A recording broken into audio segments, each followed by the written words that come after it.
licensed insolvency trustee at BDO here in Edmonton. You don't have to navigate this alone. Together, we can review your options and build a personalized plan to reduce your payments and get you out of debt, so you can breathe again. Call 1-833-BDO-TALK or visit bdodebt.ca to book your free consultation and discover your debt-free future. Turn up the volume for a night of rock classics with Jersey Boulevard, the tribute to Bon Jovi and Journey, live November 7th at Pure Casino Yellowhead's Pearl Showroom. Feel the energy of legendary hits like Living on a Prayer and Don't Stop Believing. Performed with powerhouse vocals and authentic stage presence. Tickets from just $32.50. Get yours now at Ticketmaster. Don't miss Jersey Boulevard, the tribute to Bon Jovi and Journey, November 7th at Pure Casino. Pure entertainment, pure action, and pure imagination. Sports 1440, Stingray radio station. CKJR broadcasts from West Edmonton Mall and Wetaskiwin. Download the free Stingray music app and listen wherever you go.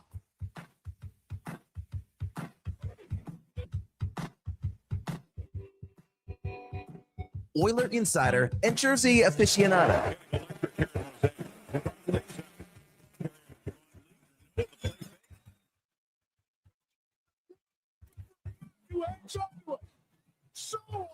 Running in for his second touchdown of the night. 60% talent, 40% Swedish hair cream. Let's see if it ends on this note. Everybody looking on. It does. And Dylan Cease with his arms raised up to the sky. A masterful performance here at Fenway Park today. A one-hit shutout. The last 6 outs he records are by strikeout. And what an incredible performance by Cease here today in Fenway. It's all gas, no brakes. 77 yards for the win for Edmonton. Down, get. Blanchard does it on the final play of the game. A walk-off winner for Cody Fajardo, Mark Killam, and the Edmonton Elks, who improved to 6-1 with this victory at Mosaic Stadium tonight. Presented by Bet365. Alberta, we're here to stay. The Tom Gazzola Show on Edmonton Sports Leader, Sports 1440.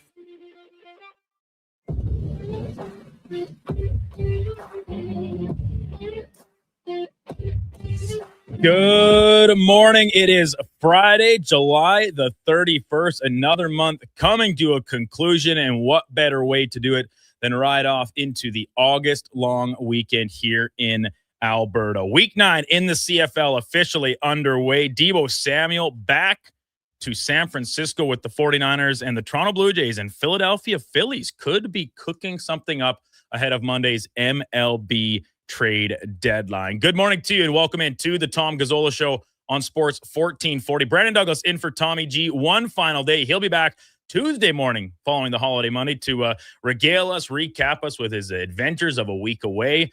To some accounts, bettering the youth, helping improve hockey with the coaching and camp perspective from across our province, and other perspectives as a parking lot game official and participant and very accomplished skate tire at the same camps as well. However you are listening to the program this morning, we do appreciate it. If you're watching it, you can do so on our YouTube page, Sports 1440 AM is where you can track that down. Make sure to drop us a subscription, a like on the video if you're tuned in as well. And you can also click the little bell icon. That gives you notifications whenever we are going live for each of our programs across the entirety of the day. Our social pages, Facebook, Instagram, Twitch, even X, all streaming our video feed as well. And then if you just want to listen, maybe you're in the car, maybe you're at the campsite, your long weekend's already started. You got an early start to it at BVJ with the Thursday night kickoff last night. The terrestrial AM radio dial, always a good option, but there are some streaming outlets too. The TuneIn app,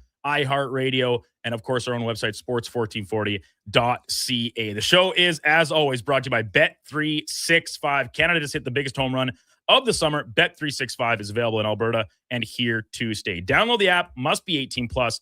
Please play responsibly. Happy long weekend to you, and hope everyone has had a good start and a safe start, and that continues over the course of the next number of days. However you are taking it in, I would love to hear about it. If you're headed to BVJ, if you're headed out to the lake, to the campsite, maybe playing some slow pitch somewhere, whatever the case, drop us a note, 1-833-401-1440. And I hope that your weekend plans do include a convergence on Commonwealth Stadium tomorrow night for a 5 o'clock kickoff between the first place Edmonton Elks and the cross-border rival Saskatchewan Roughriders.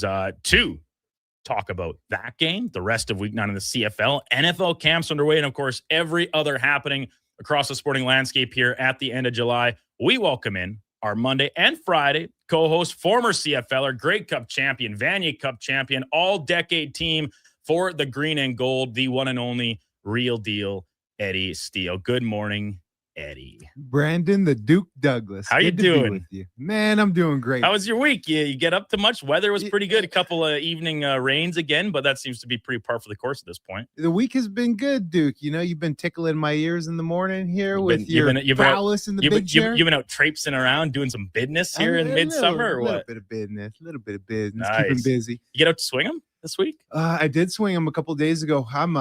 It's chaos off the box. Short game is actually really sweet. All right. Short, honestly. Where'd you play? We were out at Ravencrest. Got a nice 6:20 You got a time? Man, I know. Couldn't believe you say it. 6:20 in the morning? Yeah.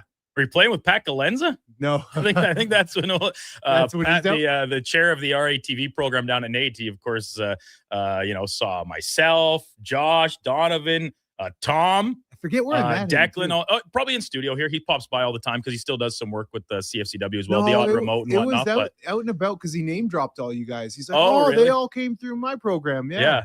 So Ravencrest is his local haunt, and he likes to get out there nice and early, especially in the summer when he's not teaching every day and running the whole program with him. And I think Chris Durham, another local legend on the sports media landscape front, I think they're pretty regulars there in the early morning going. So glad to hear it, Eddie. Week 9 of the CFL kicking off last night. And there were a few things to keep tabs on this game. The Bombers, of course, trying to keep pace inside the West Division. BC trying to get things going. And another game without Nathan Rourke. But they saw enough of Chase Bryce in both the relief appearance and then his first CFL start. Don't know if you knew this because they go to Caden Salter last night. First time in franchise history, 2 consecutive weeks they had a quarterback making their CFL debut. Now, that's a pretty niche stat, but it is, just goes to show the importance of having good depth at the most important position, which, of course, is under center. So Caden Salter, the former standout at Liberty, played his final year at Colorado under Coach Prime with the Buffaloes. 23 years old, first CFL start. A lot of talk about his arm talent, and we saw flashes of it. But for the most part, it was his legs that did some damage and propels the Lions to a 35-19 win. That was a Bombers lead with 5 minutes to go in this football game. Yeah, that's a tough loss for Winnipeg, and I believe that's 4 straight at home for them, which they've been the most dominant home club here in the past, half decade in the CFL. Caden Salter's game as a runner was on point. I mean, he rushed 10 attempts for 160 yards. He looks silky smooth out there. New record, by the way, for rushing yards in a game for the BC Lions. 377 in a game, yeah. So, but no, by a quarterback. Okay. Like Salter's number was a new franchise record. I mean, shoot, that 377 would be pushing a franchise You have record to think too. he would be up there as well, no doubt. I couldn't imagine Duke being on the defensive side of a losing effort, but then giving up 377 on the ground as a defensive lineman. Oh my goodness. It makes me quiver in my skin. Yeah. You have to, each time you go back out there, you're just dreading it, at a certain point. And there's so much pride as a pro athlete and especially one that's had as much success as the Bombers have had, but you're just getting gashed. And you've watched the game, you say, Salter probably can't beat us with his arm at this point. He goes 7 for 15, 96 yards, does get the one score, and 32 of those yards, so 2/3 of them essentially were on one play.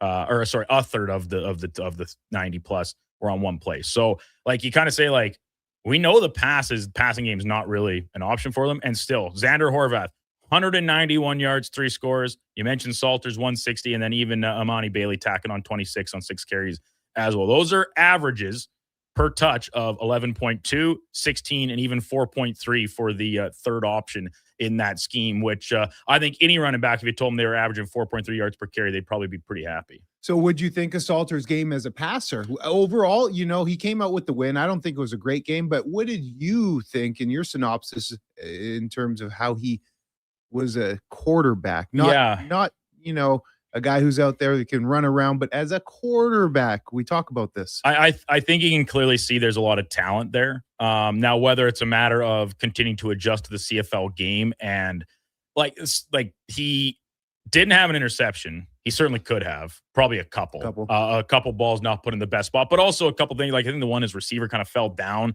and the ball I thought was in a pretty good spot. So there's always extenuating circumstances, but like I agree with you. I didn't think nothing about his performance really wowed me. Obviously talented with his legs, and you hear some of his comments after the game saying like, I didn't come in here thinking like, all right, yeah, I'm just going to run for my life and hope that that's enough to win. Like he's a quarterback. He wants to pass the ball and he had a lot of success doing it at the college level in NCAA. So I think there is an interesting prospect there because he is still pretty green, right? Like this isn't a guy that's already toiled in NFL practice squads or training camps for a couple seasons. Like he's still just 23 years old. So I'm interested. And I think if you're talking about moving forward for the Lions, would I rather see him or Chase Bryce out there?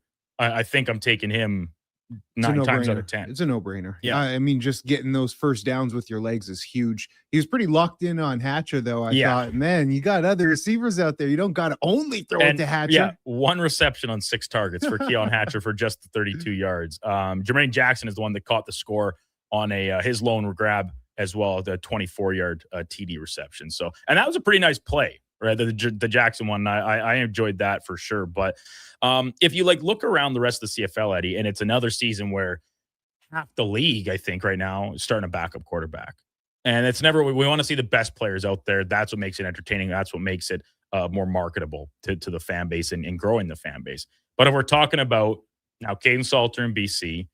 Drew Brown, who also leaves the game with just under 10 minutes to go, but another game, he wasn't as ugly as he was last time out, but still nothing that blows me away performance-wise. So Taylor Algiersma comes in, and I didn't see much of an update on Brown's status. So if you're talking Brown or Algiersma, okay. And then in Toronto, we obviously have Nick Arbuckle, very accomplished player in this league. But after that, it's kind of tough. Man. You say like Hamilton's on to Hamilton. Backup. Yeah, and Hamilton's like any one of the 3. Ford, Dilagala, Daggy. I don't know. Like I think right now, very small sample size. I think I'll take the dynamicism of Salter a little bit here and still the ability to mold him a little bit. We don't think Rourke's out long term, but of the options, I think he's probably the best I've seen so far of these backups. So that's 4 of the 9 teams you just rallied off, and then we'll throw Ottawa in there because who's playing quarterback. So there's 5 of the 9 teams, and it's interesting. Look at the teams who are having the most success. Calgary, they have VA, best offense points wise, but then their defense is trash. That's why Calgary is where they are. But then you're left with Sask, Edmonton, Montreal. Oh, those are the teams with their best records. Oh, those are the teams with their starting quarterback who is healthy and intact. You know, it's such an important position. You need that. And then you need the depth as well, because look what happens when inevitably the guy goes down. Yeah. You know, you got to have that depth. Who would you prefer across the league? Would it be Salter, or who would you rather like have if you're backup? the Lions right now and it's like you're not quite as in dire straits to say Hamilton, where like Levi Mitchell's not going to play this year. Right? Like, are we just like, there's been no official confirmation on that, but like we all saw what happened. He's not playing. His ankle is hanging on by a thread. So, and then the Colaros thing in Winnipeg, like I hope he doesn't play again this season. And frankly, like what a career. He shouldn't be playing anymore. Like the concussions have just piled up too much. So if you're Winnipeg, you kind of got to flesh this out a little bit and see what's the new direction. Is it Drew Brown, like Algiers? But this is a guy that drew interest from NFL stuff, so still pretty raw as well. Can you figure something out on his front? Yeah, I think like just like when you look at Salter and you want someone that can play quarterback. You don't need another running back out there to run some sort of triple option type play out of the backfield. Like his arm is talented. I think for a first start, the stat line as a passer is not very pretty, but there's enough elements that I saw in the game where I'm saying like, I'm okay with it. Okay, then for the average football fan, especially in this market, we are well versed in Trey Ford. What would the difference be between Caden Salter and Trey Ford? Because a lot of people I'm seeing online say, "Oh, he looks just like him." What do you think the difference would be? I think the difference is in the physical tools. Like So both guys come across as what's the term we always heard used to describe Trey Ford? An athlete, right? His track and field prowess, going back to his high school days and stuff too. But and Salter's no monster. Like, he's 6'1", 190 pounds. And so I think that's a little bit bigger than Ford, just but by a pure metric sense. And so call this the old fashioned person in me. It's kind of the eye test. Like, when he drops back, it's not an immediate panic to go to the run. What I saw for the most part last night was a guy that went to the run when every other option disappeared. And if that's a matter like 1 week and as the starter taking reps and stuff, maybe he's still not very comfortable with the offense and going through his progressions and his reads. That's another thing that you hope or expect to even out and get better with more reps you're going to take. As opposed to Trey Ford, like, we have a pretty big sample size of Trey Ford right now, and it's still some of the touch stuff, right? The easy passes. He's a talent, like physical talent too, not only with his running, but he's got a strong arm. He can bomb it downfield. It's just when I watch Salter drop back and stand there, it's just like almost a confidence thing compared to, with complete bluntness and honesty, than I ever really felt watching Ford, particularly here in Edmonton. Yeah, that's so well said. With Caden, when he drops back, he gets that last foot in the ground, looks to make a pass. Like you say, he stamps back down and he's looking to pass. With Ford, it's Happy he's feet. basically looking for a big play, but it's almost like he's already halfway out the door, ready to try and scramble and turn back and make an unbelievable highlight reel play. But you can't do that every down, right? That's the type of thing that you love to have in your bag when the moment's at its biggest. But sometimes you just got to make the easy plays. And Ford, over the course of his career so far, I think we've seen struggle to do that on a consistent basis. No doubt. And Caden made his first CFL start ever. Trey Ford's in his 5th season. Yeah. Still making and looking the same way, with some of the young some of the growth, I think, that we wanted to see out of Trey Ford hasn't quite come to full fruition yet. And it's not like he's a young, inexperienced player anymore at this point. Eddie, we've got ourselves a loaded show to get things rolling into the long weekend, including head coach Mark Killam of the Edmonton Elks will join us right after the break as our headliner of the day. Teeing up tomorrow afternoon's Elks and Riders rematch from Commonwealth, trending towards 30,000 people. Interested to hear Coach Killam's thoughts on that, and of course some game plan notions and topics heading into the weekend affair. At 8 o'clock, Mark Spector will be with us from Rogers Sportsnet. We'll go in or out with Josh Fenwick, Donnie away to Toronto. So Fenny on the 1s and 2s. Young Connor, the intern, running the digital stream for us today. We'll do that at 8:40. In the 9 o'clock hour, Bob Nightingale from USA Today covering the MLB. We'll talk some trade deadline stuff with Bob, what the Blue Jays could get up to, and some rumors connecting them to the Philadelphia Phillies. Cam Tate at 9:40 with Cam and Eggs. And then 10 o'clock hour, as we do every Friday, Gary Meyer, the longtime golf pro, Lifetime Achievement Award, made up by me, but I'm giving it to him all the same. We'll pop in and we'll talk some golf locally, the Rocket Classic, trouble on the live front. What's the future of that league? Some news this week as well. And then at 10:20, Tyler Rumpel from Jaeger Ridge, one of Eddie's favorite tracks. Home track? Most played track, I think, right? Probably. Home track, a very good qualifier for it. He'll pop on. He's been on with us before. We'll check in and catch up with Tyler there. And then we'll send you off into the long weekend. Hopefully happy, smiling, and enjoying some nice weather. Right after the break, head coach Mark Killam will be with us, the Elks and Riders, tomorrow afternoon from Commonwealth Stadium. It's the Tom Gazzola Show here on Sports 1440, brought to you by Bet365. Brandon Douglas, Eddie Steele, Josh Fenwick, and Connor the intern, all in studio with us this morning. You can watch the show. It's streaming on YouTube, X, Facebook, Instagram, and Twitch. Island Rides is one of Alberta's premier specialty charter companies. With our luxury motor coaches, we provide our customers with the safest and most reliable ground transportation services. Our seatbelt equipped, top-of-the-line motor coaches have become the preferred carrier for many local sports teams, tours, corporate outings, and other various travel needs across Western Canada. For more information and to request a quote, contact sales at 877-748-0991 or visit silentrides.ca. Okay, new strategy.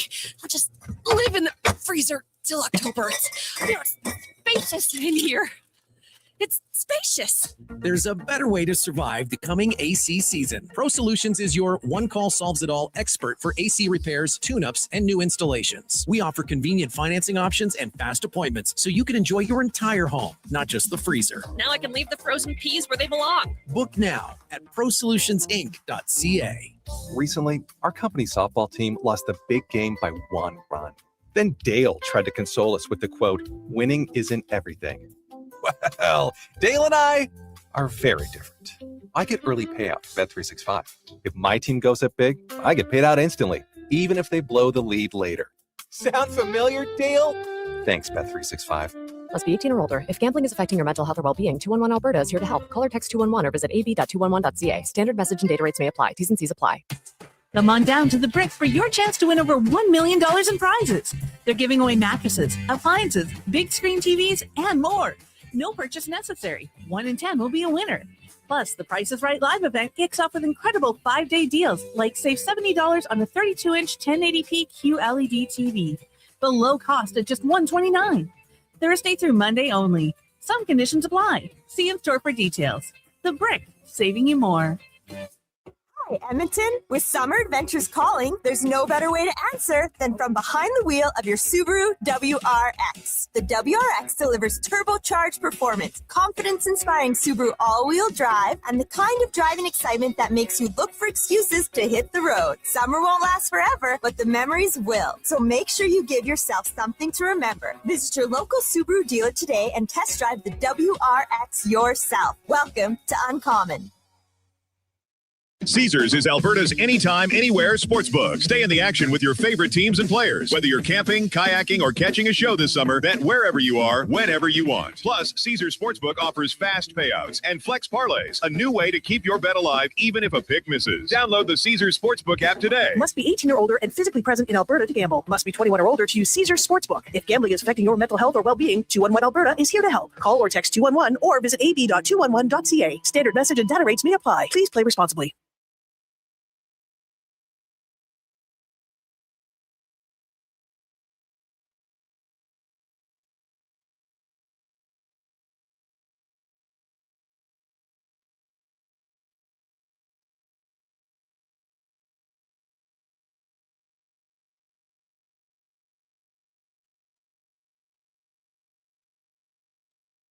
The Tom Gazzola Show with guest host Brandon Douglas on Edmonton's sports leader, Sports 1440. Presented by Bet365. Alberta, we are here to stay.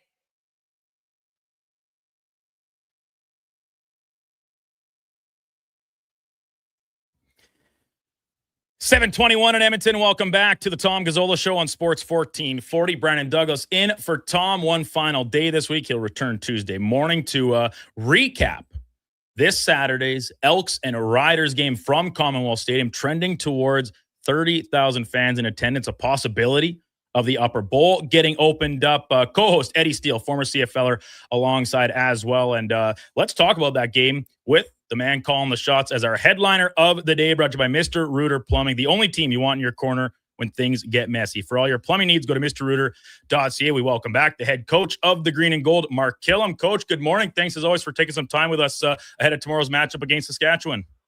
Good morning. Appreciate you guys having me on. So, Coach, I want to start kind of rewinding a little bit to last week and to an extent even the game before that, where, you know, you win an ugly one against BC where it's kind of gritty, grunting. Your defense really shows up for you.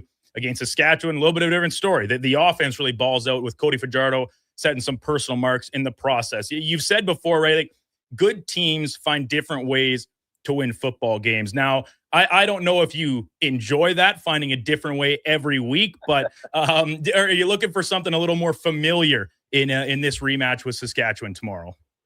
Well, you know what? Whatever it takes, really. Mm-hmm. You know, you kind of get into it. You have a plan, and then you got to adapt to what's happening. Mm-hmm. I mean, they have a plan as well. They want to, you know, do certain things, try to accomplish certain things, whatever that is on all three phases, and we've got to adjust to that. And yeah, it is about finding different ways to win, and I think that's what our group has done. Mm-hmm. Coach, before I get into my question, I just want to get on my soapbox here for a moment. And I just want to say through the first third, because I understand when you're in the thick of the season, you're head down, you're working, you're week by week, and you're focused on all that matters, and that's football. But you don't often get the chance to step back and appreciate things and smell the roses. And I got to say, Coach, what a fabulous job you've done. Congratulations through the first third of the season. There is still a ton of work to be done. You haven't won anything yet, but man, at 6-1, Coach, you're doing a hell of a job with this club. And I'm so proud to see the work that you're doing. Now, the question that I have for you, Coach, is with a team that is doing so good, and I've been on some good teams, I've never been on a 6-1 team. What are some of the challenges that you have when coaching such a good team and keeping these guys motivated and keeping their egos in check? Yeah, well, firstly, I appreciate the comments, but as you know, I mean, we're just trying to keep attacking the week. And I think, for me as a head coach, just really trying to stay consistent and disciplined with the messaging every week. Consistent with, our formula for winning. Consistent with our identity as a football team, who we want to be, how we want to attack our opponents. And that's not super sexy. Certainly when you're 6-1, but it's critical. It's a critical part of having a winning process, and that's what we've worked tremendously hard to try to establish. And so, it's about, you hear a lot of football guys always talk about standards and, practicing, preparing to standards. And that's really what my job has been, is really trying to keep those in the forefront, leaning on the leadership group to make sure we're upholding those standards on a daily basis. And, that's kind of where it is. And, you don't really look at, obviously you look at your overall record, but that's not, your focus. You're trying to go, how do we prepare this week to go 1-0? And it sounds super cliche, but in a 6-month football season, that's where your focus has to be. Edmonton Elks head coach Mark Killam with us here on Sports 1440. Now, Coach, you talked about the consistency. You talk about your preparation and your game planning. Football is such a game of adjustments, particularly in game. And it's so easy for those of us from the exterior to look in and say, like, you've got Justin Rankin, look at the dynamic playmaking, the speed, all this, give him the ball X amount of times per game. But that's not always there. And we've seen a couple teams now make a real concerted effort to slow him down and slow down your guys' run game, which was the league's best for the first handful of weeks of the season. Take us inside those in-game adjustments a little bit and kind of adapting on the fly to recognizing when a team is focused on that and saying, all right, we have a lot of faith in our quarterback and our pass catchers. Let's cut it loose a little bit, which we obviously saw on full display against the Riders last weekend. Yeah, I mean, you go into games. I mean, you said it at the start of this piece, good teams have multiple ways to win games. And we had been talking for several weeks, even when Rank was going off, it's important for the other playmakers on our offense to step up, the other playmakers to continue to establish themselves. And some of them were first-year players, TJ Luther, Josh Cephas, and, so that's kind of ongoing. And then, you get into games and things aren't quite working, or you see, the plan of, okay, maybe they're putting a couple extra people in the box. Okay, let's start hitting some play action shots. Let's start formationing them to try to get some confusion. And that's what happened last game. And, I honestly feel like it's a sign of a good football team if you can be able to adjust in game, but also find different ways to win. And that's what we've been doing. And you have a lot of faith and trust in your coordinators on both sides of the ball to make those adjustments. How much of the decision-making and the conversation is that between, for offensive, specifically you and Jordan Maximic, to say, all right, let's try and get back to the run here, or for a drive or two, try and reestablish that element? Or do you pretty much leave it in his hands, say maybe, of course, the big decisions in the prime moments? How do those conversations go, and how much input from each side goes into them? Yeah, I mean, I think Jordan should get a couple shout-outs first and foremost. The guy took some bullets, and I mean, they obviously had an outstanding plan last week. But, I try to empower my coaches. It's my job in the week to make sure they have what they need. Obviously, if there's things that I have concerns about or would like to see more or would like to try to implement, I bring those up. In game, it's more the critical decisions, or if I'm thinking about, we want to go on third down, I'll tell Jordan early, that kind of thing. Sometimes I let loose a little bit on the headset in there, but most of the time I just try to let those guys do their jobs. And I mean, when I was a coordinator, that's what I really appreciated. So I try to be the same way.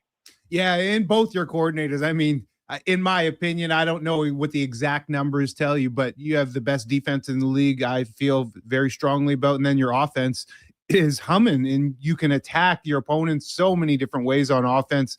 Okay, you can limit Rank, but now we'll let TJ Luther go off, Austin Mack. You can't stop all the weapons, and that's so cool to see. And Cody Fajardo sprinkle in his career year passing that he's having so far. So, Coach, I got to ask you this, and this might tickle your fancy a little bit.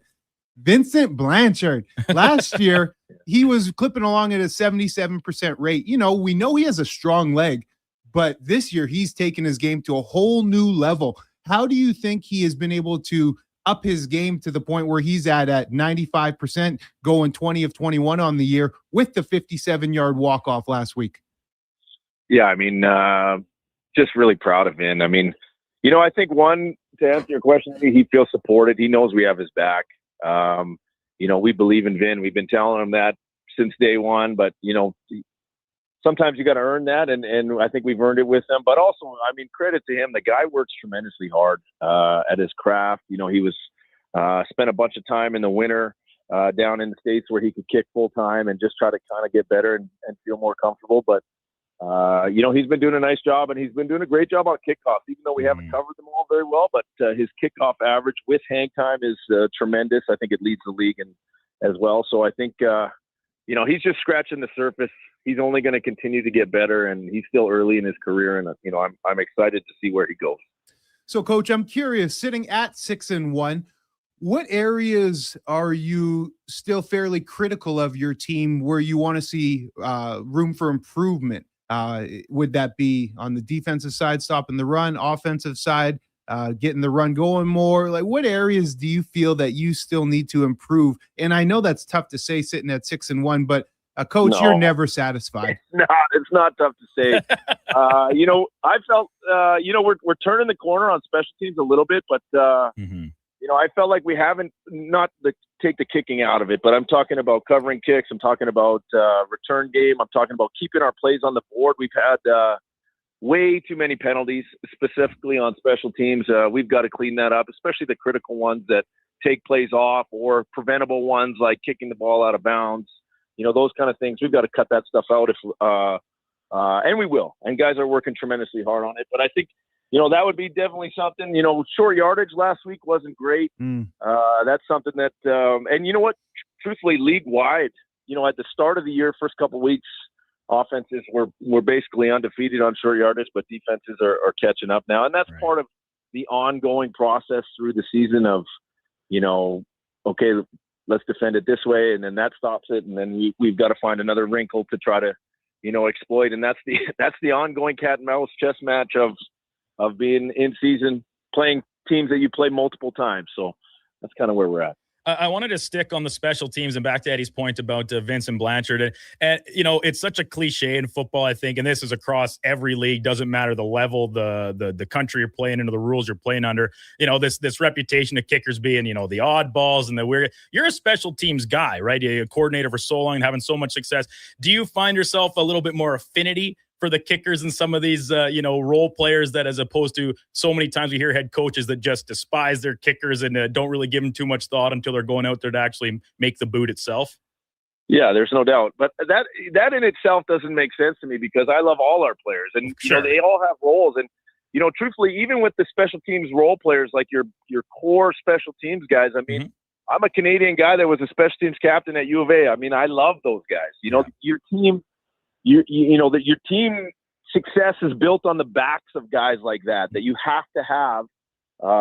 And so obviously, being a special teams coordinator for so many years, I have an affinity, but I also understand the value that those guys bring to your football team, because special teams control field position, and field position equals points. So I believe in that. I believe in, all of our specialists, they know they have a place here, and, we're a connected club, man. I mean, that's the one thing I think, you can see it in our fight at the end of the game. You can see it, with there's no quit. We have each other's backs.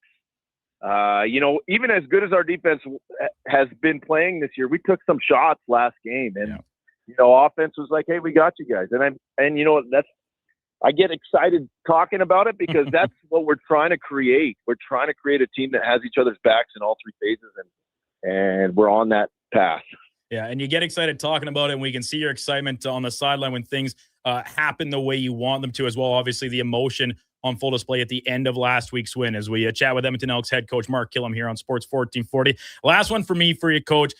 Saturday afternoon against the Riders. The trend right now is towards 30,000 people in the bleachers at Commonwealth Stadium. You've seen some pretty good crowds turn out. Obviously, last year's Labor Day rematch was a very strong one. But how excited are you, for the reinvigoration of this football team in this city and getting the chance to see this on what's expected to be a good afternoon. The weather should be pretty nice against a pretty heated rival from across the border coming into town.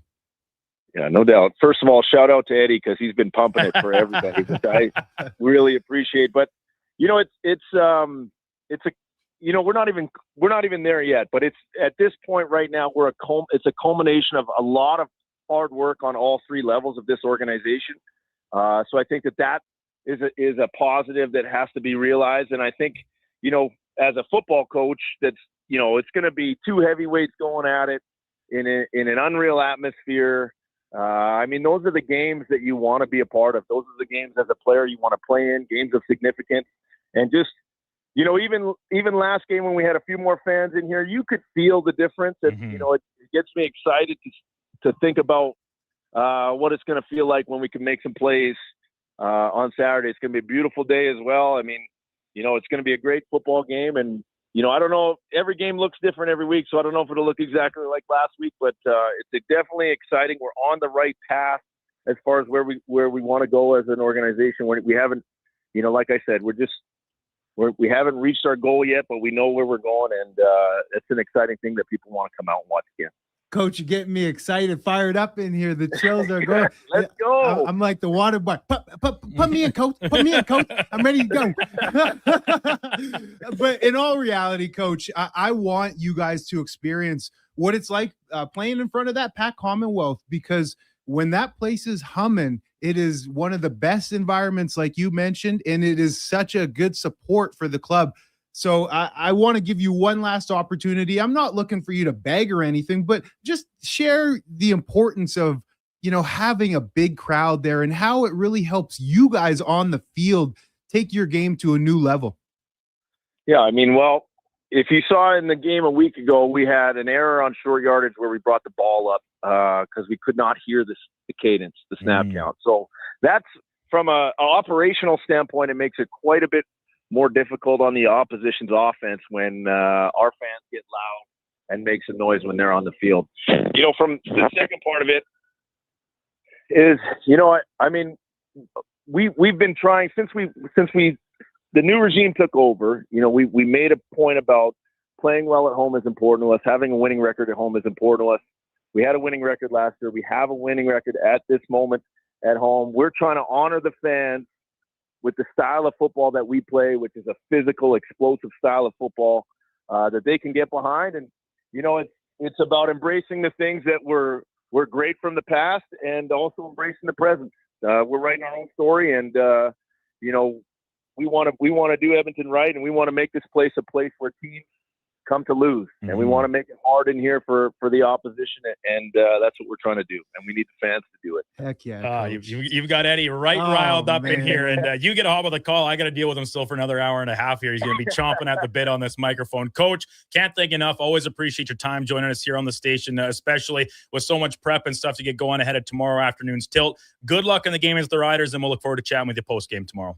Thanks, guys. Take care. Head coach Mark Killam of the Edmonton Elks football team. And our headliner of the day brought to you by Mr. Rooter, knocking your plumbing problems out of the park. That's mrrooter.ca. Man, some guys you just want to play for. Like, he is one guy that I absolutely just would love to play for. And I'm not saying that because he's the coach out here and I'm an alum. I just, I jive with what he has to sell, man. Well, Eddie, you talk, like, there are just some guys, and once again, like, for our football fan listeners, whether you're an NFL fan or a CFL fan or both or whatever, just a sports fan, like, I really do sincerely believe that when you get the chance to see a guy speak and hear his philosophy and his mindset, and for Coach Killam in particular, like, just personally, it goes back to his start, like, whether it be the opening press conference, and then even when the start of last year was still not going very well, you see the passion and the emotion, and there's like two sides of a coin, really. And we'll use the two local teams as the example. You have a guy like Chris Knobloch, who is always calm, cool, and collected, at least when facing the public, right? We don't know what he says in the room. We don't expect him to always be speaking in that same very melancholy always presented tone, as stoic, right? And so that has value in and of itself. And then you have Coach Killam, who is emotional. He wears it on his sleeve. And as a former player, right, for so long, I think that is a little bit more where that comes from, where, like, he's been in the fight, he's been in the heat of the battle. And I'm not saying you got to be a former player to be an effective coach. It's obviously not true.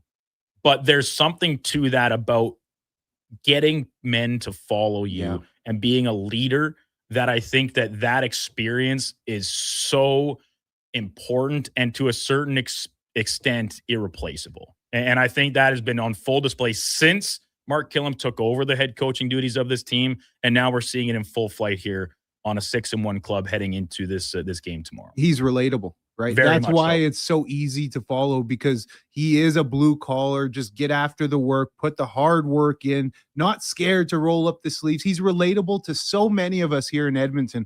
And that's why for me, it's easy to get behind the leadership that he is putting out on full display this year. Last year as well. Yep. Text line 1-833-414-1440. Our buddy Brian Desjardins from over at Elks Nation, he dropped in. Salter looked more like Nealon Green. Well, Trade Ford looks more like Damon Allen, but without the competitive greatness that Allen had. Interesting comparison from BD, which he said from one BD to another. Have a great long weekend, and Eddie too. Damon, man, I don't think we can put any of those cats in Damon territory. What a dog. Anytime soon. What a dog. Jay and Victoria, I want to see a statement win. Most of the games this year have been gritty, etc. I would like to see a great win where the game is never in doubt. I'm so excited for the 15th game. That's when Jay's going to be making his way back to our province. And he's talking about our double E? Yes. Their statement win would have been BC 2 weeks ago. But I think Jay's point is, like, it was still close. No, it was the 1917 and then didn't. The Ottawa game. Was that the Ottawa? The Ottawa, yeah. The BC game. The BC game was the close one where it's like ugly defense. They played a home and home with BC in Kelowna, 1917. They lost in Kelowna earlier in the second week of the season. Then the next one, what was the score of the next one here? 1917. No, the one that we had here. Yeah. Against the Lions. That's what I'm saying. 1917, Friday, July 17th. Elks win. I'm tripping. And then the week before that was the Ottawa win, which was the mollywop. Yeah. I'm tripping. And because after the Ottawa win, right, that's when there were still, I think, some question marks league wide about the validity or the legitimacy of the Elks as a top tier club, because you say, okay, well, you beat Ottawa twice, you lost to BC, and then you beat Montreal and Winnipeg, but not in the most resounding fashions, right? No, you're totally right. I had those mixed up. So then when you come back and you face BC at home and win it in a gritty duke it out effort where the defense really wins you the football game, albeit against a backup quarterback for all but 2 snaps, there were still some lingering questions. And then they head into Mosaic Stadium and win that shootout last Thursday. I think I can see where Jay's coming from, where you say, like, yeah, wire to wire lead a no doubter against a good team. That's tough to do. That would be a statement win of another tier, and call it personal. At this point in the season, I'm not sure how much good it does you. Like, you want to win the football game, of course, but to just say, like, you need a statement win. You need a statement win in week 9. I think I'm be a little, if I only get one a year, I'd prefer to have it a little bit later. Yeah, and you just want to keep stacking the wins. But I'll ask this question to you and Jay here, Duke. When you're watching this Edmonton Elks football club, is there not a sense of confidence? Like, we can put ourselves back to last year when Chris Jones was here.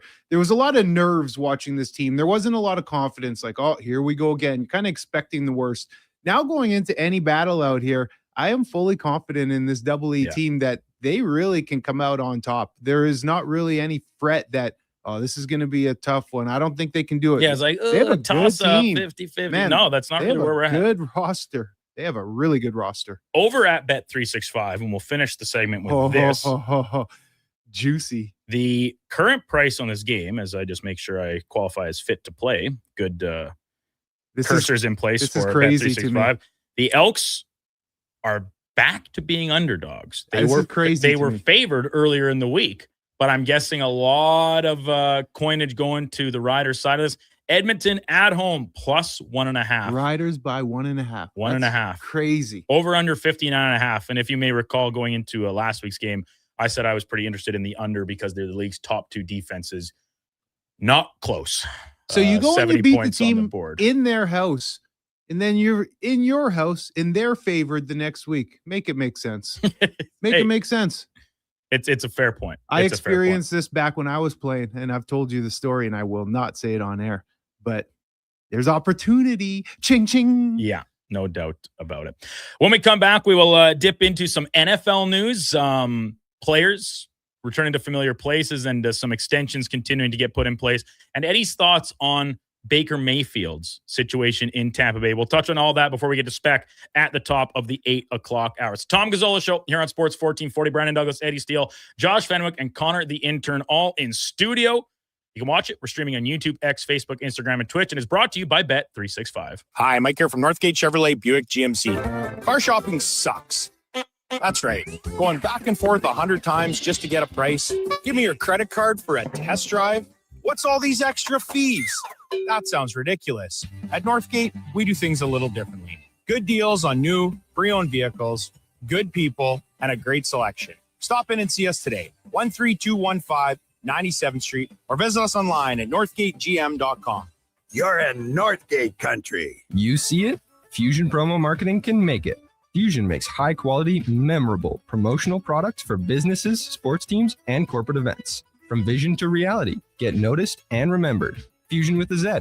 Promomarketing.ca. It's dollar drink summer at McDonald's. Sip on a refreshing small fountain drink or a small iced coffee for just $1 each plus tax, all summer long. Only at McDonald's. Excludes flavored and cloud iced coffees. At participating Canadian restaurants. Taxes extra. Prices exclude delivery. Heard of Uline? You know, the have-it-all in stock, ready-to-deliver shipping and industrial supply specialists. The company that does things for you that are unheard of, like keeping 41,000 items in stock in our own warehouses. With customer service reps on the line to get you what you need when you need it 24/7, 365 every time. Maybe you heard it here first. Want to hear more? Visit uline.ca. ULINE, your shipping and industrial supply specialists. Recently, our company softball team lost the big game by 1 run. Then Dale tried to console us with the quote, "Winning isn't everything." Well, Dale and I are very different. I get early payout from Bet365. If my team goes up big, I get paid out instantly, even if they blow the lead later. Sound familiar, Dale? Thanks, Bet365. If gambling is affecting your mental health or well-being, 211 Alberta is here to help. Call or text 211 or visit ab.211.ca. 18 plus all. T's and C's apply.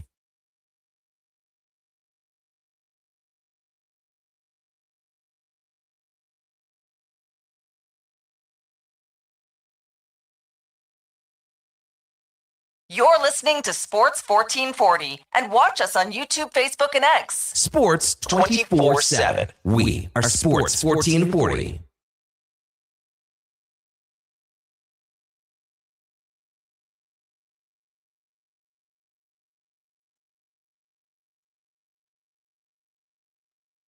Good tune to head us into the long weekend on a positive note on Feel Good Friday here on the Tom Gazzola Show on Sports 1440. Brandon Douglas in for Tommy today.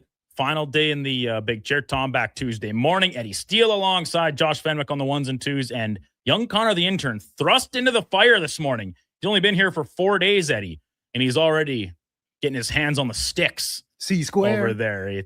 Thanks to Donovan Paulson's jet-setting ways. Punctuated with a very articulate Instagram story this morning, Eddie, and you couldn't help but make note of it with it's a cliche and it's not a catch-all term. Don't be offended by this. Donovan posting a picture of just his pint of beer on the table, his buddy on the other side, oh my goodness, doing the exact same thing at the same, like with his phone up. It's like they queued it up with each other. Like, all right, let's do it at the same time. The only thing missing was the infamous boomerang thing where it's like, back and forth, cheersing. And it's like just looping of cheersing each other. That is the most white girl thing that a person can ever do. And listen, for Donovan's sake, well, that's white boy central. Super cringe. And that's a white boy with no motion, Eddie. Oh, no motion for his lotion. No. Boy, oh boy. But hoping Donnie has a great holiday. He's off to Toronto taking some Jays game over the weekend. They're going to have a set against the St. Louis Cardinals. Deadline looming on Monday. We're going to talk MLB trade deadline with Bob Nightingale coming up in the 9 o'clock hour. But right now, Eddie, I wanted to talk some NFL with you.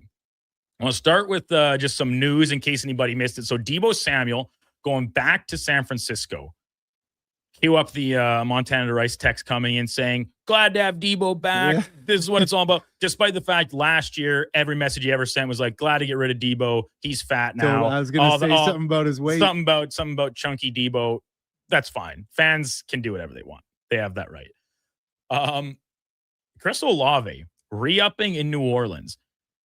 Olave's had some injury struggles. He seems to just be a magnet for hospital balls, but this change at quarterback with Tyler Shuck seems to have reinvigorated the club a little bit. We saw them play quite well down the stretch last season. Shuck made a case for himself as offensive rookie of the year, despite only starting, I think, half dozen plus games into the season. Can't remember exactly. But Olave is very talented and has flown under the radar because of how poor the quarterback play has been in New Orleans in the last number of years. But what did you make of that extension for Olave to stick with the Saints? Well, who else do they have? Good question. Right. Like, You need what's someone. Alvin Kamara's future there? Like, is he, if the Saints don't get off to a good start or somehow fall out of it in the NFC South, which I have a hard time seeing, but like, is he going to stay there? Or is he like a player that we don't see always a ton of in-season big trades in the NFL because the deadline's so early in the year for some reason? But my point being, is he a guy that still has enough game left that teams that get an injury or need to improve their run game substantially and consider themselves contenders really target to go after here in season? He's been in the rumor mill for a lot of, like several years consecutive.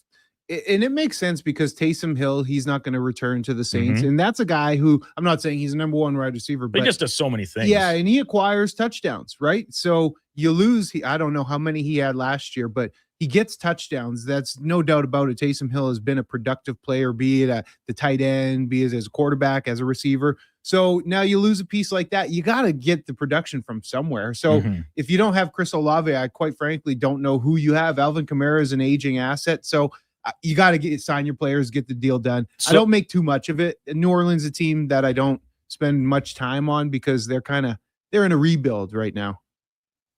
Man, the NFC South's up for grabs every Yeah, year. it sure is. It sure I think Carolina's going to get that division this year. You think so? Yeah. I have somehow enough faith between the combination of Tua and Michael Penix. Like, Atlanta's so talented around the rest of the roster that I think they can win it. They should. They have a lot of talent. And the same thing can be said about Tampa Bay, where we're going to get to them in a moment here. But Jordan Tyson out of Arizona was, or ASU, I think, where he went, Sundale, it doesn't matter. He was their big draft pick this year, so he compliments it. But he also had injury struggles in college, right? And then they had Devon Vele, a good complimentary piece, and then even like Jalen Polk, a former, he was with the Patriots, a higher end pick as well. So and then Juwan Johnson, and they brought in Noah Fant to the tight end. He's a pretty good pass catcher out of the tight end spot too. So the Saints are an interesting team. Now the Bucs contract stall out with Vita Vea. He requests a trade. One of the I'd say still a top 10. Oh, he's a premier. A top 10 defensive tackle in the league. Yep. And Baker Mayfield say what you want about Baker Mayfield. He is never shy. He's unabashed in his comments, right? He comes on and says he is a little disappointed and feels disrespected that the Bucs essentially would not really budge much, or at least come to where he wanted them to be on an extension. So instead, he's going to play out the year. And they said, like, they wanted to get this done beforehand. It's not. He's halting talks. It's like, all right, I'm playing football now. I'm not worrying about this. I'm not having it as a distraction back and forth with my agent in season negotiations. Baker Mayfield is a guy, has never been given much of a chance. And I say that with the full understanding he was a number 1 overall pick. But undersized guy. And not the type of undersized quarterback that was like, he's not Kyler Murray. No. Right? In the terms of that he was this prodigal talent at multiple sports and all those things. Like, Baker Mayfield has had to really earn and fight for everything he's gotten to this point in his career. Cast aside out of Cleveland, despite winning a playoff game for the Browns and then playing hurt for a whole year where he was shoulder out there, did not play well, clearly injured. Carolina, him and Sam Darnold were the quarterback room in the Panthers at one time. Lands in Tampa Bay, reasserts himself as a bona fide starter. Like, he's a no doubt starting quarterback. Still erratic, still can do things that make you say, oh boy, from time to time. When he is motivated, and he clearly is right now, I don't know if his future's with the Bucs, but I have to think he is going to be at his best this season with Tampa Bay because he's a guy that seems to really relish in the opportunity of people doubting him and a chance to prove the haters wrong. Yeah, I'm a Baker guy. I like what he brings to the table. I like that fiery edge. Yeah, he's a dog. He's another Cody Fajardo-esque type leader, right? Where you're just willing to fight and claw and just get every yard possible to help your team win. I think that it's silly that Tampa's not looking after him because what is the other options out there? We talked earlier in the program, Duke, about the importance of the quarterback position. And if you have a guy that is, capable of playing at a fairly high level, an upper echelon, a top 12 in the NFL type of a level, you hold on to him. It makes no sense to have this back and forth and to not pay him the adequate salary. I know it's big dollars, like Baker was looking to get $50 million. He's making 33 right now, and he wanted 50 a year. The 33 he's making has him about 16th in the NFL. Mm-hmm. And I believe he's better than that in terms of is he better than the middle of the road in NFL quarterbacks? I think so too. I really think he is. But now let's talk about Tampa Bay as an organization. So they're lowballing Baker. You have your starting defensive tackle in Vita Vea, who you're having issues with contractually. He would request a trade because you're not going to meet him where he's at. And then you have Mike Evans, your all-time best receiver, all-time yards leader. I'm not sure if he's touchdowns receiving as well. I would imagine so, just because of the 11-year career he had there. He decides to leave and to go to a different franchise.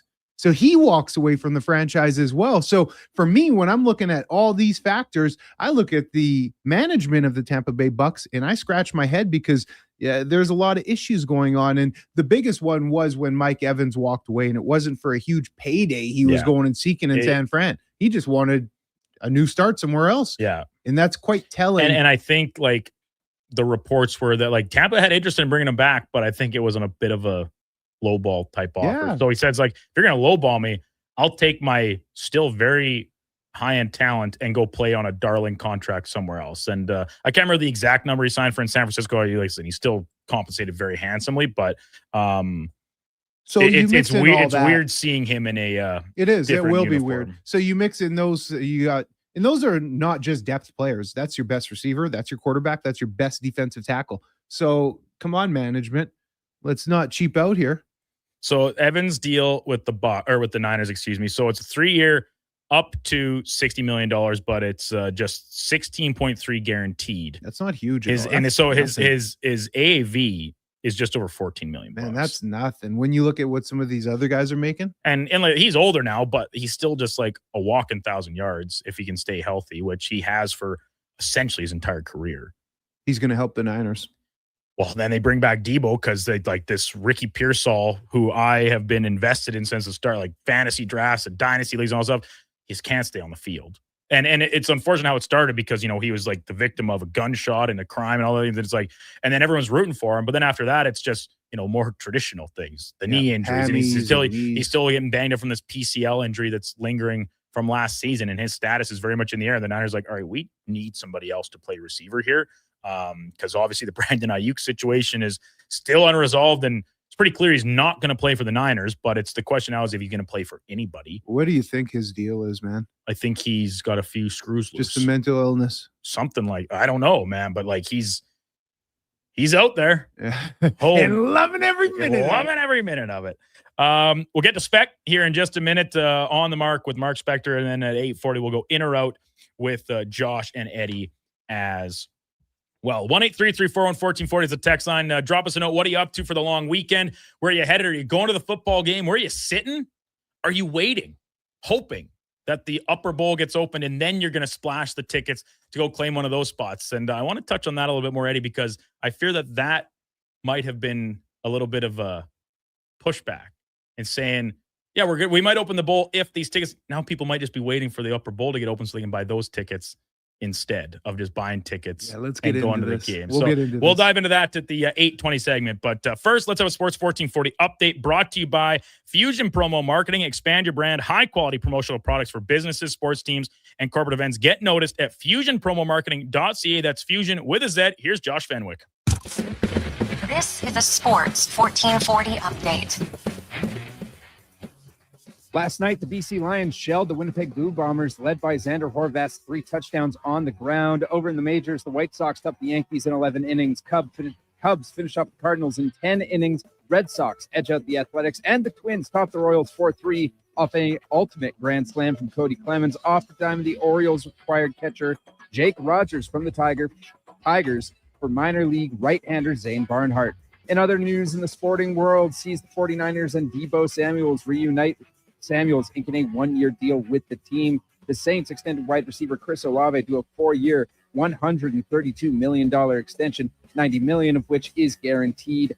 In the hockey world, the IIHF has come to the decision that Russia will remain barred from the 4 World Championship tournaments in 2027. Coming up on the Tom Gazzola Show with guest host Brandon Douglas, we will be joined by Rogers Sportsnet's Mark Spector, and we'll have another edition of In or Out. I'm Josh Fenwick, and this has been a Sports 1440 update. Sports 1440 in West Edmonton Mall and Wetaskiwin. CKJR is a Stingray radio station. Download the free radio player app and listen wherever you go. Today on Hey Culligan, how smart is your water? Here's Tracy. Hey Culligan, I think my water might be dumb. Good news, Tracy. Your water's not dumb. It's just not talking to you. You can make my water talk. No, but the new Culligan Smart Drinking Water System can talk to your phone to tell you when your water filters need changing and help you meet drinking water goals. Now that's some brilliant H2O. You said it, Tracy, and we're already on the way. Let us help you out with a free in-home water test from a local Culligan water expert at culligan.ca. Mr. Rooter has deja vu. Mr. Rooter has deja vu. The bathroom is right over there, Mr. Rooter. Why, thank you, good sir. Wait, I swear I've plunged this toilet before. It was clogged with a snow globe. Am I living in a time loop? Oh, good. It's just a voodoo doll that looks exactly like me. Whew, what a relief. For a plumbing experience you'll want to relive, call Mr. Rooter. Need an excuse to upgrade your ride? Well, we got a few to share. Go Auto has over 18,000 new and used vehicles ready to test drive right now. With more than 70 locations, your perfect match could be closer than you think. A family-friendly SUV for soccer practice, a fuel-sipping commuter, or a hardworking truck that's ready for anything. Trusted brands and a team that's actually happy to help. Explore thousands of vehicles today at goauto.ca.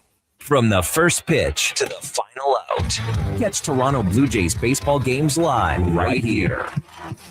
Don't miss a moment of Blue Jays baseball this season.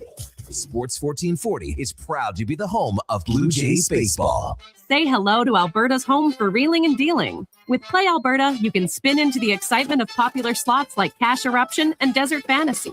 Experience Alberta exclusive games and get in on the action of live dealer tables with all new elevated stakes. However you prefer to play, the fun is ready when you are. Visit playalberta.ca/Gregor to learn more. That's playalberta.ca/Gregor. Must be 18 plus to play. If you gamble, use your game sense.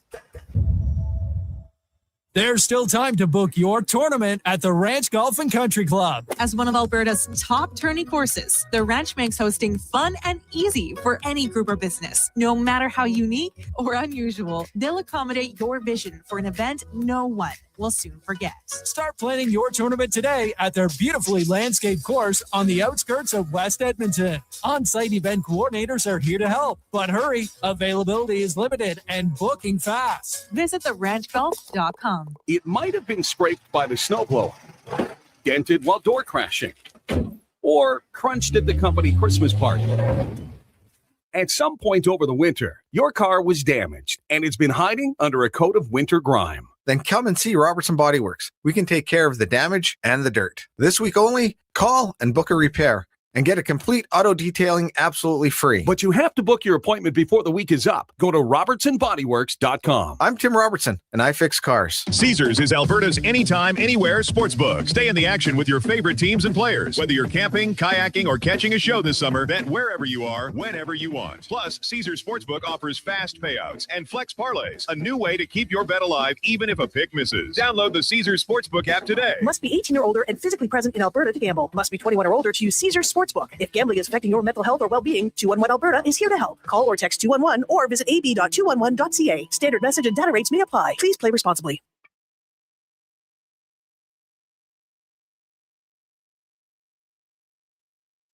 Sports 1440. All sports, all day. On YouTube, Facebook, and X. Thanks for listening to Edmonton's sports leader.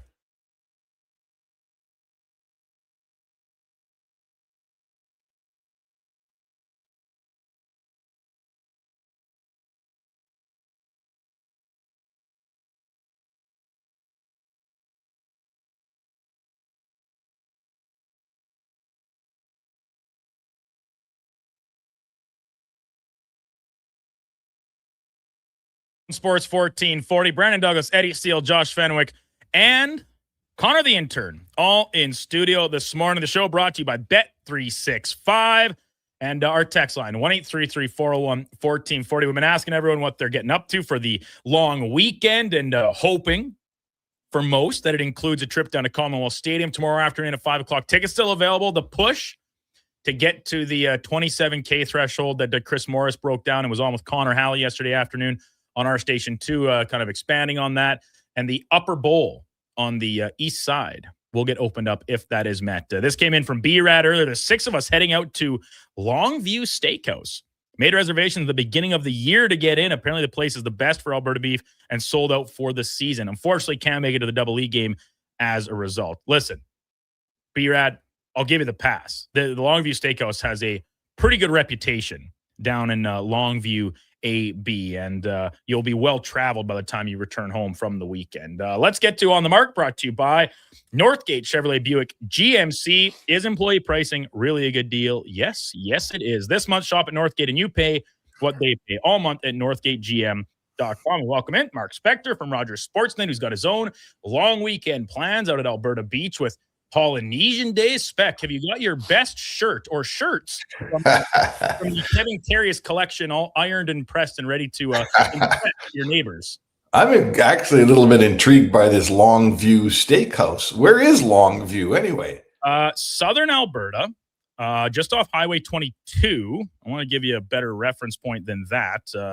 Don't know how well you are versed in Southern Alberta travel, but it looks to be about another 45 minutes or so south of Calgary, like south of Okotoks. Okay. And just a little bit further to the west. So Diamond Valley, you know where that is, Spec? Pretty close. Kind of.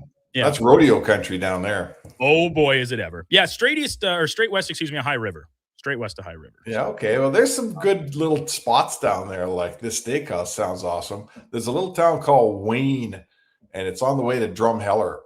And there's this Wayne Hotel, and they put on it's unbelievable. They put on a little music festival every summer, and it's just this little hotel in this tiny little town, and they serve good food and great drinks. And, you know, you could do that little Alberta tour one day and just, I don't know. What do you do? Just hook up a camper in case you never find a hotel, or what do you do? I'm not sure. No, you check in with the retired Kevin Carrius. He's got nothing going on, and he'll drive you down in his Pope-mobile. And then he's in Melville right now. Your bed on wheels. He's out in Saskatchewan? Yeah, he's just sent me a picture. He's golfing with Butch Bell's mother, who's like 90-something at the Melville course. Very on brand. Yeah. Very on brand for Kevin. Yeah, very on. I hope he went over to the local Melville hotel for a steak at Slow Helen's Grill. Oh, right. Yeah, of course. Right. Slow Helen's a good pull. So Slow Helen's out there. We got Fast Eddie in studio this morning, Spec. And I wanted to start with you on the Double E, the green and gold. Now, this notion of the team pushing towards 30,000 fans back at Commonwealth for tomorrow afternoon. What do you make, and do you like this the principle, that the team put out of, like, if we get to 27,000 tickets by today's Friday, and I don't know what time, if it's the end of day, whatever the case, that they'll then open the Upper East Bowl. They want to leave room for, of course, the walk-up crowd and some last-minute scrambling rather than just leaving, say a few hundred tickets to fill out the bottom of the lower bowl. What do you think of that kind of tactic or sales ploy by the team here for certainly the biggest game of the year so far? You know what? They're getting as much play and runway out of this wave of emotion as they can. I think it's awesome. They've, Chris Morris has been actively in the media talking about the crowd and do we open the upper deck? I think from an operator standpoint, I don't know the answer to this, but I'll ask the question. Does it cost them a bunch of money to open up the top deck in terms of now we need more staff, we need more security, we need more cleaning people. If I'm the Elks, is it a bill to open up the top? I don't know the answer to this, but if it is, it better be worth it. I'm not opening it up for 800 people. So, sorry, there's all of that too, right?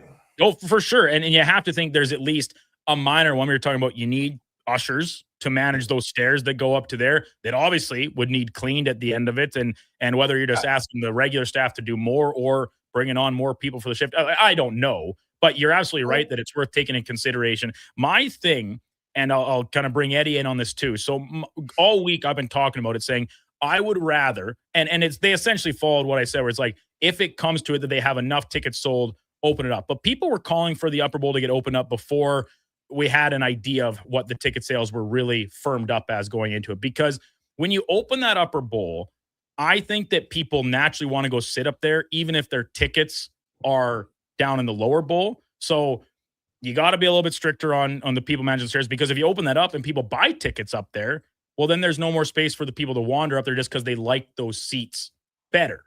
And then my turnaround kind of point in that is that it's all about the dollar and the bottom line.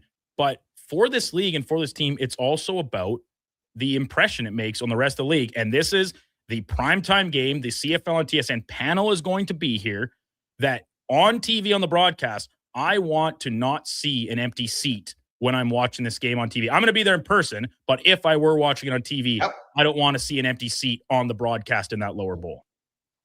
Yeah, and I would agree, Duke. You want to have the lower bowl jammed up. I was actually one of those individuals a couple of years ago that you wander up there. Yeah, 100%. I wandered up that one game when it just so happened to be up, and I took the family up, and I actually loved it. That was my first time ever watching a game from up top, and I thought the sight lines were amazing.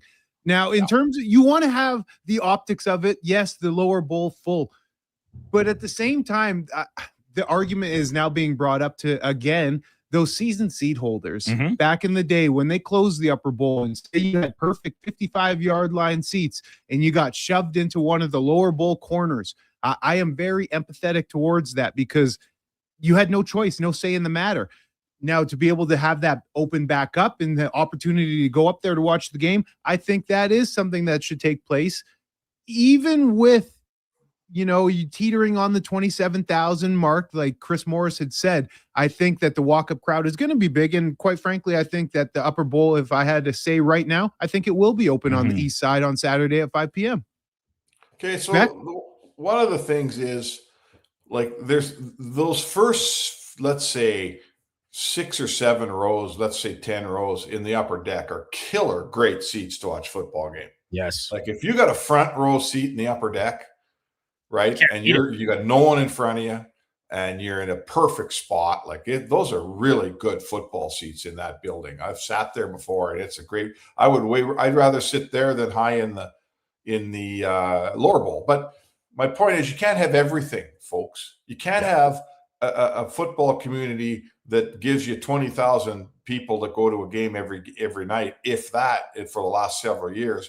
And then snap your fingers and say, well, I want the Elks to open up 40,000 seats for me to pick from when I go buy my season tickets. You can't have it all. You don't think that they would love to sell, like, along the rail there, like the first 5 rows? They could probably sell those season tickets before they sold a lot of other season tickets in the lower bowl. Absolutely. But you can't start selling that upper bowl, because it comes with staff. Like, I come from a baseball. I used to cover the Trappers for a long time. I learned a lot from guys like Mel Kowalczyk and Dennis Henke about operating. And the operators look at the dollars and what it costs them. The Elks are a small town, small money organization. They can't open up that upper deck just so that an extra 200 people show up, right? It's not going to work that way. So I guess this is a bit of a price we're paying for the Elks not having been supported so well. Let's hope they get supported to the point where they start selling you season tickets again right along that rail in the upper deck, because it's a great, great seat to watch a football game. Hey, Spec, what have you thought about just the momentum that you've seen, online, and the push to Pat Commonwealth? What are your thoughts as a sports reporter seeing this from the city of Edmonton? It's a cool story. Like if I was an Edmonton Journal columnist, I'd be writing it every day, and I think it would be like it's a fun week. But Eddie, right? What happened? Who's the next home game against? Winnipeg. Yeah. Nope, Okay, sorry, so- Toronto, Saturday, August the 15th. Okay, so this is awesome. The Elks are hot. Saskatchewan's coming in. They're always the best opponent to have this game against. Like the football gods just converged on this game for the Elks for sure, giving them the Riders. And this is awesome. Let's have a great game, and everyone gets out and watches a game and gets exposed, and hopefully the Elks play well and all that stuff. But it's got to, what's going to happen when Toronto comes? What's our goal then? Is our goal still 30? Is our goal 20? This is a fun week, and I'm not going to rain on the parade. Let's have a fun week. Let's hope the Elks milk it for everything it's worth and get everybody they can in that building. But a football team cannot run on 1 week alone, right? This has got to become something that, the average crowd of 15,000, all it has to do is turn into 22 or 25, and I think the Elks will be pretty happy with themselves. And you're right. This can't just be a one-off. This is a fun week, but 6-1 spec. And that's why this week is what it is, is because this team is 6-1. They have earned it. You're right, man. Here I am. I'm out in different businesses. I was at Bonton yesterday talking with Jerry, the owner, and he's telling me his 15-year-old son is excited about CFL football. I got another guy I do some business with, HCC Mechanical. He's bringing out 12 people because they want to come. And it's not because of the Riders. It's because this team is winning, and it's not in the DNA of sport to have a winning team in an empty stadium. I think there is an absolute correlation between the 6-1 team and this big push to Pac Commonwealth. We're in Edmonton. I'm not communicating with Rider fans. I'm communicating with Elks Craze fans that want to come out and support it. So I think winning really does solve everything. Am I archaic for thinking that? And you guys have heard me say that for years now. But we're seeing the winning, and we're seeing what's happening when they win. Oh, come on. Winning solves every problem. That's not to be disrespectful, but I don't think you're inventing that in sports, Eddie. No. I think every sport, every town, winning solves all issues, right? I got a good friend out in Spruce Grove, Derek Walkham, and his sons, I think he's like 7. And he shamed him into going to the last game. He said, I want to go to the Elks game. And Derek said, oh, man, it's a long ways in. He goes, hey, if your Seahawks were playing, we'd be going. Yeah. And Dad had to say, oh, you're right, we would be. Okay, let's get in the truck. So with that being said, you show up and you do your job against Sask. All of a sudden, you end up 7-1. Well, golly, people better want to come out and watch that Toronto game in a couple of weeks because this team is the best in the CFL. What did Yogi Berra say? You can't stop the people from coming, right? I love that. Very, very true. And then just like I said, it is all positive. We're all excited about it. But then this discussion about, the decision making on the upper deck and stuff, it does loom kind of large because I touched on it right before we brought you on, Spec, and this text came from a Matthias on the text line. I'm waiting for the upper bowl to get open, so I keep checking Ticketmaster with fingers crossed. So with this announcement, have they almost slowed the sales of tickets because now there's this group of people that were maybe a little ticked off when their season tickets got taken away and they've been holding out on the team. And, there's just so many factors at play. It's going to be a good crowd regardless of if the upper deck is opened or not. And do you got a prediction for tomorrow night's game, Spec? And it will it be on the TV at Spec's deck for all the locals to congregate around and enjoy a few warm beers out of your iceless cooler? Hey, I do. I got a bunch of family coming out. The game will absolutely be on here for sure. And who's going to win? I mean, I don't know. Listen, in any sport, when I see a home and home and it opens and the road team wins the first game, I expect the home team to win the second game. They're confident. They walked into Regina, won a football game last week. Listen, well, at this point, you'd have to be a real ogre to pick the Rough Riders to beat the Elks tomorrow on Saturday in Edmonton. So absolutely, I'm taking the Elks. I'm not sure if you know this, but over at Bet365, the Riders are currently favored in this football game by 1.5 points, which came across. The Elks were favored earlier in the week, but it has obviously shifted. There's some money going to the Riders side with the expectation of a bounce back here. I think a little bit of revenge on the road. Eddie and I were both surprised by that number. And to me, as a casual sports gambler and someone that loves to sprinkle, responsibly as always, I'm all over that Elks action as underdogs in this football game. I don't know what the score is going to be, but if you go to the game, you're going to have a blast. I hope our weather's good. I hope there's no, we do all right that way. Mm-hmm. But a Saturday night in Commonwealth against the Riders, a big game, a good Elks team, like all the ingredients are there, right? It's just a fun night. I told you the last 3 days, I grew up going to those games in this city, walking in that stadium with lots of people when you actually had to wait in line at the LRT and you had to wait in line to get your ticket taken. And, there was actually people in the concourse and it was exciting. We're going to get back to that on Saturday night. And that is exactly what all the ingredients of a really good time in Edmonton. Yeah. Should be a dandy. Spec, have yourself a great long weekend. Tommy will be back with you on Tuesday morning at 8:00, and we'll chat about all the happenings out at Polynesian Days and beyond at Alberta Beach. Have a great weekend. Take care. All right, boys. Have a great weekend, everybody. Mark Spector, Rogers Sportsnet, on the mark. Powered by Northgate GM. This truck's for you. Eddie, another text. This one from Schwackheimer. Same here, waiting for the upper deck. Because the tickets that are left are the tickets that nobody wants. The seats that nobody wants, right? The corners. Yeah. The unideal spots. And I don't know if you caught any of Chris Morris's conversation with the con man yesterday afternoon, but he essentially said their motivation for wanting to open the upper deck is, of course, to make more tickets available if people want to come. But also, the reason they're not waiting until it's completely sold out to do that is that they want to give people the opportunity to buy tickets that they want, aka not the corner seats. So instead of having to buy the lousy seats, and it's Commonwealth Stadium, I'll be honest, I'm not sure there's any really bad seats just because of how big the surface is, right? And there's no pillars, there's no sight lines blocked for the most part. Pretty good viewpoints. It's pretty good, but there are better seats than others. No doubt, as any stadium is. So Chris said that he wants to give people the opportunity at, I'm pretty sure he said, I don't want to quote him directly, an elevated price point. Last night on the news, are you talking about that? No, didn't he not say this when he was on with Connor? Last night on the news, after his hit with Connor, he said, we need people to buy tickets on City News. If people buy tickets and they end up in a section of the stadium they're not super happy with, they'll have the option to move into the upper deck.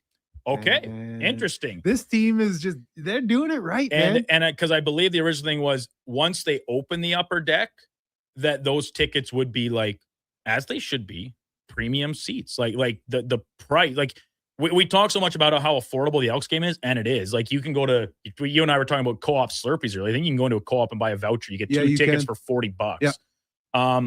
I don't believe you're going to get that good of a rate to buy seats in the upper deck.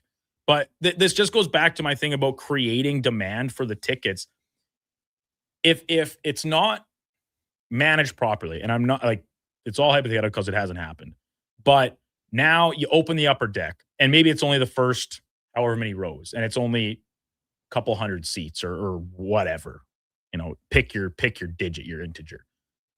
And that doesn't sell, then it's all of a sudden the people down below, whether they have a ticket for up there or not, or they upgraded or not, they're going to want to go up there, just as you do when you go to these games. That the rare time it has opened up, and it's forget about the impression, the impact of it from a viewer standpoint. Forget about that. Then all of a sudden it's just like, but what are we doing? Like you buy your seat, you're supposed to sit in your seat, and it's a different story when you're one of 3,000 people at the game during a monsoon in your home opener, as opposed to a game where there is 30,000 people there. You're supposed to sit in your seat. Yeah. And I'll say this, though. I don't think there's ever going to be a perfect remedy to it. No. But how nice is it to see this organization bending? And I'm not saying they're folding like a cheap tent, but they're bending to try and curtail to the fans. They're bending to try and make it as comfortable, accessible as possible. We'll work with you. If you're not happy with the seats here, we'll work with you. That is so refreshing to hear from this organization, man. They are doing it right from the top down. Heck yeah, Chris Morris. And we'll finish the segment with this from Schwackheimer. Walk-up crowd is going to make them open it up. Believe me, at least 2,500 walk-up. Well, Schweigheimer, that's great. And I believe it to be true. But if you're taking the organization at their word, if they don't hit that threshold, they're not going to risk when there's still 2,500 tickets available without opening the upper deck, then they're not going to do it. Point blank, Duke, they opening it or not, in your opinion? Point blank. I told you, I think they're opening it. What do you think? Yeah. Yeah. You know what? No, I changed my mind. Okay. I don't think they will. You're out. I'm out. Oh, I wonder if we snaked one of Fenny's questions. Oh, we didn't. Thank God. I hate it when that happens to me when I'm over there. I've like cooked up, and it could be different. As a quick tangent, like if I'm still working on them and I've like got it typed out, but I haven't sent it to you and Tommy or you and Kevin yet, and it's still technically in the drafts, and all of a sudden you guys like fully break down one of the questions I had, and I was like, cut that grass. It's worse when I've already sent it and it's there in the inbox, and Tommy just had, or you haven't looked at, you haven't looked at it yet. But it's already there. Yeah. Like I'm sold. I'm vested. I have to go that direction now. And we just rehash it out. So that's fine. That's just how things go sometimes. When we come back, we will dive into the rest of week 9 in the CFL, including more talk about the Elks and Riders game itself with Eddie here. And then at 8:40, we will go in or out with Josh Fenwick to round out Eddie's time with us here on a Friday. 1-833-401-1440 is the text line. Would love to hear your long weekend plans, your thoughts about the game itself, some predictions if you're so inclined, where you're sitting at if you're going to the game, all that jazz. We love your contributions to the show. And I know I haven't mentioned it yet because apparently when I was away last week, it was completely disregarded. But while I'm here, it's still Playlist Friday. If you got a track you want to hear to send yourself into the weekend on a good note, send us a text with the song title, the artist, whatever the case, and Josh will do his very best to get it queued up. I think we've got one that came in, and it's a little bit of a niche one, so we're hoping to get that played at some point. But drop them in on us here on a Feel Good Friday on the Tom Gazzola Show on Sports 1440. Brandon Douglas, Eddie Steele, Josh Fenwick, and Connor the Intern, all in studio. The show brought to you by Bet365. Hi, Mike here from Northgate Chevrolet Buick GMC. Car shopping sucks. That's right. Going back and forth 100 times just to get a price. Give me your credit card for a test drive. What's all these extra fees? That sounds ridiculous. At Northgate, we do things a little differently. Good deals on new, pre-owned vehicles, good people, and a great selection. Stop in and see us today, 13215 97th Street, or visit us online at northgategm.com. You're in Northgate country. Whether you're a craft beer connoisseur or more of a wine aficionado, there's always something new to discover at Sherbrooke Liquor, a unique, family-owned, independent liquor store. The selection, incredible. The non-alcohol section is also very impressive. Sherbrooke Liquor, expert, knowledgeable staff with a passion for unique finds. More than just a liquor store, we're a community. Alberta's best, the one and only Sherbrooke Liquor. Wine, spirits, and oodles of beer. Visit SherbrookeLiquor.com. Hey, sports fans, we've got a clear choice for you. At Crystal Glass, we provide customers with the perfect glass for any job. From home to auto and even commercial, installation or repairs, we're your team. Call 310-GLASS or visit crystalglass.ca. Crystal Glass. Everything is going to be okay. Any business, regardless of size, can stumble occasionally. I'm Dan McDicken, a licensed insolvency trustee with Faber. If your business is facing financial challenges, our team of chartered insolvency and restructuring professionals have corporate debt recovery solutions that work. Schedule your free Faber Focus session at faber.ca today. Chances of a positive outcome increase if you engage Faber sooner rather than later. Kickoff is coming August 1st. Elks, Rough Riders at Play Alberta Field at Commonwealth Stadium. The prehistoric party is back, presented by Purolator Tackle Hunger. Experience family-friendly fun all game long with a dinosaur-themed contest. Get your tickets at goelks.com/tickets. Don't miss a moment of Blue Jays baseball this season. Join play-by-play announcer Ben Shulman for the games live on Sports 1440. The Toronto Blue Jays are on Edmonton's home for all things sports. Sports 1440. Legendary is here with BetMGM Sportsbook.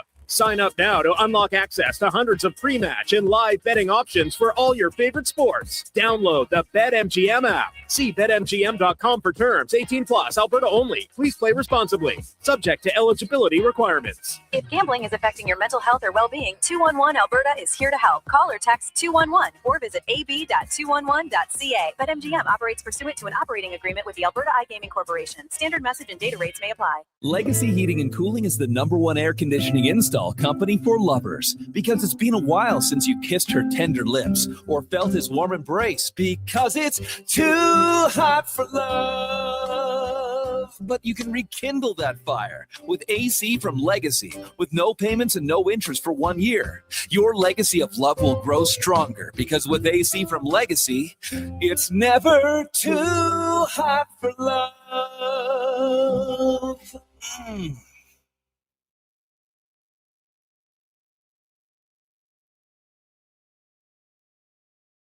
The Tom Gazzola Show with guest host Brandon Douglas on Edmonton's sports leader, Sports 1440. Presented by Bet365. Alberta, we are here to stay.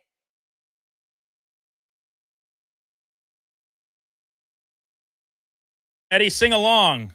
Green and gold. Sing. Oh, he's turning. Wait, yeah, I'm good. Edmonton. The Edmonton Eskimos. Go Edmonton! That'd be Halsey up in the crowd. Let's go Eskimos! All right. Welcome back to the Tom Gazzola Show on Sports 1440. Brandon Douglas, Eddie Steele, the proud Green and Gold Double E alumni, singing the fight song. That came in as the first Playlist Friday request to get everybody excited for Saturday. It's palpable. You can cut it with a knife here in the city. The reinvigorated excitement and fan base around this team at 6-1. How can you not be? And listen, some people might grow a little weary of us, pounding this drum about getting people back. And they're like, I'm not from here. I didn't grow up in Edmonton. I have no connection to the Green and Gold team. I like Edmonton as a city. I'm proud to call it where I live right now. I'm proud to work here, play here, golf, all these things, go out and rip it up on the town, play slow pitch, etc. There's a lot of pride that goes into it, I think, especially when you consider the downtrodden nature that the franchise had endured for so many years prior. And then to have, what do we always say, Eddie? Everyone loves a comeback story. Yes, they do. And right now, this franchise is kind of on the verge there, where you look at the highs of highs that they've endured in their history. So proud in its history, from the 5 in a row, obviously the dominance through the 80s, and then your own Grey Cup championship in 2015, which is all of a sudden 11 years ago and is the most recent that the team has achieved. So this comeback has been great. As Spec said, we hope that it continues just beyond this one Saturday late afternoon game against a huge rival. And if the team continues to play at the level they've displayed so far, I have no reason to believe that it wouldn't. Now, are you going to get 30,000 for the next game against Toronto? Maybe not. But can you get 20, 25? I certainly would hope so. I would hope and expect so. Part of the reason to do what makes this comeback such a great story is, let's not forget, in the midst of all the negativity from 2020 on, up until last year, essentially, there was a historic losing streak in there too. That I think, I often forget about it. It was how the bad and laughing long stock it was. of the league, Of or pro the laughing sports. stock of the country, and the laughing stock of pro sport in North America. So to see this organization stripped of the greatness, because make no bones about it, there is deep tradition, deep greatness, deep history with this team. To see them stripped to where they were a few years back, what was it, 23 straight home losses? Nobody showing up. You're getting under 8,000 people in Commonwealth to support this team. To see where they were there to where they are now, how could you not be excited and proud? How could you not be inspired? Very well said. Very, very well said. Now, Eddie, the rest of week 9, we saw kickoff last night. We kind of led the show breaking down last night. So win for the Lions, and one they needed pretty desperately, right? As they now move to 2-5 on the year. The rest of the schedule tonight, Montreal and Ottawa. Seems like a layup for the 6-1 Alouettes, the winless Red Blacks. Do you think the Red Blacks can go a whole season without winning a football game? No, it's really hard to do. Every dog has its day. And again, this is pro ball. Like, these guys are talented. They're being over paid there. to play too. They're getting paid. Jake Mayer, I don't hate him as a quarterback. I thought he was going to be the next guy. He took Bo Levi Mitchell's job in Calgary. Crazy. He sent him out the door. He made Bo Levi expendable. So there is a player there. And Ryan Dinwiddie is a good coach. He may do some brash things and say some things in the media, but he is a really good offensive-minded coach in the CFL. So I do think that they will have it click for at least 1 or 2 wins. I believe that they'll cap out at max 3, though, if they get a couple on the board. And then tomorrow, the early game is Calgary in Hamilton. Both teams 3-4. One of these teams, I think, better than the record indicates, and the other team slogging it out right now due to the aforementioned injury to their starting quarterback, who is still one of the best guys in the entire league at his position. That, of course, being Bo Levi Mitchell. I do firmly believe that Calgary is better than the 3-4 indicates. Now, they need to be able to, their defense needs to shore things up here. VA Jr. is very much in the discussion for MOP at this point of the season. He has been as advertised. He's been the turnaround at QB that the team needed since coming over. And you pair that with what Phil Pott's doing. Dedrick Mills, I think, is still the leading rusher in the CFL going into the week. So top 3. They're very well complemented. That game is in Hamilton. That's tomorrow at 1:00. And then, of course, the Elks and Riders to round it out. And this text came from BC Oiler. He's been pounding this drum. He wants us to get all in on this, Eddie, and I think it's a warranted doing so. Over at Bet365, the lines on these games. BC Oiler wants us to make some picks against the spread for the remaining 3 actions. So tonight, Montreal in Ottawa. Montreal is -6.5. Tomorrow, Calgary -4.5 in Hamilton, and then the Elks +1.5 at home against the Riders. I will let you go first, make your selections across the board, and I will follow you up. I'm going to take Montreal to cover that 6.5. I'm going to take, what was the Calgary? 4.5 against on the road in Hamilton. Yeah, I'm taking that as well, just because I do not trust Hamilton at the quarterback position. Yeah. I'm sorry, for those Trey Ford supporters, I just don't trust it. Do you think Trey Ford remains the starter through the course of this game and beyond? I do. Yeah. I do, at least this game. Right. And beyond, I don't know about that, but this game in particular, yes, it will be Trey's game. And the Edmonton is a no-brainer. Sask is favored. Give me the underdog. Elks money line +110, so better than even money. Give me that all day, every day. I hate to be chalk, Eddie, but I'm agreeing with you. We've watched Ottawa play. Montreal's they're right there with Edmonton as the best team in the league. Certainly, I think heads and shoulders the best team in the East.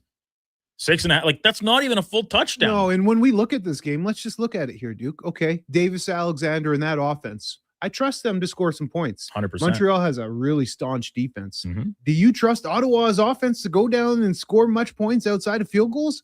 I don't. So I think Montreal runs away with this. Easy 6.5 cover. I'm with you. Yeah, I'm all over the Owls. I just kind of pumped Calgary's tires, so I'm obligated to an extent and certainly wanting to be on that train as well to cover those 4.5. And then, I'll be on the Elks money line on Saturday. Let's look at this Calgary game then for a sec. Sure. Do you trust the Hamilton offense to really beat any team? If you want to talk about what Mark Speck kind of teed up, like how the football gods converged here to give Edmonton at the peak of this rise of excitement in the city with a Saskatchewan game on the schedule on a Saturday afternoon, it's kismet. This is a get-right spot for the Stamps defense to try and shore things up against the Ticats. Listen, you still got Kenny Lawler, as dynamic as they come with the receiver position, but can you get after Trey Ford and make difficult and force him into some mistakes and, incompletions and scramble around? And I think they can. And I think the defense will get itself figured out, and this seems like a very good opportunity to do so. And I still like that offense. They've shown they can put up points on pretty much anybody. So I think that one's actually, it's weird to say because of how bad Ottawa's been. I think that game might be more of a runaway than the Montreal game tonight in Ottawa. It's going to be a track race. Couple text messages here, 1-833-414-1440 before we go to break and come back with in or out to wrap up Eddie's time with us this morning. This one from the Section W boys, Eddie.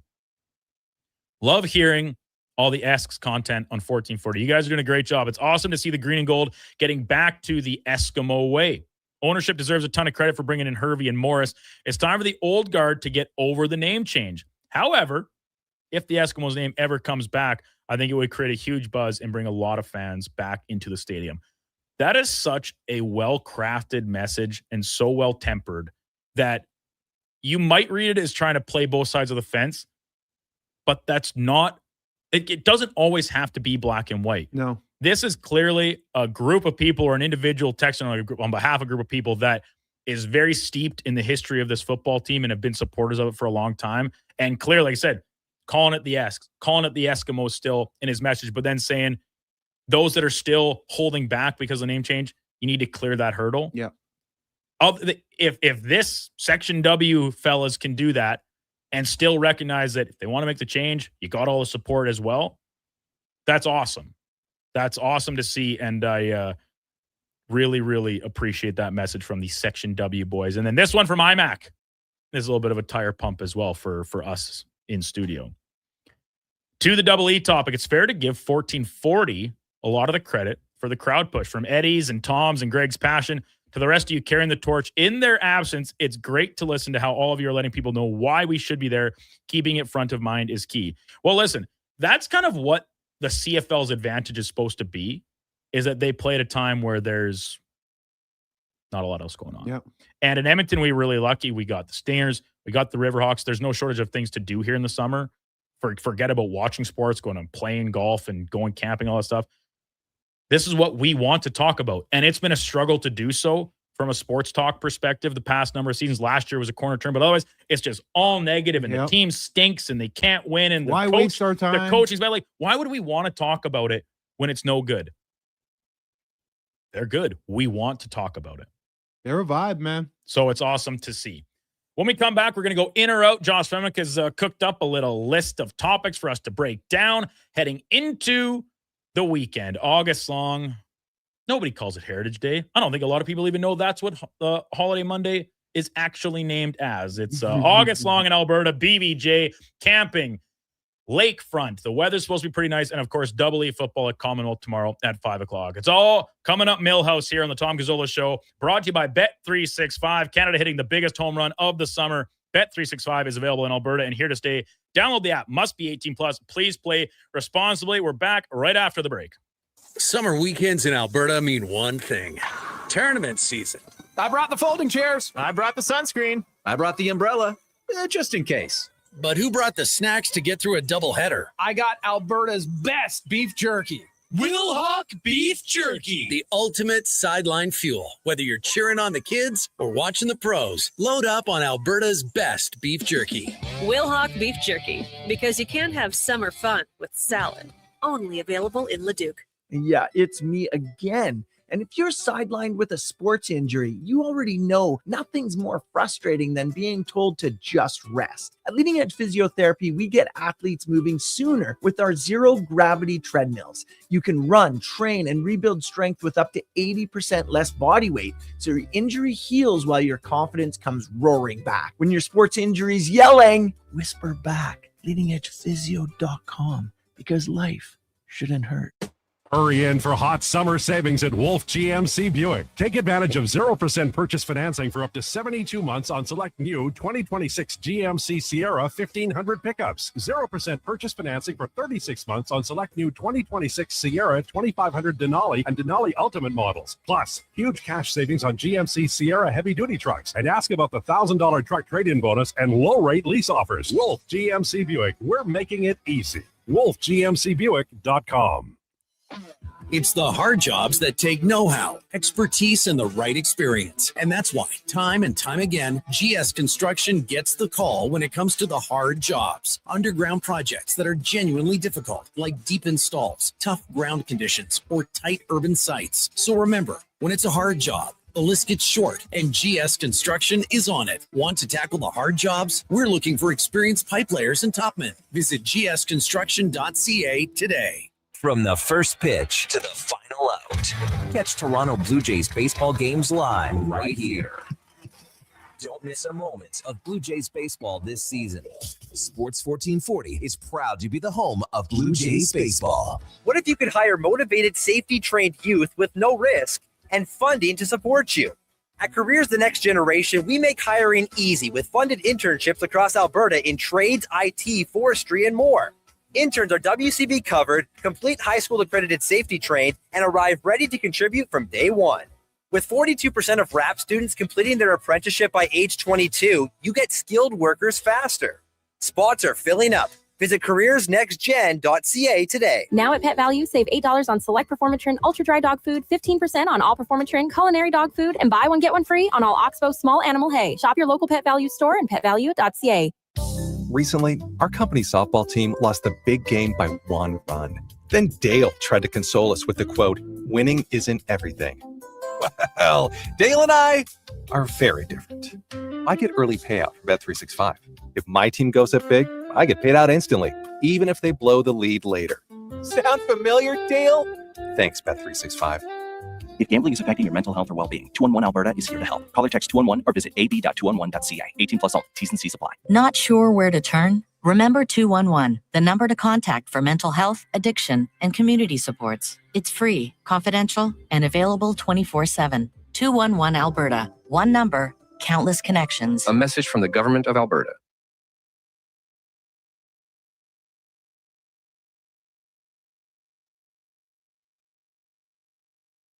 Your game, Your station, Sports 1440. and watch us on YouTube, Facebook, and X.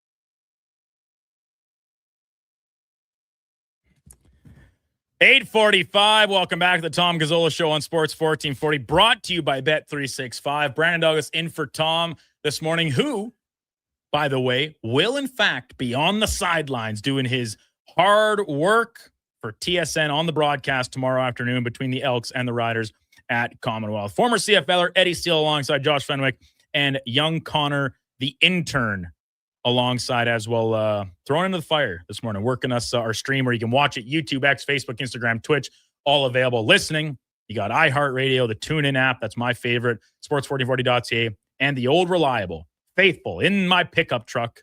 Apparently I have the best antenna in the province because it actually comes in crystal clear essentially everywhere, AM terrestrial radio. Eddie, it's time for In or Out. It's brought to you by Pro Solutions. Need fast AC service? Pro Solutions offers expert repairs, tune-ups, and installs with flexible financing. Book your appointment now at prosolutionsinc.ca. We got nothing. What's happened? Are you killing me, Rick? Are we in or are we out? Are we in? Or, yeah, Eddie, let's just do our best reenactment of it. Well, I thought you were in. So. It's like, what? I'm sorry, Jet. You're already in. I actually have cue it up now. Cue up the hot and cold instrumental from Katy Perry. You got it? Yeah. All right, let's see how close we were. Okay, you know what? Moving too fast. Bottom line, are you in or are you out? In or out of what? No time for questions, just action. In or out? Well, then I'm out. I'm sorry, Jet. Actually, you're already in. Are you in or are you out? On Sports 1440. I thought you would go, I'm in, Bob. We would have had a really cool moment, but you kind of ruined the whole thing. Yeah, we were pretty close, Eddie. I wasn't close. I think we did a good job. All right, Benny, what do you got for us on a rocket Friday? All right, number one, tomorrow night at Commonwealth, the WE will attempt to win back-to-back against the Saskatchewan Rough Riders. The Raff Riders, and likely a full house. I'm saying the Elks will get it done in front of a very rockin' home crowd. Go ahead, football boy. Yes, they will get it done in front of your request coming to the break there. All I do is win. DJ Khaled, Ludacris, T-Pain. What a collection. Snoop Dogg. All gas, no brakes. Awesome track. I'm into. We kind of just broke it down there. I am surprised the Elks are not favored in this football game, currently going off at 1.5 point underdogs at Bet365. I'm all over it. I love it. Now, I'll add an extra wrinkle here, Eddie. After the shootout we saw last week in Regina, the point total did go up by a couple. It's 59.5. Do you like the over or do you like the under? I like the over. 59.5. Yeah, we saw 70 points last time out. Yeah, I see each But team scoring. these are the two touchdowns. best defenses in the league. Yeah, but there's a lot of talent on offense. That trio of receivers Sask has, they are tough to limit. Very. And like you talk about how good the Elk secondary has been, ball hawking, obviously the turnovers. And now listen, that comes with give and take, because when you're ball hawking like that and you're looking to generate turnovers, you can get burned as a result because you're not just playing quite as tight. You want to bait those guys into those throws and thinking they're open.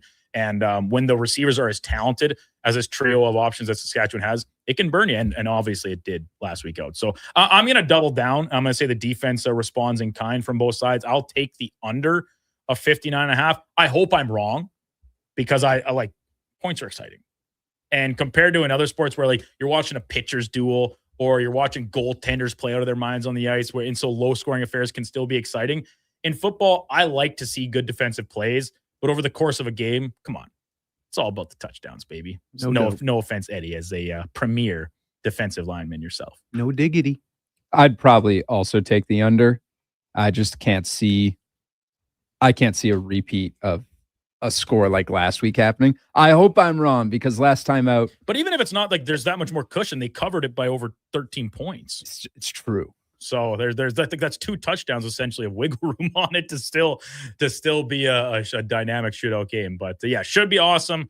Trending towards 30K plus. I'm looking forward to it very much so. All right. Speaking of 2 touchdowns and staying with the Elks, after a couple of lackluster games on the ground, I'm thinking Rank the Tank is going to put a stamp on this game with 2 touchdowns and over 200 all-purpose yards. Ooh, wow. That's a big game. I'm probably going to be out because I do think that the Riders, and this is just purely guessing, they defensively approaches with saying, can Cody Fajardo really do that to us again? I think they're more concerned still about limiting Justin Rankin than they are about getting beat through the air as badly as they did last week. Now, I expect Rank to have some more space and be more involved, but 2 scores and 200 yards, I think that's a little rich for my taste here. And this is someone that you won't find a bigger proponent of what Rankin can do in different elements of the game. Duke, I like that. I'm going to be out as well. And I like your reasoning. Now, I'll say this. It's not so much let's make Cody Fajardo beat us, but I know factually, if I was a defensive player for the Riders or anybody across the CFL, you go into a game against the Double E thinking Rank is not beating us. Yeah. Anybody but Rank. Yeah. We don't care if Cody goes for 500. Anybody but Rank. And that's why the play action opened up so well against the Riders, because there was so much attention and focus on Justin Rank in every play of the game. You do a quick little fake handoff and boom, you got receivers running open downfield. So yeah, I'm going to be out on this. I don't think he'll get the 200. Maybe he'll get the 2 TDs, but this is where Edmonton is dangerous, is they have Leak. They have Austin Mack. They have TJ Luther. They have Keon Julian Grant. They have all these weapons. So when you do shut Rank down, other guys can hit. And I will say this, every single time Leak is on the field, the offense is productive. Every time Leak is on the field, the offense ends up driving for touchdowns. The offense is extremely productive with Leak on the field. I don't know if you fans notice this or not, but the numbers back it up. Get Leak on the field more often. Yeah, I think there's going to be a bit more of an overcorrection from the Riders. I'm stealing this directly from Deck, by the way, who said that this is what the Riders are going to do. Certified ball knower. Certified ball knower. Which ball? And very much noted the 2 dangly ones. And very much a Riders fan catches all of their games as well. It's like they overcorrect on the defensive side when something happens. So we got to focus on this. But also, I go back to the Labor Day rematch game last year where Rank busted out there, like, what was it, 83-yard run? Like the place was rocking. Eddie, you were sitting in the upper bowl. Sick. I think that adds a little something to like his juice specifically, because I know all football players talk about it, but when you're if you're like the team MOP and Justin Rankin. Like, man, it just gives me a little extra something. I can see him fighting extra hard for those couple of yards as the crowd is going absolutely wild. Valid reasoning. Like there's obvious justification to both sides of this argument about, do they overcompensate or do they double down on slowing down the team's best player? And we're going to have to wait and see, because I think Corey Mason and his staff are probably the only ones privy to that knowledge at the moment. I would think so. All right, number 3, the trade deadline in the MLB is starting to get very active, and the Jays have yet to make a move. If Kevin Gausman is going to get traded, he will be traded tonight. I'm out on this because I think the Jays are, and honestly, I think a lot of the big name activity is going to come down to the wire. Like the games played this weekend will dictate what some teams are going to do, if they are going to sell, if they are going to buy. And I've seen a little more scuttle, and maybe it's just for the sake of drawing attention to the Jays because, it was on TSN with Keegan Matheson and Steve Phillips and stuff. Like, the Jays could sell and buy, but their buy is more for the future. Like, the one deal I saw was they traded away their whole prospect pool for CJ Abrams out of the Nationals, where the Nats are more in the playoff race than the Blue Jays are. Why would they trade away their starting shortstop? I don't get that. So take it for what it's worth. It might just be banter and fodder for those of us that are consuming it all. But no, when it comes to Gausman, when it comes to Bieber, when it comes to Springer, Varsho, it doesn't matter. I'm excited to talk about this with Bob Nightingale coming up at 9:20. I think the Jays, like most teams, will be waiting kind of pretty much down to the end to drive up the price as much as they can. Yeah, I'm going to be out as well. I really like Duke's reasoning. I guess I'm going to throw this back at you, Fenny. Why would it be today would be the deadline? Because I would agree with Duke in the sense that these games would matter over the weekend. And then, you could drive the price up, much like what you said in terms of the teams and their different desperation based off how these weekends sets unfold. I think if he was going to get traded, he would get traded before his home start, because he had a very emotional moment with the crowd and everything in his last home start at Rogers. And it's just sort of all right, well, we sort of had this thing with him, and granted, maybe no one's come knocking for Kevin Gausman with the right package yet or anything. And, oh yeah, well, we'll hold out till Monday. And then, yeah, here come the Rays or whoever, and they want somebody. I don't like trading in division, but I think it's yeah, if he's making that home start, he's going to be a Jay probably for the rest of his career. He'll take a nice extension and just ride out his days. Here's my counter to that. Even if he's not traded, he's not playing tomorrow. Interesting. He has made his last appearance as a Blue Jay unless he does not get traded, which I heard your Yaremchuk on with Connor yesterday too, and talking about maybe the Jays just with the lockout looming, you just push your chips in and hope you'll get a 10-game win streak at some point here in the final couple months of regular season. I love Ty's optimism. He's a diehard Jays guy as much as anybody I know, but and Gausman would fit into that. But yeah, I think they'll hold him out tomorrow regardless, which is a scheduled start. And then if he's still a J come Monday night, they, get him back in the rotation from there. But I do think he will be playing elsewhere. All right, I'm in. Yeah, I like that. Out on my own question, in on yours. Number 4, last night in the majors, we saw Cody Clemens hit an ultimate grand slam, his being the most of ultimate grand slam. An ultimate grand slam is bases loaded, 2 outs. Yesterday, he had an 0-2 and count. down by 3. And down by 3. Yesterday, all of these things were a factor, and his count was 0-2. So he literally hit it on his last pitch. You know what I mean? Outside the of Brandon Douglas special, as we call it. Outside of pitching feats, a walk-off grand slam is the coolest single game sports feat. Yeah, I'll be in on this. And you know what? The timing is amazing because I caught the conversation of you guys had yesterday, which is better hitting a buzzer beater 3 or a walk-off home run. What program was that? Probably on the Frenzy. That was the Frenzy. 3 rounds, yeah. Yeah. So the timing of that is perfect, Ben, for him to have that last night. But that grand slam, especially when you factor in the ultimate, right? That is as crunch time as possible. Huge for huge for Fantasy Frenzy's baseball team. That's epic. As we're mired in a terrible season, but I'll be in on that. A walk-off. I don't know which other feats would, compare. Think of Milt Stegall when he caught the pass here against the Eskimos back in the day. Chris Cuthbert, Kevin Karras. Unbelievable. unbelievable. This is unbelievable. So, that'd be pretty cool too. But yeah, a grand slam walk off. Oh, I'll be out. I think in my heart of hearts, I'll be out for the sake of a little bit of discussion here. I'll take the Hail Mary. Okay. We 2 years ago, the Commanders over the Bears, the way when the DBs hyping up the crowd, not paying attention. Oh man, it was was Tyree bad. Stevenson, and then he's yes. And the nature of Hail Mary sometimes what it's like because it's rarely clean, right? It's usually pops off someone's helmet or a jump ball all of a sudden or something. There's just something about that, you're waiting with bated breath as the ball's in the air. Is it going to get there? Is it just an easy pick for the other team and they kneel it out? There's something about that anticipation while the ball's in the air that really has you on the edge of your seat. A grand slam, come on. It's so awesome. You can't, and it's even better when it's a no doubter. The camera hasn't even switched yet to be on the ball and it's still just the batter. And he's on the follow through and and he knows for sure that's obviously really sweet. So I think the only one that would compete with it is a Hail Mary. Man, when I was playing ball with the Riders, very much like that Stevenson where he wasn't paying attention. There was an onside kick, crunch time in the game.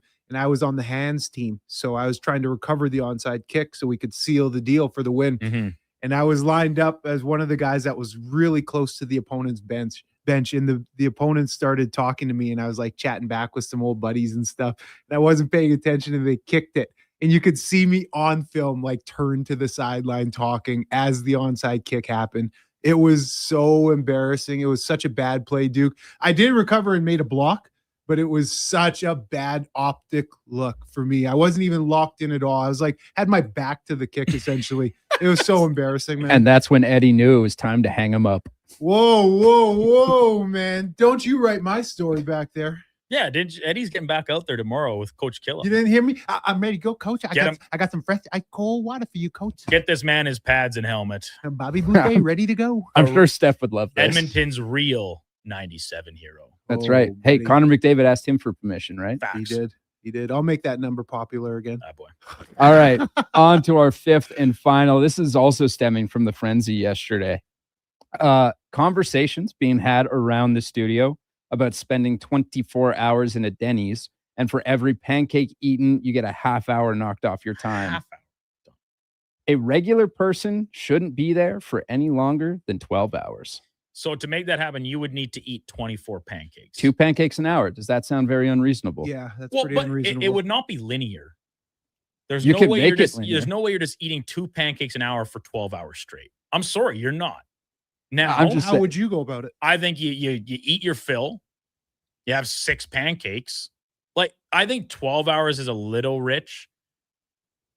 I think to eat 12 pancakes in 12 hours would be okay for a regular person. Not all of us have appetites like Eddie and Carius and Laddie. Dude, you get you've 5 never of them seen in, me though, eat. and This is funny. Well, no, I've stay seen heavy. Fenwick literally inhale donuts. Well, we see the donuts, yeah. Yeah, I guess we've seen and that. I'd love to see how you inhale food at the castle, but we're still waiting. I got to get on that front too. That's my bad. Besides, and we're waiting on Kevin now as well. Yeah, we got to by get the out way. there, man. We better spread them out. We got a long winter to True. make it through. Yeah, I'll be out. I think it's just a little too rich for me. It doesn't seem like that much, but the pancakes, they're not tiny. I know they're not huge, big, fluffy ones or anything either, but They sit heavy. That is a food that's a heavy food. It's not going anywhere. Are you just raw, drinking them dry? If you're putting syrup and butter on them and stuff, man, It's the only way that'll to- fill you up so Oh, quickly. it's the only You got to way eat them dry. No way. You got to No, eat them dry. That'll fill you up more, I think. No, Eat I don't them think dry? so. No, Dusty? but no, not with butter or syrup. Go the Joey Chestnut route. You're dunking them in water. Dunking it in water. That'd be easy. If you did that, that'd be But easy. here's the thing. That'd be I'm easy. pretty sure that is for the sake of eating them quickly, not eating as many as you can. I do think eating them dry would be the way to eat as many as possible over however long. I'd period of need it time. lathered. I'd be too much chewing. Well, dry. for sure. But then all of a sudden you're putting the butter and the syrup on it. It's just going to fill you up that much Mhm. more and sit there forever. Man, I don't know. I think because we had this discussion off air yesterday. I was always under the impression it was 1 pancake for every hour, not a half hour. So if we're talking 24, that is a lot of pancakes. That's a lot of pancakes. Tell me I'm wrong. I don't think I could do more than 8 max In 12 hours? Yeah, Like, really? I think 12 is feasible. Because I've only ever seen the video as like our fantasy football punishment is Denny's every pancake is a half hour. So I don't like that's just what my understanding of it was. I did not know that there was an hour of it because I've seen ones where it's like, oh yeah, we're going to McDonald's and for every McDouble you get an hour taken off because you eat 4 McDoubles like you're dead. I'm not gluten intolerant or anything, but as I get older, man, like those carbs they blow me up. They work your way through. Like those. Not even like that. No, they just blow me up. Like I feel like, like bloated. Yeah. No, that's fair. Very fair. Text line 1-833-414-1440. Get your thoughts in on all of Josh's in or out topics. Eddie, another banger show. It's a great one. Coming in on Tuesday with Tom? Oh man, is the invite there? Of course, it's always open. Maybe we'll see. We'll see. We'll cross that bridge when we come to it. Anything outside of the football game you got cooking for the long weekend? No, here, man? it's all ball all weekend. I've been really looking forward to this game, like just anticipating it like a kid waiting for, first day of school. I can't wait. I'm so excited because the weather as well. An early start, the tailgate's going to be popping.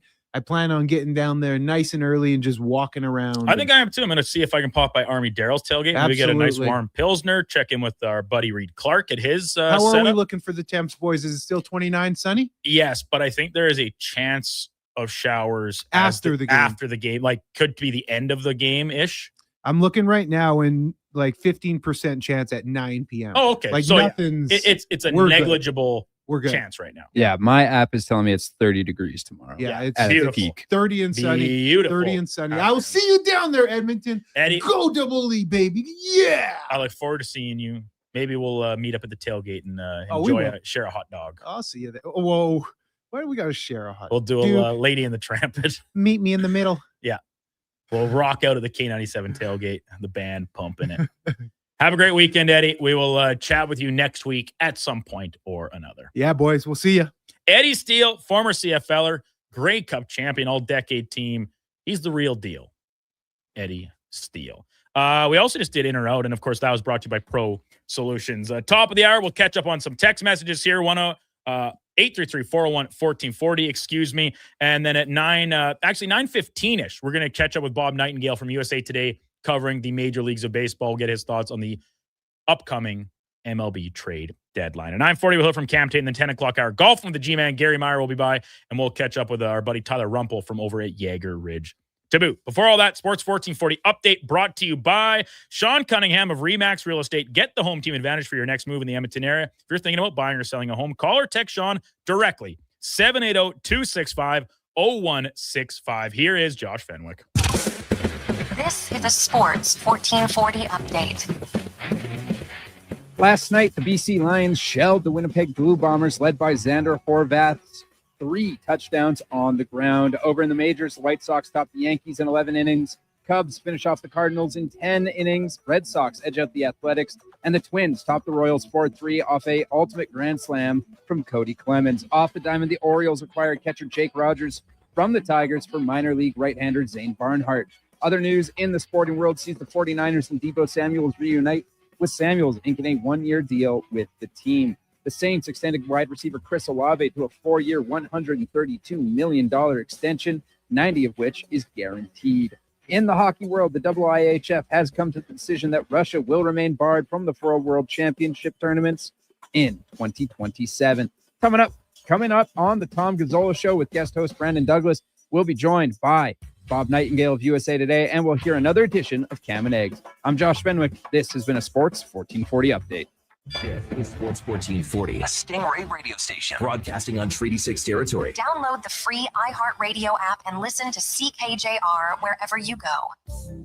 I finished a 5K in 94th place, right after a man wearing jeans.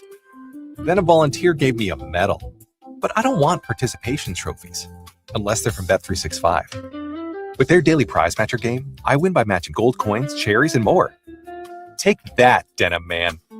Thanks, Bet365. Must be 18 or older. If gambling is affecting your mental health or well-being, 211 Alberta is here to help. Call or text 211 or visit ab.211.ca. Standard message and data rates may apply. T's and C's apply. Kickoff is coming August 1st. Elks, Rough Riders at Play Alberta Field at Commonwealth Stadium. The prehistoric party is back, presented by Purolator Tackle Hunger. Experience family-friendly fun all game long with a dinosaur-themed contest. Get your tickets at goelks.com/tickets. You don't just need property services, you need problems handled. HireGood provides cleanup, debris removal, site monitoring, and safety attendance across Edmonton. We reduce issues on your property, keep spaces safe, and take pressure off your team. We resolve real problems for businesses while creating real impact, because our team is built on second chances, and they show up every day ready to prove it. Visit hiregood.ca or call and mention Jason Gregor for a first-time discount. HireGood. Stable jobs create stable lives.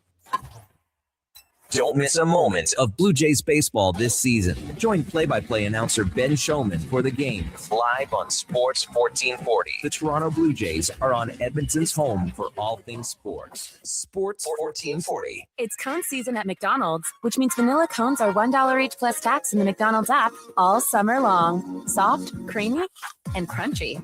For just $1 each plus tax exclusively in the McDonald's app. App download and registration required at participating McDonald's in Canada. Question: what do you do with your metal? Lawn ornaments. Statues. I made this hat for Kitty, but it's a little heavy. Sorry, Mr. Fluffles. At Metal Supermarkets, they encourage you to submit your creations to the Metal My Way Gallery today. You can win some great prizes. Go to metalmyway.com, a celebration of metal mastery. Proudly sponsored by Metal Supermarkets, the local convenience stores for Southside, West End, metalsupermarkets.com. Alberta, this one's for you. Around here, trust takes a few winters.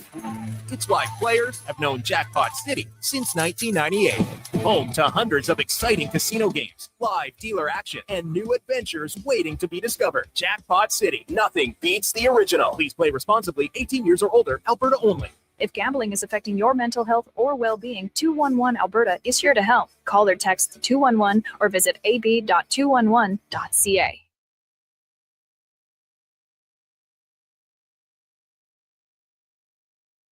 The Tom Gazzola Show with guest host Brandon Douglas on Edmonton's sports leader, Sports 1440. Presented by Bet365. Alberta, we are here to stay.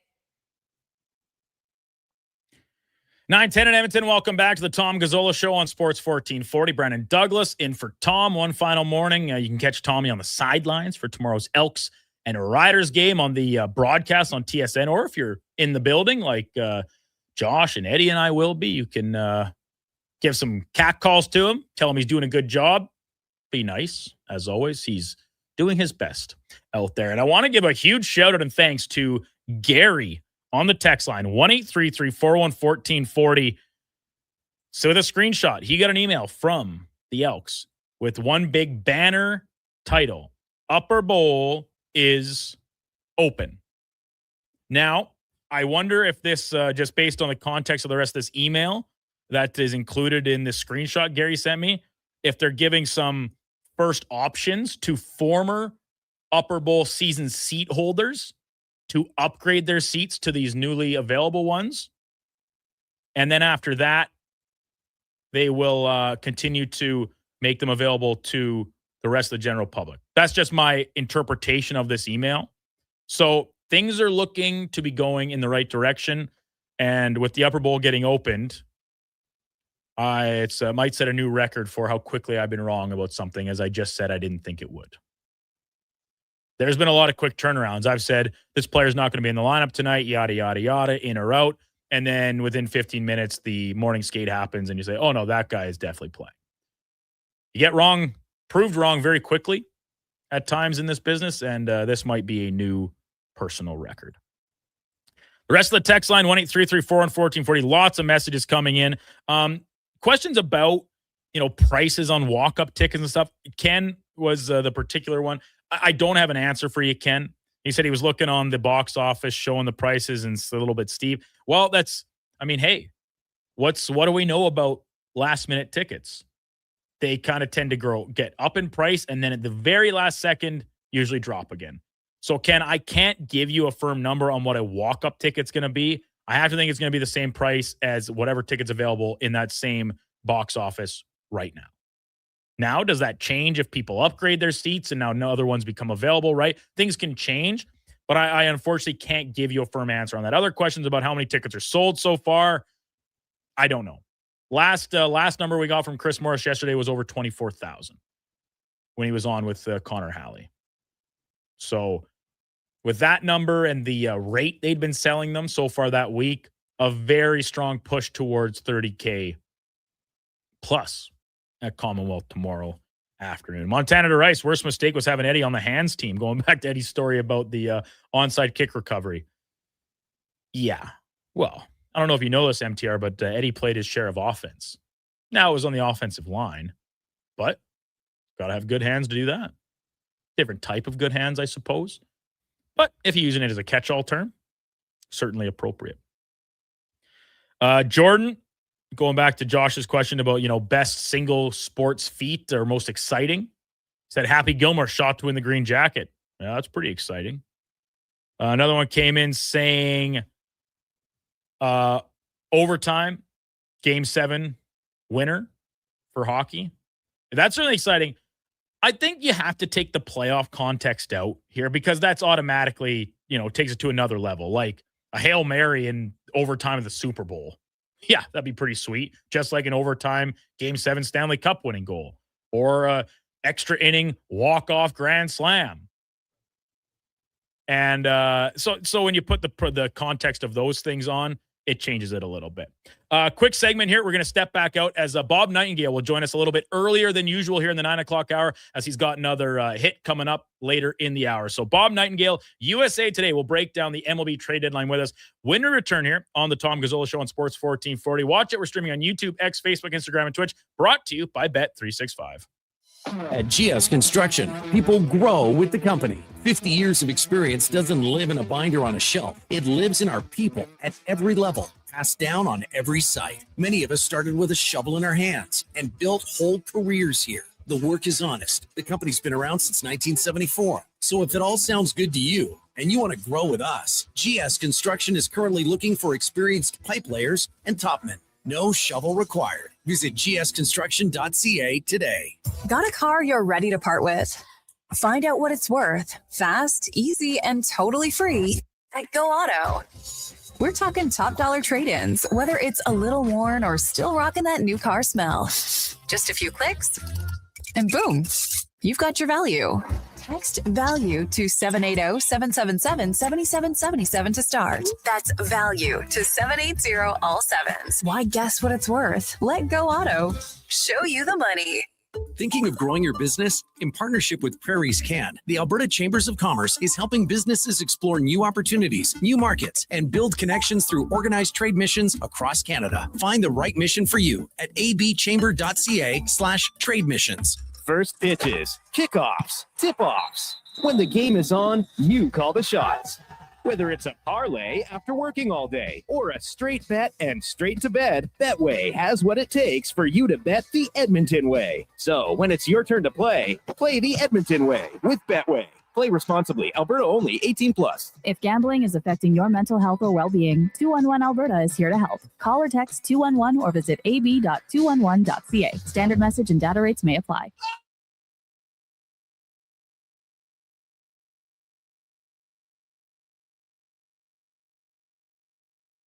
You're listening to Sports 1440 and watch us on YouTube, Facebook, and X. Sports 24/7. We are Sports 1440.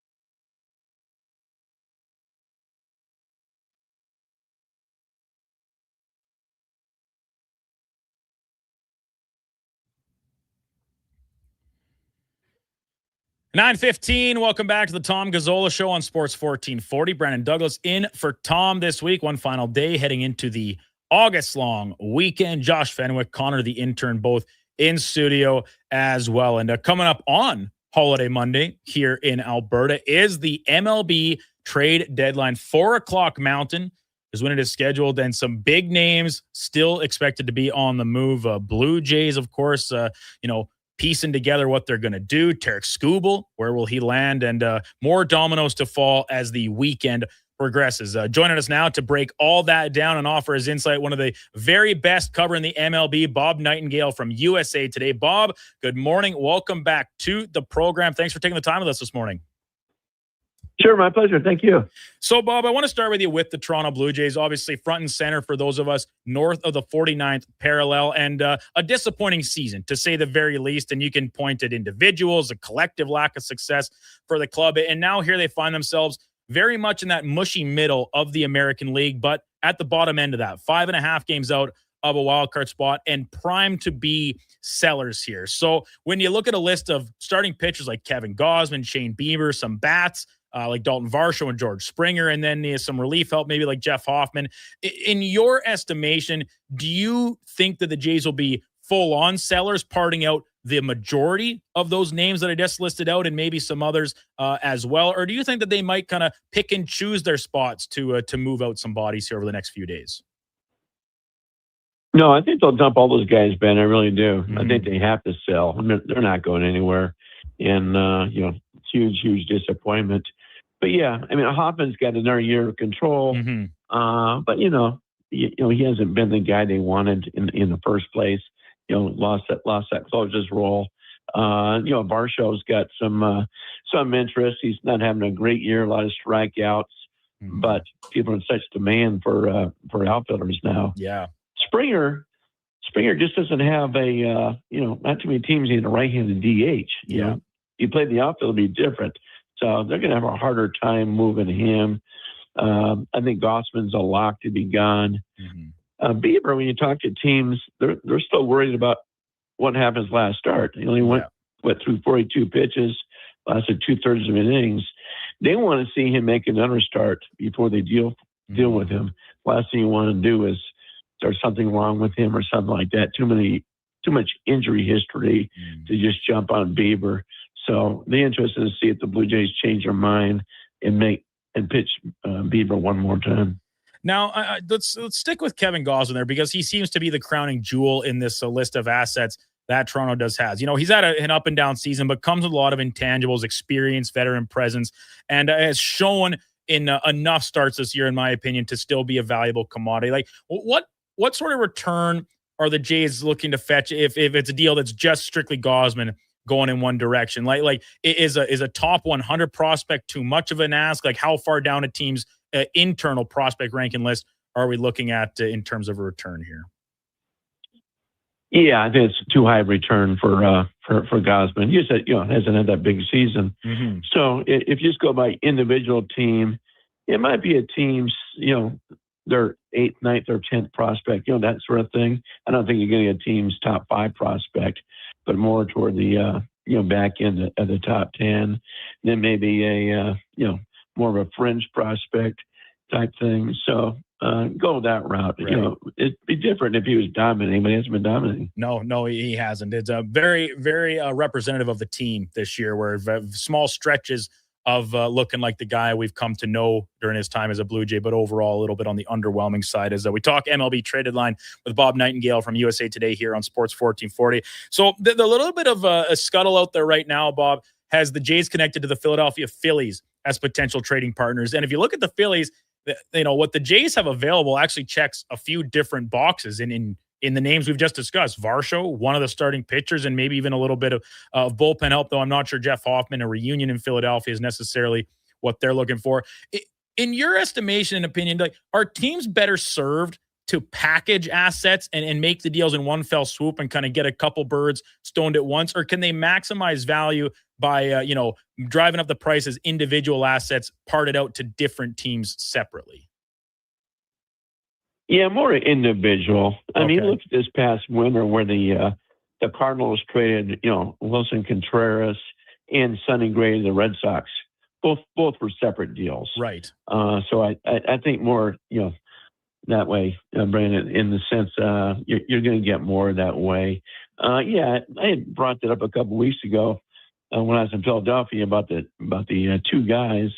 And they, Hoffman's been there before. They like Varsho, but they really want a right-handed bat. So Varsho's okay, but it's not their first choice. They had Hoffman before. They think he'll be fine as a setup guy, but not as a closer. And So I could see that happening just because they know the guy and maybe they're more willing to grab him than somebody else who doesn't know him at all. Now, around the rest of both leagues, the name that has certainly drawn the most attention is Tarek Skubal, as his time as a Detroit Tiger appears to be coming to an end. Let's start with a timeline here, Bob. Monday's deadline, is it a matter of like leaving the deal or potential deals on the table for a couple extra days and seeing if a better offer comes along for the Tigers? Or if they get a deal they're satisfied with, are they going to pull the trigger here before Monday's deadline in a matter of the next day or two? They could pull the trigger earlier, but I would say it's got to be Monday now, only in the sense where the Tigers still have not told teams he's available. They keep waiting. They know it's going to happen, but they still have not informed anybody that we're definitely trading Tarek.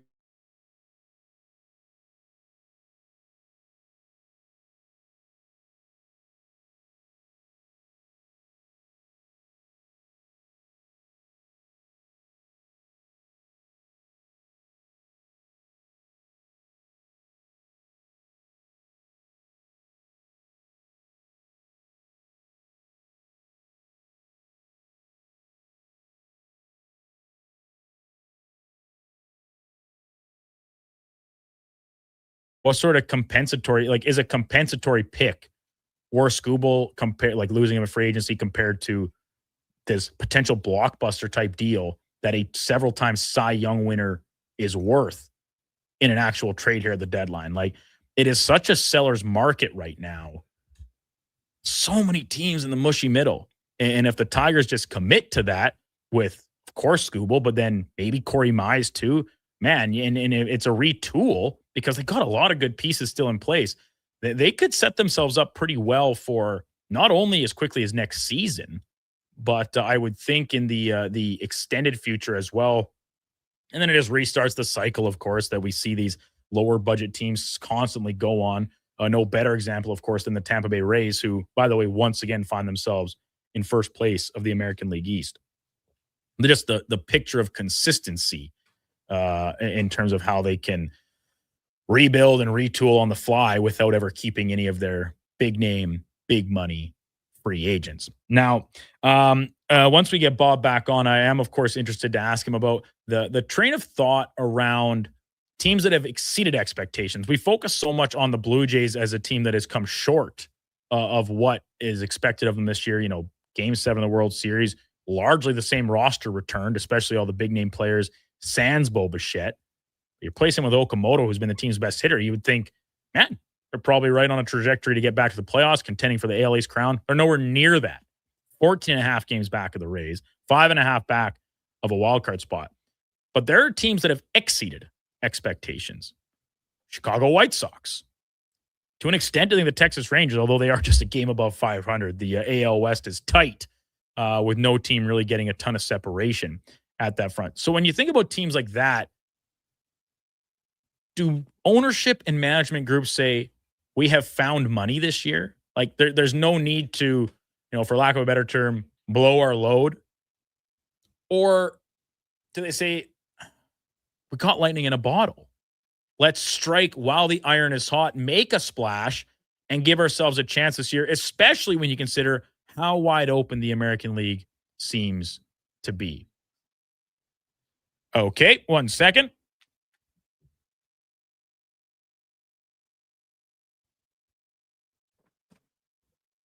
Apologies there. Just working on getting Bob back on the line. Had to hook Josh up with the phone number once again. So we'll continue to work away at that. But the White Sox are the team that has my interest probably the most. We didn't think they would be a 100-loss team again this year, right? Could they? Because they've done a good job accumulating prospects. Could they get back to a level of 500 baseball or close to it? Most would consider that a big success and a step in the right direction for this team that is really synonymous with one of the most dysfunctional in all of pro sports in the way that Jerry Reinsdorf has ran this team as the owner for a long time now. They're 57 and 51. They lead the AL Central. Last year's two teams that duked it out down the stretch, Guardians, couple games back.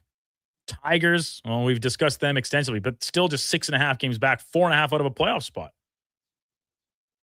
They are just one hot streak away from finding themselves back in the mix. That could change pretty drastically if one or both of Scooble and Mize find themselves playing somewhere else following Monday's deadline. Seems like we're having a little bit of trouble with getting Bob Nightingale back on the line. That's okay.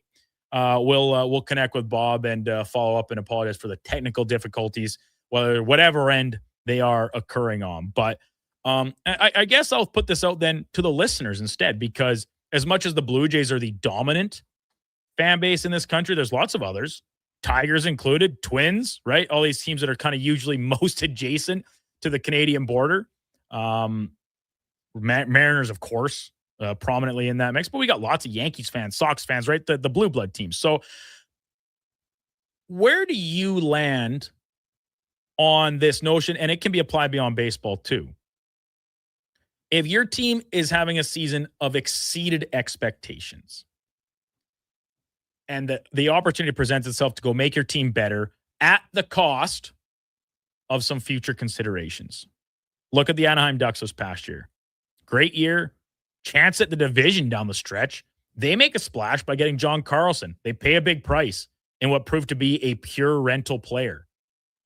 First round pick. And they made it to the second round of the playoffs. Is that worth it? Probably not. But I think you have to credit the management for taking a stab at it. The alternative, do you say this season has already been a success? Is there a contentment that sets in you say, we're still on the rise? We're building. We don't want to sacrifice prospects that could make an impact as soon as next year. In other leagues, of course, outside the MLB draft picks. And you say, let's ride it out and see what happens. Using the expression again, found money. And in the MLB, it's literally that case because it's always about the bottom line with these clubs. Where you got the big spenders, the Jays, the Phillies, the Blue Jays, the Dodgers, Yankees, of course. When you're not competing in that realm, you're a little more saying, it's like, let's just pinch our pennies, mind our P's and Q's, and see what happens. There's a lot of teams that fall into that camp right now. And as a result, the seller's market is particularly small. The price of some of these players could be quite high. Bob was not very heady on the notion of the Jays getting a strong return for the likes of Kevin Gausman, which is their best asset. And I shouldn't mention, too, the team, the Jays have apparently notified the rest of the league, Louis Varland is not available. There's a guy that would have fetched a very good price. To me, it's the right move. The Jays, like the Tigers, going back to our conversation with Jason Beck from yesterday, are not a club that is headed down a complete teardown rebuild. I think you've got the pieces in place if you talk about Trey Savage, Vlad Guerrero Jr., Louis Varland, Ernie Clement, Kaz Okamoto, right? Like that's five guys right there. Alejandro Kirk and Brandon Valenzuela as your tandem catchers, man. Kirk struggling, of course, coming off injury, but Valenzuela has been a really strong revelation for the team. Like, that's a big enough group of guys at a variety of positions that I think you're pretty comfortable going into the offseason saying, all right, let's take a deep breath, reassess where do we need to improve most drastically, and go back into next spring with the understanding that you're right back expecting to compete for the AL East pennant. Josh, I know you've been scrambling over there trying to connect back with Bob, but that's okay. No worries. Where do you land on that, my sentiment around lightning in a bottle versus found money, and how do you approach a trade deadline as a result? It's basically an argument of aggressiveness versus conservatism. Yeah, I think it's a good deal. When you think about the Tampa Bay Rays this year, I think this is more of like a lightning in the bottle type thing, right? Like they were not good last year. And so I agree, when you catch lightning in a bottle, it's very hard to go and win a World Series just like in general, particularly when you got a team like the Dodgers in the NL that are in theory just going to be waiting for you in the World Series. It's like, yeah, I'm all in pushing your chips into the middle to try and make that one big push because nothing is certain. So if you got the good team rolling right now, you might as well just do the best you can to give yourself the best opportunity to win a World Series. I'm with you. And my most premier example, I know I've been bouncing around a lot here using examples from other sports, but I think it's the easiest way to, make it clear. The Buffalo Sabres, right? This year, unreal story. Fire the GM, near last place. They storm back. Awesome year. They appear to have finally figured it out. A few seasons ago, this is more than a few now, maybe a couple. Tage Thompson, career year. Rasmus Dahlin, career year. Now, they had a lot of guys, and they were in the playoff hunt at the NHL trade deadline. Their goaltending that season was a little on the suspect side. Ukko-Pekka Luukkonen was still kind of trying to find his legs a little bit. He proved to have a really good year the next season when the rest of the team took a step backwards. And at that deadline, I was just pounding the drum like the Sabres should go out and get a number one goalie. Easier said than done, of course. But by all accounts, they were not in the market for it. Like they had, once again, lightning in a bottle that season. Take advantage of it. Don't sit back and don't mortgage your entire future for one kick at the can. But that doesn't mean you can't be aggressive and intelligently so. Baseball's tougher because you're not trading draft picks. No, you're trading prospects. It's all about prospects, but at a certain point, like you have so many players in your system, right? We talk about what does a top 10 internal prospect get you? Probably a pretty good MLB player. If they're top 10 in your system, depending on the strength of your own organizational depth. But it's more complicated for baseball, and I fully admit that. But I still think that the overall feeling and idea can remain for teams like the White Sox, who remain top of mind for me on this discussion. Oh, there you go. And the Rays possibly as well. I would like to see them make a big splash. And it's funny because I literally argued with Donovan yesterday saying I don't think the Rays will. That doesn't mean I wouldn't like them to. I just don't think they will because it's not in their DNA. It's not the Rays way. It's not the Rays way. Appreciate Bob hopping on for got a few questions in. He did have another hit coming up here around this time in East, so we were kind of up against it, but unfortunate we couldn't finish our conversation with him. Appreciate his time all the very same. When we come back, we'll dive back into the text line 1-833-414-1440. Once again, still fielding your messages for plans for the long weekend. Are you going to the Elks game? Where are you sitting? Playlist Friday. Still a few slots left. I would assume there was a good run that came in right when I reminded everybody of it, but probably a slot or two still available. And then we'll hear Cam and Eggs at 9:40 as well. Before we bring in Gary Meyer, though, Josh Fenwick, when Macklin Celebrini signed his extension, and we kind of bounced it around saying, like, is it a discount? Is it not? Because the Sharks were willing to pay him, what was the max, $20.2 million, right? Yeah. And the pushback was percentage of the cap compared to other guys that we said took discounts. Okay? Yep.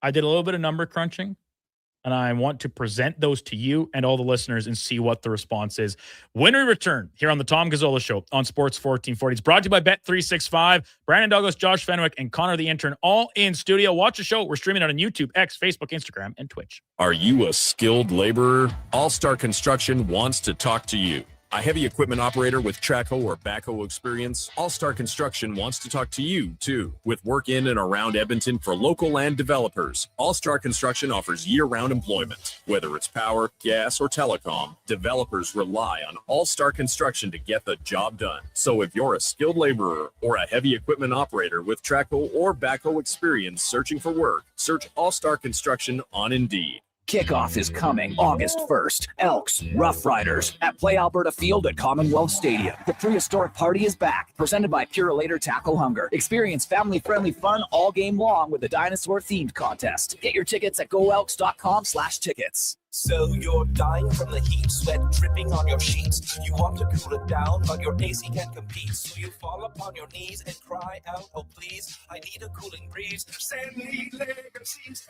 AC Repair. Legacy's AC Repairman. AC Repairman. Can't spell legacy without AC. Legacy Heating and Cooling's got a guy who's really good at fixing broken ACs. So if you got one, call Legacy. Okay, see you later. Legacy Heating and Cooling. Hey there, it's Brandon Douglas from Sports 1440. I was tired of slow, unreliable internet connections, so I signed up for Starlink. It's fast, reliable, even in bad weather, and has made streaming for movie nights and online gaming so much better. The summer doesn't mean a break from watching sports, and I've been streaming all the games seamlessly when at the family farm, despite the remote location. If you're ready for a better internet experience, you can order online in 2 minutes at starlink.com/radio or call 1-888-GO-STARLINK. Guys, there never seems to be enough time in the day, but you need to make time for this. Ken Franchek here. If you're 40 or over, a quick PSA blood test is crucial for early prostate cancer detection. The Prostate Cancer Center's Man Van is a mobile health clinic driving change for men's health. A few minutes could save your life. To get the Man Van out to your business or event, book today at getcheck.ca. Wanted local sports on weekends. Saturday mornings at 9, check out the Saturday Sports Setup, where we'll tee up what's happening on the weekend sports scene. Tune in Saturday morning at 9 on Sports 1440. Mr. Rooter has deja vu. Mr. Rooter has deja vu. The bathroom is right over there, Mr. Rooter. Thank you, good sir. Wait, I swear I plunged this toilet before. It was clogged with a snow globe. Am I living in a time loop? Oh, good. It's just a voodoo doll that looks exactly like me. Whew, what a relief. For a plumbing experience you'll want to relive, call Mr. Rooter. Recently, our company softball team lost the big game by 1 run. Then Dale tried to console us with the quote, "Winning isn't everything."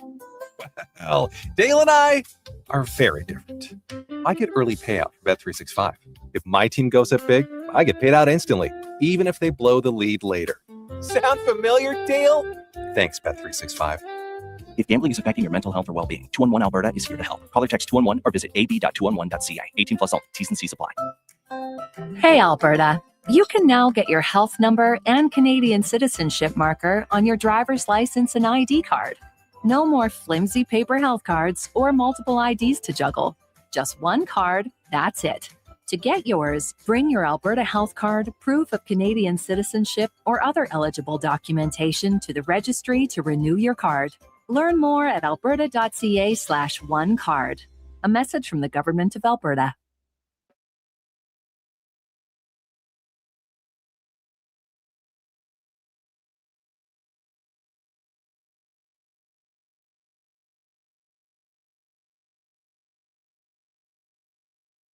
Your game, your station. Sports 1440. And watch us on YouTube, Facebook, and X.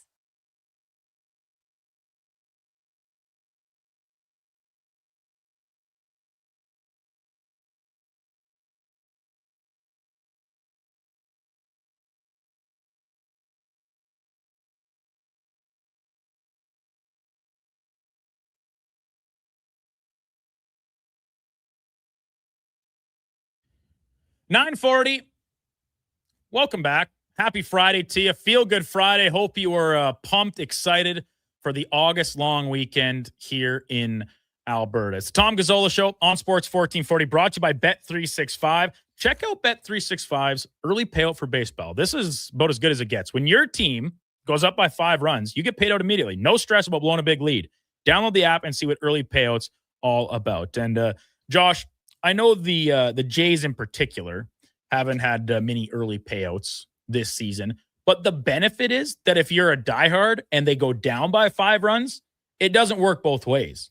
Just because you're down by 5 runs and that's the team you bet on, you don't automatically lose. That's right. So there's still a chance that the big comeback, which is always good. But in the case where your team's having a good night or day and they find themselves up by a handful at any point in the game, could be the first inning. Boom, cash it. Yeah. Put it in the bank. Just keeps you wondering, keeps you hoping. Keeps you hoping. You've still got a chance. Our text line, 1-833-414-1440. You can also send me an email if you're so inclined. Brandon at Sports1440. Josh at Sports1440 as well. Connor the Lesser, young Connor the intern over there, does not have a station email yet. But if you got a note for him, maybe you want to know more about him, Want to assess the cut of his jib? You can send it as a text. 1-833-401-1440. This one came in from Paul a little bit earlier, going back to our CFL discussion.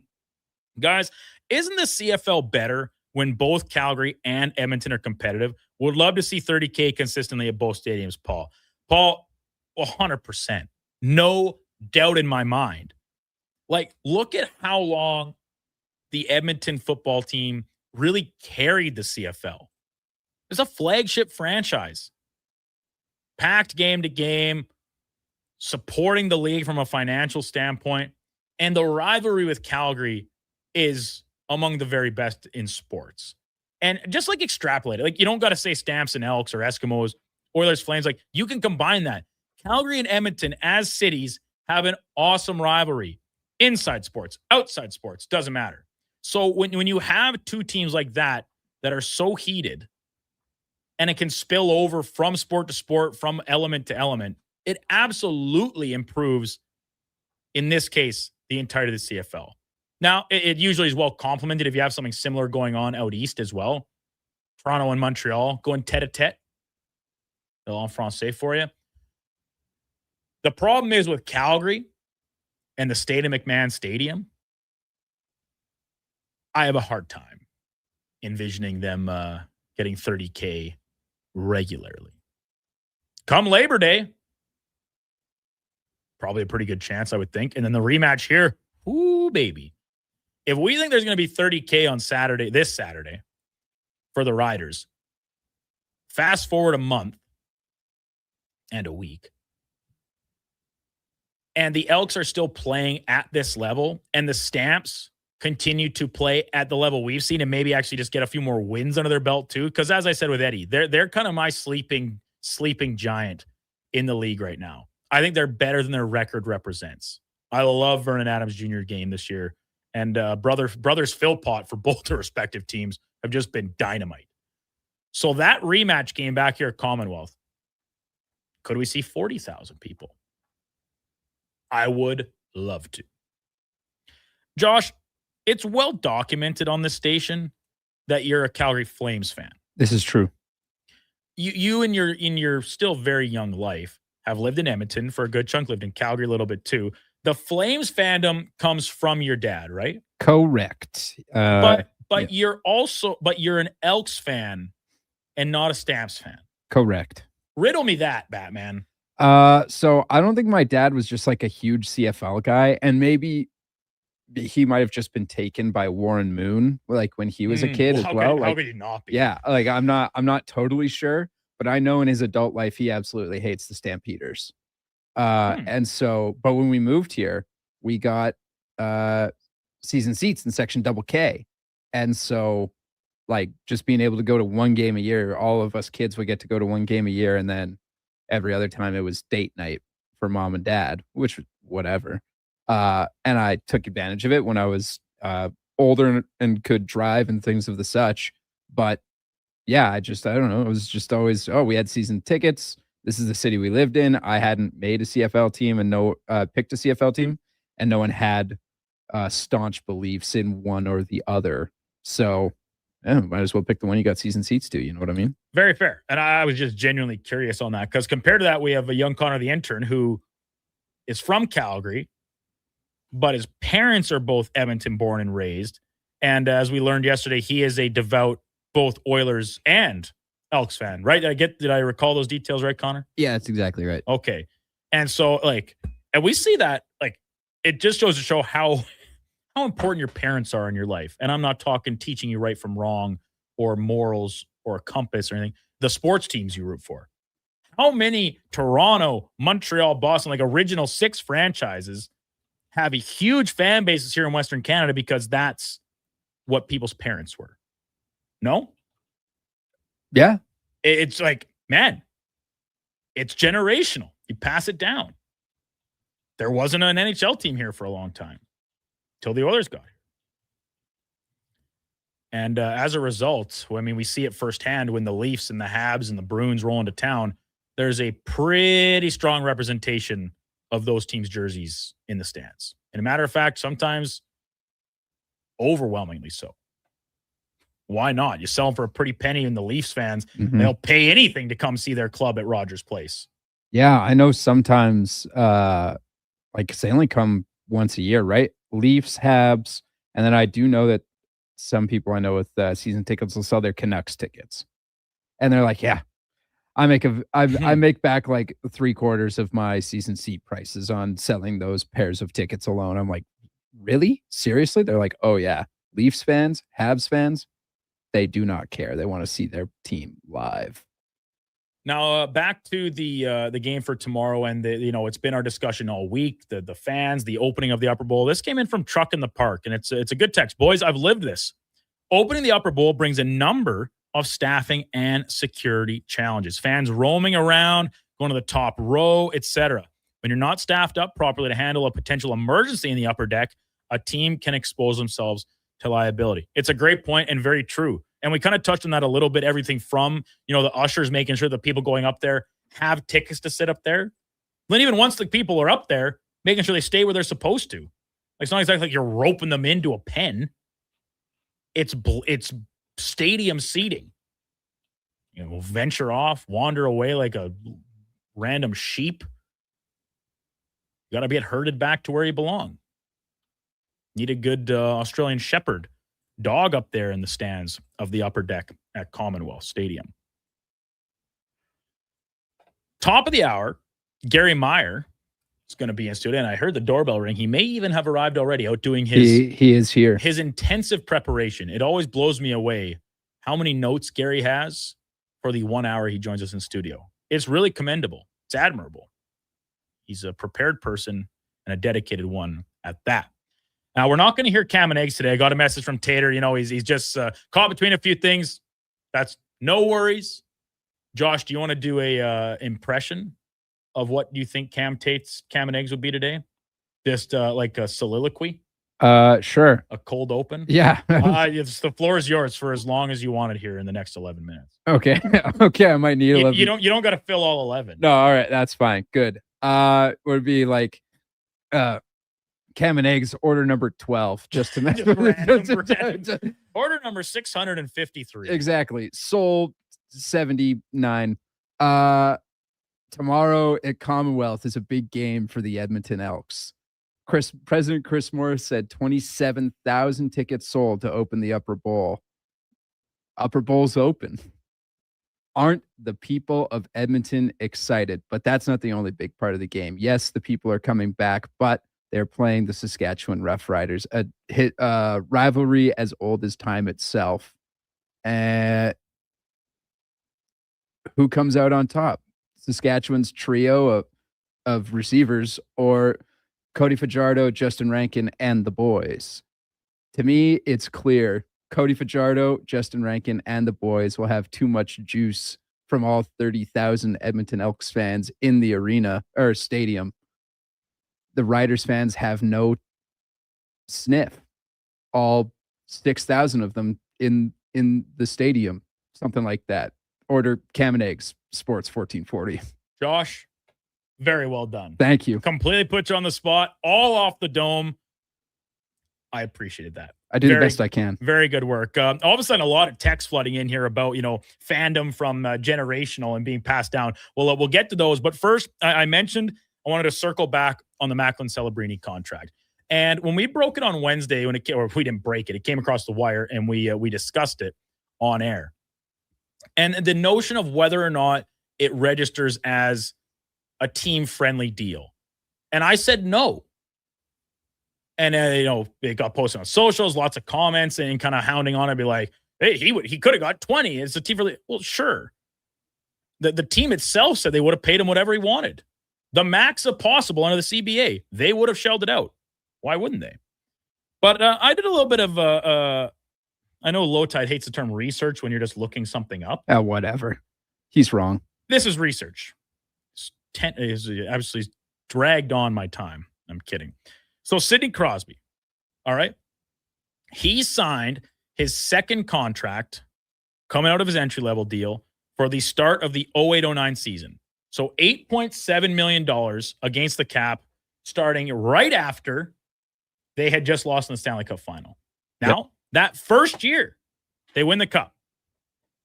$8.7 million against a $56.7 million cap hit.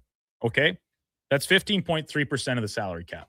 Macklin Celebrini's deal, when it kicks in, is expected to be 16.6 on current projections, percent of the cap. Pretty comparable, right? Okay. Crosby's deal, if we recall, under a previous CBA, was quite long. 5 years. And then he signed the same one again in 2013, so the cap hit stayed the same. That was a 12-year contract. Okay? The next 2 times Pittsburgh won the Stanley Cup, in 16 and 17, that same 8.7 cap hit registered as 12% and 11.9% of the salary cap. That is a pretty significantly larger discrepancy in the terms we're talking than the 16.6 Celebrini. And 17.3, by the way, is what Karlsson's going to be this coming season in Anaheim. Percentage against the salary cap. Okay? Alex Ovechkin, the other comparison. And I don't know if anybody ever considered Ovechkin's deal to be a hometown discount. But keep in mind, this was a 13-year contract when he signed it. Same time as Crosby, right? Coming off their ELCs at the same time. Yep. At $9.54 million. At the time, highest paid player in the league. A staggering number after the salary cap had just been added to the league. 13 years, $124 million. 13 years. At the time, 16.8% of the salary cap. That's more than Celebrini's going to be next year. But 13 years. That ages pretty well. When Washington won the Stanley Cup in 2018, that same price of about $9.5 million was just 12.67% of the salary cap. What's my point here? My point is that the shorter term on these deals for Celebrini and Karlsson makes them less enticing. By year 5, will they be in the same percentage? Is that when Anaheim and San Jose will have a few extra percentage of their salary cap to add to the roster, improve it, and be a Stanley Cup contender? You look at both these teams' rosters right now, they're far from complete. Both defenses need a lot of work, and they've got great pipelines, but it's far from a sure thing. Just found that interesting because so much of the discussion was around the comparison of us saying it's not, is it a discount? Is it not a discount? Percentage of the cap, relatively speaking. Those are the numbers, facts, not opinions. The opinions come in terms of how you're going to decide what it looks like in a few years' time, and can they still have the room to build a team around these star players. Top of the hour, Gary Meyer is here, looking as sharp as ever, looking as shiny as ever. Doesn't have a hat on this week. And Tyler Rumpel from Yager Ridge is going to join us at 10:20 as well to chat about how things are going down on the south side of Edmonton. 1-833-414-40 is our text line. You got questions for Gary. You got questions for Tyler. We will field them all morning long. And, of course, still interested in hearing what you're getting up to for the August long weekend. Are you heading out to play some golf? Where are you going? Where have you played so far this summer? Conditions have been tricky. The weather has not been great, but there's still some great golf to be had as we go golfing with the G-Man for the Country Club Tour here on the final hour of the Tom Gazzola Show on a Friday morning. Before all that, Sports 1440 update brought to you by All-Star Construction. They shape and build Edmonton communities specializing in underground utilities like power, gas, telecommunication, and street lighting. That's All-Star Construction. Here is Josh Fenwick.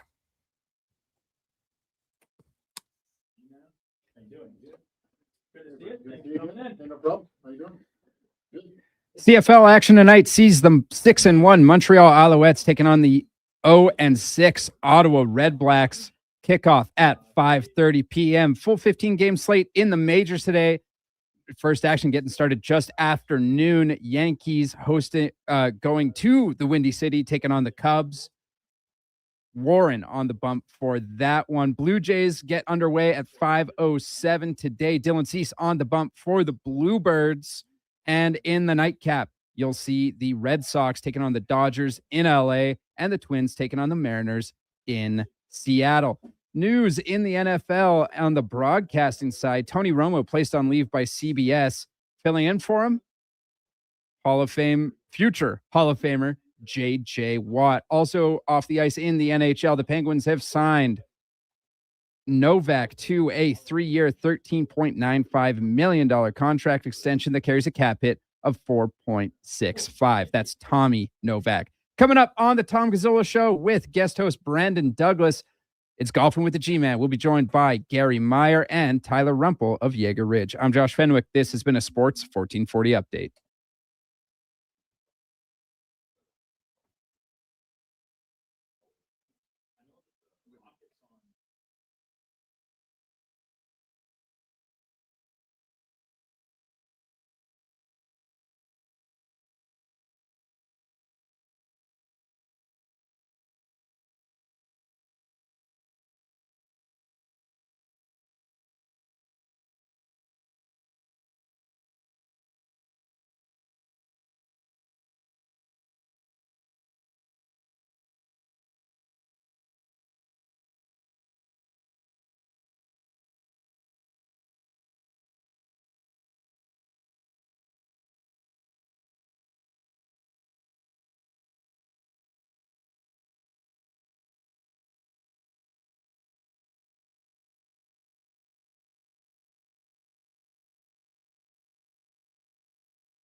Download the Caesars Sportsbook app today. Must be 18 or older and physically present in Alberta to gamble. Must be 21 or older to use Caesars Sportsbook. If gambling is affecting your mental health or well-being, 211 Alberta is here to help. Call or text 211 or visit ab.211.ca. Standard message and data rates may apply. Please play responsibly.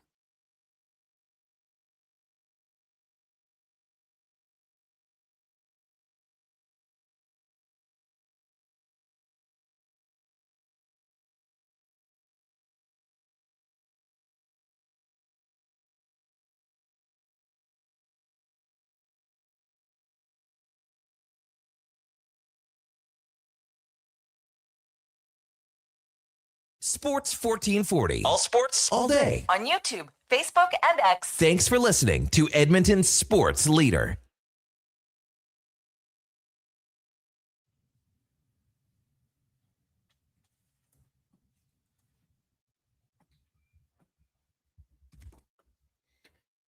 $10 in Edmonton on an August-long weekend Friday. Welcome back to the Tom Gazzola Show here on Sports 1440. Brandon Douglas sitting in for Tommy one final morning. He'll be back Tuesday to break down a busy weekend of sporting action, including the Edmonton Elks, Saskatchewan Roughriders tomorrow night at Commonwealth Stadium. Expected to be a packed house with, yes, I'm reading all your text messages, a very strong showing from our neighbors to the east. We know how the Rough Riders fans, the stubble jumpers, the flatlanders, the watermelon heads all love to congregate here for a road trip. And on a long weekend, what else are they going to do?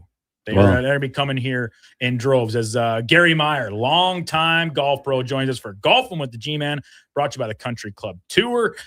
Gary, long time. Yeah, no, I know that they're on their way from Saskatchewan. There was a backup of combines and stuff just on the other side by Fort Saskatchewan. We got a text in saying it's like even people around the city noticing a suddenly uptick in the green plates around our fine city this morning. Yeah, that's a great thing because they're great fans. I mean, the dedication is crazy because it's the only pro sports team they have. Yep. So awesome. Yeah. It's way to support it. And we know there's been some struggles with some of the junior hockey teams in recent years too, is like prices continue to go up for teams like the Pats and the Blades and stuff. But it seems like the Riders will always be the Riders. Yep. They're number one with a bullet. Well, that's great to see. You know, you have fan support, stuff like that. So Tom Granola, he's worked here 2 weeks and he's on holidays now. I mean, all I keep telling people, Gary, is he learned from the very best, Kevin Carius. Oh, you mean Devin? For every 2 weeks you work, take a week off. Yeah, and they just keep that rolling for all the summer because I think it's coming up. Tom's got another week off here in August. Oh, well, that's nice. Well, Devin Harrias, it used to have this show. It just goes right. I think they should just be called the Brandon Douglas Super Sports Extravaganza. Well, if you may recall, Gary, there was 1 week to open off this month that we're now at the final day of, where it was the very short-lived program of Douglas in the Mornings. To much critical acclaim, not so much commercial success, but it's baby steps. So it got canned or at least shelved for the time being, and we're back to our regularly scheduled programming for at least 2 weeks. And now here I am again. But it is the Tom Gazzola Show, and Tommy will be on the sidelines tomorrow, though. Well, he's probably having his hair done, is he?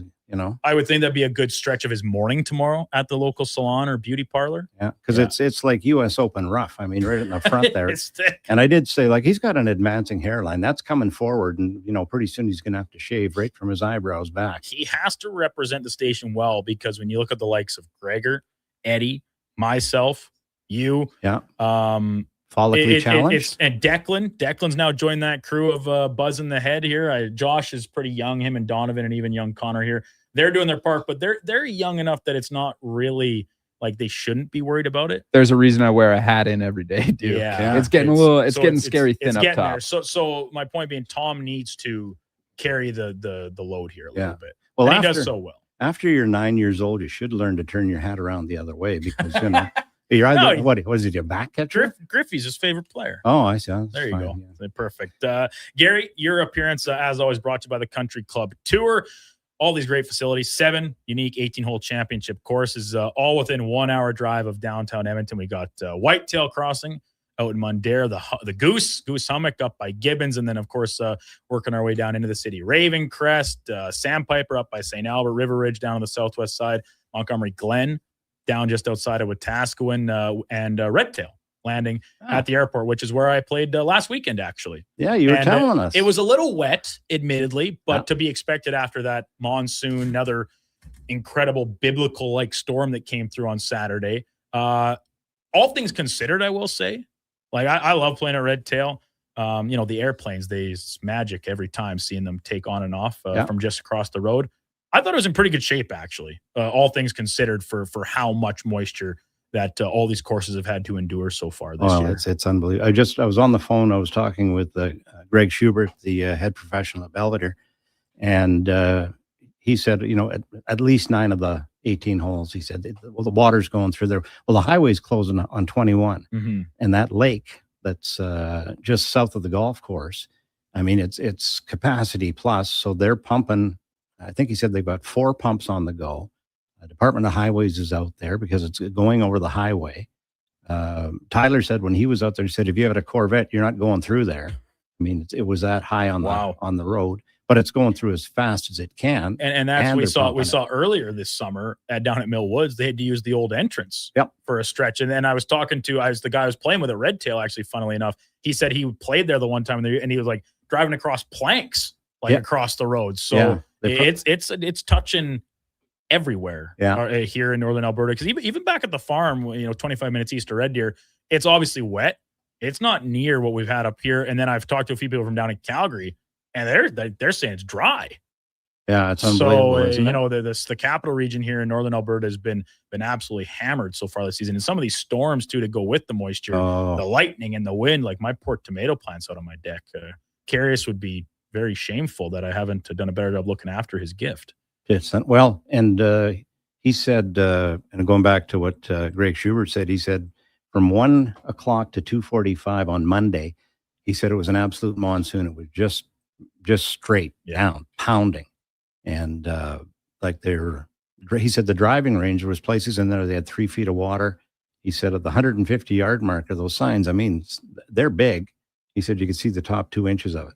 So it's just coming in so fast. I see that because the water, when it comes off of Belvedere, it ends up going down to a countryside, and their driving range is closed. The Meadows is closed, but the other 18 is going. So they're going along, and then from there it goes down to Mill Woods, and then from there it goes down to the river. But when we talk to Tyler, he's going to tell us about how that things are at Yager. Well, I don't know if you know this, but Yager Ridge is Eddie Steele's home track. Really? He lives down in that neck of the woods, and he plays it quite frequently. Go out there solo. He will even latch on with some strangers and some randoms who I doubt are quite as harsh on him as Kevin and I am with enforcing his foot wedges and the like that he likes to take advantage of. Yeah. But that's the benefit of when you go play by yourself. You shoot your best round ever all the time. Oh, that's right. Yeah. Well, I think Tyler was saying something about they're going to erect a statue of Eddie. And it's like the statue's going to, like, when you're picking a statue, you erect it in their like most famous pose. Obviously, Gretzky holding up the cup, Kawhi Leonard, the famous shot, all these things. Like those are what you envision with statues. Eddie's will be like club in his hand, like not swinging, and then the foot just swifting out from off the edge of a tree or something when his drive sliced a little bit too much. Well, they're gonna do that stuff where it's animated. So it'll be like an animatronic. Yeah, like animatronic. Sweeping. It'll work like that, and his head turns back to make sure no one's looking, and then he snaps his head back and kicks it out. I'm excited to see this, and it'll be a great attraction too. Like tourists will flock down there along with all the great golf they can play. People want to get their picture taken. Yeah. So there's that going on. Gary, I wanted to ask you about a couple, pro golf things. Oh, it's the Rocket Classic going on at Detroit Golf Club this week. Currently, Patrick Cantley topped the leaderboard. He's 10 under, 4 under today after shooting a 64 yesterday. Cam Young, Peter Malnati, Matt Wallace, lots of familiar names in the mix here too. Ricky Fowler, Ryan Gerard, amongst others. Yeah. Now, that's all good and dandy, right? The PGA Tour. Live Golf, obviously the breakaway league that they were trying to change the game a little bit, right? Yep. They only wanted to play 3 rounds, give a little more liberty to the players, and obviously the financial compensation that came with that blew everyone's doors off. We're talking like $500 million to some of these guys to go over there, and it was all backed by Saudi money, the Royal Investment Fund. Live Golf canceled their final event of this year, as they essentially are out of money. Folding, Not because the Royal Investment Fund is out of money, obviously, but because they no longer are putting as much money into some of these sporting endeavors that they've previously invested in. Right. What do you make of all, like, the league is they're trying to find new investment, and there's reports of one coming in, but it's not like it's a huge amount of money. But when you think about what it costs operationally to keep this thing afloat, it's really a drop in the bucket, essentially, especially when you're talking about the inflated numbers that some of these guys are being paid to play over there. What does it look like for these guys coming back? Because we've already seen the outline of the rules, right? Brooks Koepka was kind of the first to jump back, and it required some pretty substantial donations to charities, and you gotta cross these thresholds. But when these big time players almost certainly come back to the PGA Tour, do you see them being looked at differently by their peers that stuck it out the whole time? Or did the PGA guys say, hey man, good for you, you got paid, welcome back? Or is there still going to be that little bit of, for lack of a better term, kind of segregation between the two camps, even though they're all back playing on the same tour now and not just at major championships? Well, there'll be animosity because there was things said, right? On both sides. And, it'll take a while for it to calm down. There'll be friendships and that'll be stretched, and, guys they'll have to work it out. But I don't fault anybody when they say, listen, we're going to give you $500 million and, come over here and play. I mean, you're talking about legacy money. You're talking about money that, your family is going to carry them for generations. So why would you turn it down? Number one. And, you're playing a game, you're playing a sport, and to have, to be mean spirited and accuse guys of, whatever, when it came to, going for the dollars. Well, tell you what, the bank never asks you where you got the money. Well, no, that's not true. One time, the bank sometimes does. The government is usually a lot more interested in where you got the money. But there's a deal, and this was, I think it's still on the money laundering thing. If you have over $10,000 in cash, they want to know where you got the money. That's correct. So this goes back, golly, this was probably in the 90s. I had sold a vehicle. I think I'd got $11,000. So I go to the bank, and it's all cash, and I put it on the counter, and I'd like to deposit this. And the girl looks at me, she said, well, I have to fill out this form, and I have to ask you where you got the money. So I looked at her and I said, is there 1 or 2 T's in Hitman? She didn't ask me any more questions, took the money, put it in the bank, turned white. And put a big flag on you to now be investigated by the IRS. And I left. CRA. Yeah. So, but no, I mean, that's a lot of dough. I mean, put yourself in that position, your sport. Who's going to come along and gift you all that money? And for you haven't even hit a shot yet. Yeah. And so it's this, and to be honest, Gary, I think the same principle can be translated over to these other sports where, let's just use the most like an Darnell Nurse, right? Sure. And for his entire time playing here after signing that contract, just the whipping boy for the fan base. And listen, he's not immune to criticism. He did not play well for long stretches of times, and that's fine. Mm-hmm. But if you showed up at your job and you needed a new contract and they say, man, you were really good this last year, we want to keep you around. We can't afford to lose you. Yeah. And they overpay you, and it's all guaranteed money. Mm-hmm. You're telling me you wouldn't sign it? No, like well, get that's real. Right. No, well, Tyler told me he signed a $10 million contract with Yager. He said he couldn't get them to sign it, but he signed it. But no, I mean, listen, when it's out there, it just doesn't make any sense to me that you would say, no, I'm going to, stick to playing the PGA Tour, and I don't need no guaranteed money each week. And that's right. All that. And like when you look at what Liv accomplished in a big picture sense, because it was, I think, really brought forth to try and encourage more change to the PGA. Mm-hmm. And then when the word came out that, they're actually going to merge, right? There's a couple of years ago and nothing ever came of it. It's always just in discussions. They're hammering out the details, because the reason the players, I think, were more inclined to leave, apart from these incredibly large sums of money, was the PGA, like, just as we said, they're not immune to criticism either, the way they're running their operation. And you talk about, more guaranteed money on a week-to-week basis. And like Liv, they just wanted to, their idea was to make golf more fun, I guess, right, at the pro level, and take that for whatever it's worth, because they are professionals. Yeah. Well, they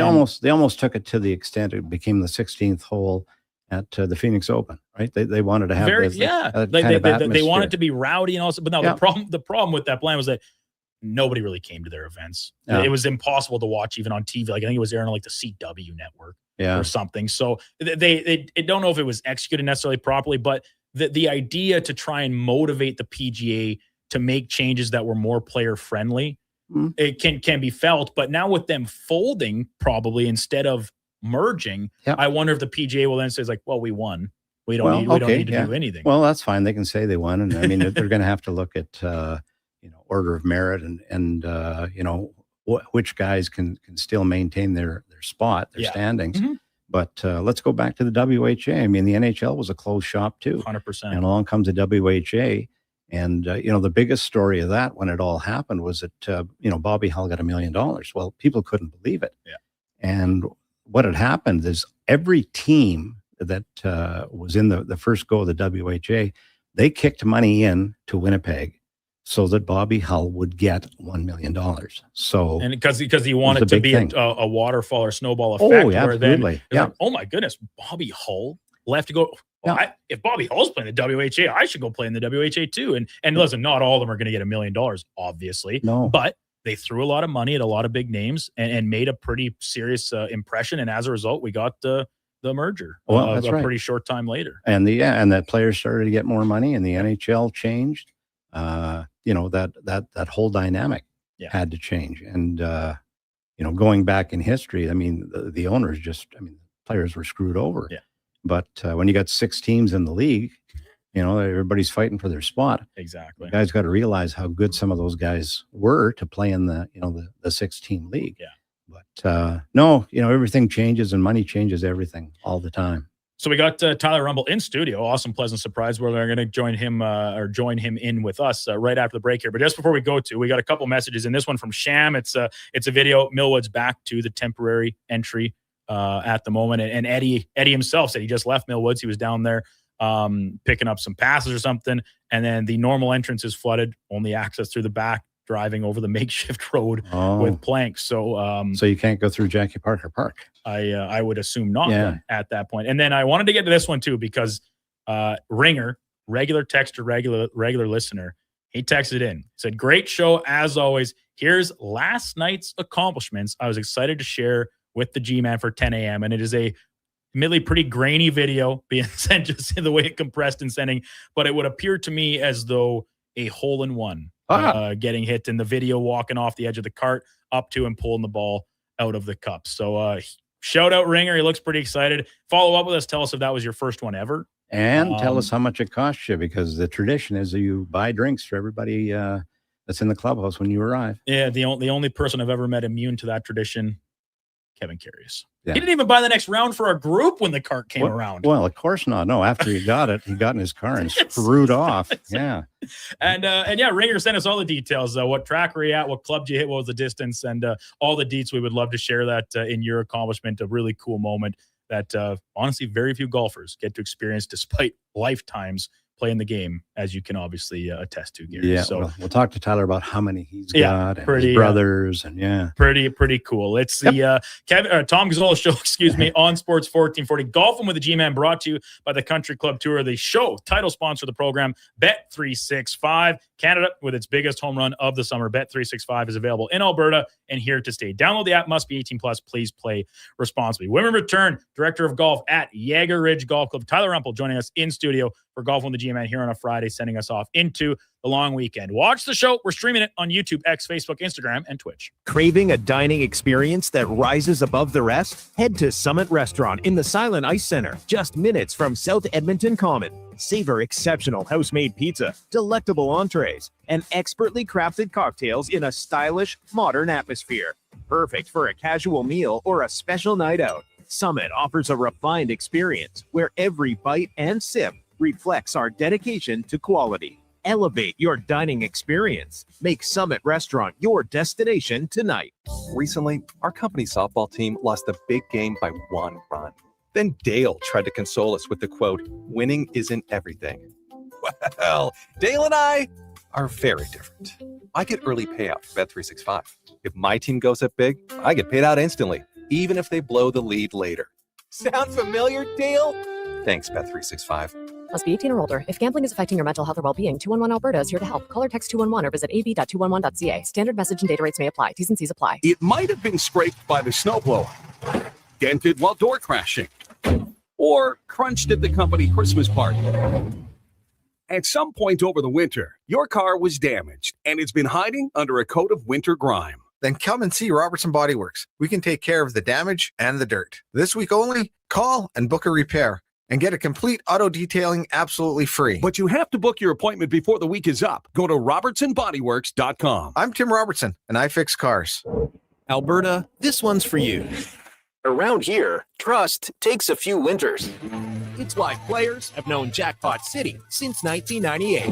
Home to hundreds of exciting casino games, live dealer action, and new adventures waiting to be discovered. Jackpot City, nothing beats the original. Please play responsibly, 18 years or older, Alberta only. If gambling is affecting your mental health or well-being, 211 Alberta is here to help. Call or text 211 or visit ab.211.ca.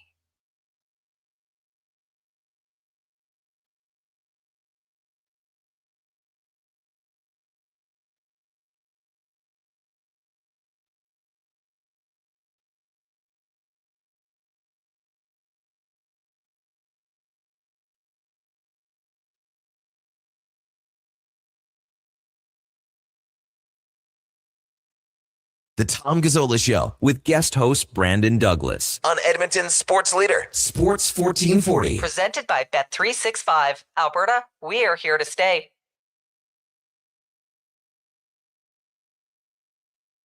Tom Gazzola Show on Sports 1440, brought to you by Bet365. However you're consuming the show, we appreciate it. If you're watching YouTube at Sports 1440 AM, all of our social channels, Facebook, Instagram, X, even Twitch, and then listening options too, the old AM radio dial, iHeartRadio, TuneIn app, and over at sports1440.ca. Brandon Douglas in for Tom Gazzola, final day, this Friday. Tom will be back Tuesday morning to recap the long weekend and, of course, the Elks game tomorrow afternoon against the Riders, which, by the way, thanks to this text that came in from Gord Oil, it is official. The Upper Bowl is open. We got the original line, the screenshot of an email that I think they first put it out to former season seat holders that had seats up in that spot. They gave first right of refusal to all of them, but on sale at noon today to the general public, Upper Bowl tickets for tomorrow's 5 o'clock kickoff against the visiting Saskatchewan Roughriders. So if you were one of the people holding out saying, I'm buying a ticket when I can go back and sit in the seats I want to, get them while they're hot. That's right. Get them while they're hot. This is Golfing with the G-Man here on a Friday in the 10 o'clock hour. Gary Meyer, longtime golf pro, in studio with us. And the Golfing with the G-Man hour is presented by the Country Club Tour, which means, Gary, we get to give away 4 passes. 4 passes. To a collection of the 4 courses at your choosing. You go down, pick them up from the CCT. And always, we like to put a little skill testing question in the mix. So you send in your answer. If it is correct, that answer will be put in the draw. Yeah. And your chance at a pass for you and 3 friends to go play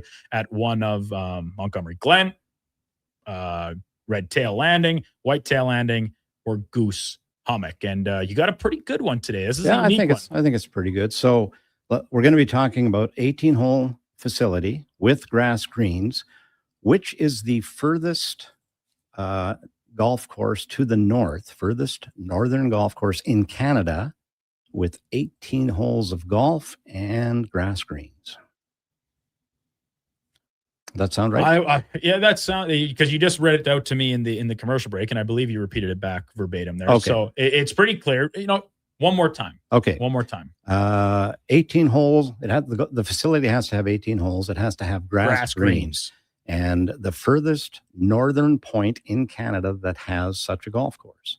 Okay. Text us in the answer. The name of the golf course. The name of the track. That's what we're looking for. 1-833-414-1440. If you're correct, you'll be put in the draw for 4 passes to the CCT tracks that I just listed out for you and 3 friends to go and play a round of golf. Now, let's welcome in our guest for this week. Back to the program, Tyler Rumpel, Jaeger Ridge, Director of Golf down the south side of the city. Beautiful facility in and around the creek. Tyler, good morning. Welcome back. Thanks for coming in studio with us today. Appreciate it. Thanks for having me, guys. Appreciate it, as always. Hey, right off the bat, Trevor Goplin wants to know how your chipping is. I'm throwing it now. I'm not chipping anymore. So it's the Norm Jackson. I'm putting it from off the... Yeah. Oh, yeah. I got loft on my putter. I got one of those hybrid clubs, the chipper putters. Yeah, two-way chipper. Ledge on it. Yeah, Double, go both ways. Yeah, we can go. Yeah. We're going to have to get Gop on here again, find out what's going on over at the Derrick. Because for sure. Historically, I mean, that golf course, I mean, it would flood if you cried. But I talked to him. He says their drainage is supposed to be it's really unbelievable. Good. The new construction, all that stuff. Oh, okay. And the drainage there has been really good. Okay, well, we'll talk about that. Let's talk about Jaeger. Now, what's going on there? I mean, you've got a pretty lively little creek or river or stream running through there. We had whitewater rafting tours. Yeah, that's badly. You probably could have for awesome. Sure. Yeah, it was good. Yeah, it was 9 holes and a whitewater rafting tour. Can't beat it. We've lucked out for sure. Just the construction and the overall design of the golf course with it being on the creek and everything flows into the creek. Nice. And we drain really well even after the storm on Monday and Saturday. Yes, it's wet out there. There's no question that some fairways are wet, cart path only, which we're lucky to have all the cart paths. But we've handled the water pretty good. Thanks. So it's been pretty good for us. We've really never closed due to being underwater Mhm. and like that. We just closed just because it's raining all day and said, let's just close the doors. Let's give it half a day or something. And so when you have seasons like this where the weather and the moisture in particular does provide such, extra challenges to you guys, like where do you see, even in a place like you guys where the drainage is good and you have the benefit of the creek right there, like where do you see that take the most impact? Is it around the greens, that especially some lower lying ones? Is it out on the fairway? Tee boxes you would think are usually a little bit more immune just because they're often, up on a little bit of a knoll or something. But where do you see most of the challenges emerge? Most of our challenges are in our bunkers. Okay. For sure. They just turn into soak it up. They just turn into smaller water hazards for a period of time. Uh-huh. You can spend a lot of money on repairing them. We've repaired a few of them already, which is, you kind of see, we got to fix this one. This one doesn't drain at all. So we've done some of that. Our maintenance crew has done a fabulous job in making sure the golf course is playable after all the storms, picking up leaves and stuff. And even the pro shop staff has done a great job, communicating that to the people and kitchen staff, everybody. It's just been a team effort at our place. But yeah, the bunkers are the hardest. The greens and the fairways, they drain pretty well. Okay. So it's good. We haven't done our main aeration thing, which we'll do here in August, but we do little stuff here and there to make sure that the water drains nicely off the golf course. Everybody's suffering through this. If you're a golfer, if you're a golf course owner, you got a membership somewhere, it's a tough thing. And like Tyler was saying, if you've got a golf course where you got flash-faced bunkers, well, the water hits it so hard it washes that out, washes all the sand down to the bottom, and now you got to get that stuff back up. Well, a lot of the bunkers, they've cut them down clay-based, and then they've got a small drain in them. Well, the water can't get out of there fast enough, and a lot of times it gets plugged up, and now you got another water hazard going there. I just got a note from Ron Lyons out at Legends. They got 1-9 completely underwater again. Traditions.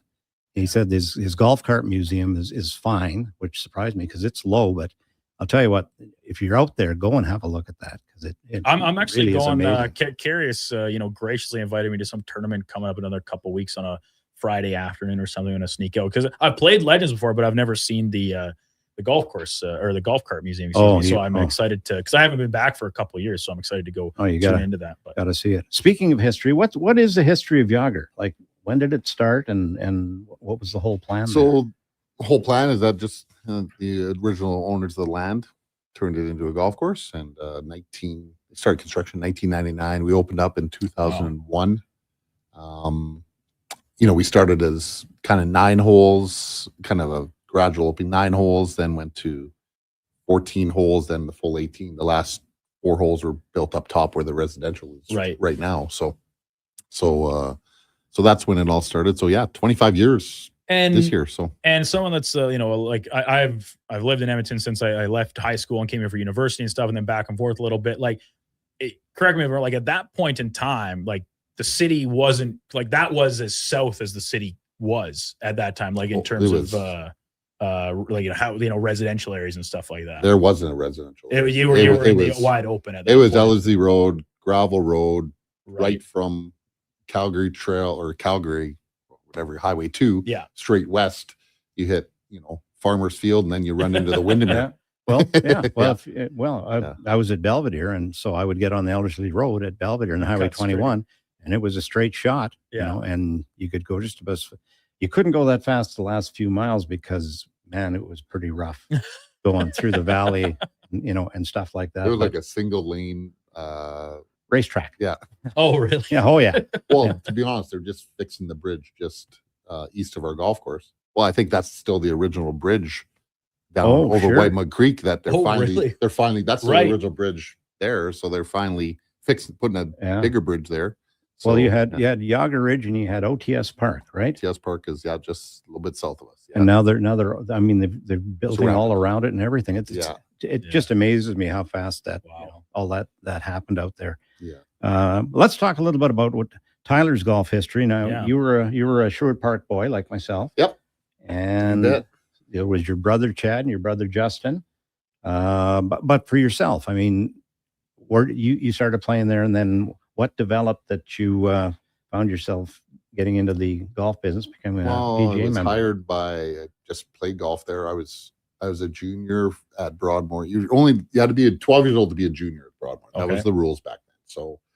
So I was 12 years old for actually 3 years because we fudged our age. That's the same as Gary, except his was just because, everybody's 12 for that many years because grade 6 hard for everybody, right? That's right. No, because you couldn't get a junior membership until you're 12. So so fudge. So Ken would say, "You guys still 12, are you?" Yeah. So we were. What's with the beard? We grew up on back then the first hole of Broadmoor when it was the par 5. Now it's the 10th hole. So we grew up just on the condos there and played golf there. My dad took us out there, played there lots, and I don't know, I think back then it was $75 to be a junior member and play sun up to sundown. And then Ken Matson hired me when I was 14 years old to clean the carts. Now back then people said, "Oh, you clean? Oh, geez." Oh, we had a fleet of 18, with 18 carts. But I was there every night cleaning those carts, and Ken paid me $400 cash. $400 cash.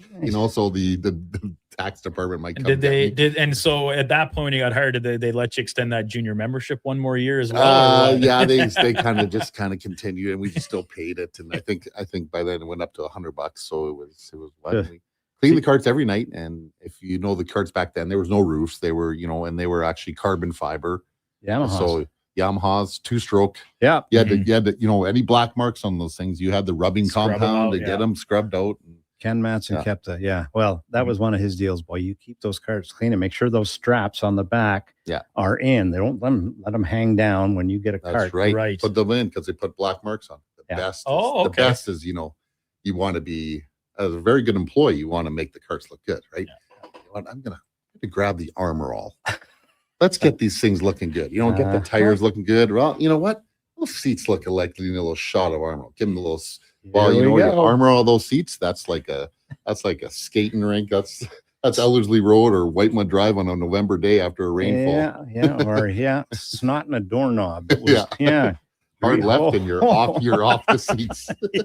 I got ripped a new one for that one. But that's where it all started, and been working at Jaeger for 23 years now. So so now you're 14 now. I mean, you didn't jump right into the PGA. You had to have gone through. So where did you go from Broadmoor, and where did you do your PAT playability test? Did my first year, my PAT I was at Cardiff with David Adam. Okay, I worked there, and then went back to Broadmoor. Then went let's go. Back to Broadmoor, then to Colonial Estates. Worked with Kent Adams at Colonial. Worked with Kent at Colonial. Then and then I went to Highlands, became the head pro at Highlands. That's right. There with Ray Milne and them. Then I went back to Broadmoor. And then I went to Jaeger. So pretty long list. I think I got them all. So wow. See? Yeah. So, some guys just can't hold a job. Yeah. That's kind of the history. Well, just a good lesson for all the youngsters out there. Never give up. Just keep taking what's in front of you. I suppose. But I think, like you said, you've obviously been at Jaeger so many years now. All the stops along the way, I would think, probably tell you things. They were just little steps that kind of got you where you were supposed to be. Right. You learn everything from everybody that you work with. Right. So that's the important part. The work ethic that Ken and Kent and everybody taught me. Ron Belbin. All those guys, you just take it forward and still have the stories and still remember what to do. Yeah. The old school guys, you did what it took, and it didn't matter what the weather was like. You had a job to do. Yeah. And you want to present the best product you've got when it comes to the golf course, to the carts, to the service, to the the whole deal there. And on top of that, Tyler's a good player. Very good player. And did you won the Millwoods Pro-Am? Didn't you? I won the Millwoods Pro-Am. I won both the men's and the ladies, I think. Yeah. It was a nice dress you had. Yeah, that's good. The ladies program was good. Got to play those forward teams. Yeah. No, I won. It wasn't pretty when the wind blew, but No, there was a few stories of that place underwater for rainstorms. I know a few years we had to fight during the Pro-Am. And we actually did just after we're talking about the entrance and stuff. I got a text. Somebody said they just played it. It's like despite all that, it said it's actually the course is still in very good shape. That's obviously awesome to see because. talk about your history down there, and so many of the people we've had on with Gary, like it just seems like we talk in sports with like coaching trees and stuff, right? It seems that spot seems to be a pretty good birthplace for a lot of great local pros and directors of golf that all passed through that spot at one point or another. So well, it's amazing when we did a thing back a couple of years ago, and the number of guys that have gone through Broadmoor, going right back. I mean, when I started, the golf professional was a guy by the name of Trig Wen, and I worked for him until I was 12, and then Ken came, and but there was just a volley of guys that got into the golf business that had grown up in the area, worked for Ken Matson, and turned out just it was a mill. And Ron Belbin, Darren Ross, there's a pile of guys. Trent Wright, and some great stuff. Unfortunately, the golf course has gone sideways. The county runs it, and they don't understand. They don't get it. It's sad. But Tyler Rumpel with us here, director of golf down at Jaeger Ridge Golf Club here on the south side of Edmonton for Golf with the G-Man on the Tom Gazzola Show on Sports 1440. So another one I just wanted to ask you, just some more, get to know you personal stuff. And I think we don't even ask you this last time you were on with Kevin and stuff, but like, do you got a favorite track that you have played the world over, and any ones that are maybe still on your bucket list that you'd love to get out to? And listen, we always love to say things like Augusta and stuff like that, but maybe if there's ones like that, but then also realm of realism, I suppose, that place you'd love to get to and play. I guess I've been pretty lucky to be at a few nice places. Played at Pebble Beach. Played at some golf course in Florida. Never got on TPC, unfortunately. It was raining that day, and I went to call to see if I could get out, and they said, "Yeah, no problem. Yeah, it's rain today. It's $600." I said, "No, I'm good." it was just coming down. TPC where? Sawgrass. Oh, yeah. I got to so there they was it raining? Yeah. At 600, I mean, they honored the PGA cards. We just had to pay a card fee. Oh, they didn't honor it today that day. I said, "Yeah, I'm a PGA guy from Canada." They said, "Oh, too bad, 600." Cool story, bro. Maybe try phoning. Yeah. First. I did call. Well, it was a one-off type of thing. I was just down there, and then I still want to get over to Scotland. I still haven't been over there, so that's probably the major thing I want to do. Check out a few spots. Check out a few spots. I still want to go to the home of golf. If you've been in the business for that long, you want to get over there, and I hope I get a chance to do that soon. Awesome. But it's one of those things. And just lucky. I appreciate all the golf courses around here that we get the chance to play. And so then I guess I'll point that with that. Obviously, we'll take Jaeger out of it as the home track for you. Do you got a favorite local course here in the capital region that you love to get out to? I still play at Broadmoor on Sunday mornings with my brother and close family friends. It's 5 minutes from my door, so it's nice. Anytime I can get out and play, I'm not picky. You and me both. Yeah, it's like just get out and play, and that's one thing that you always tell people to jokingly, that if they have a bad day, just realize what you got to do today. If you have a bad day in the golf course, just realize what you got to do today. While you're out there, there's a lot of people, swinging hammers or crunching spreadsheets or whatever time of day or day of the week it is that are probably pretty envious of the fact you got to get out there and swing for a few hours.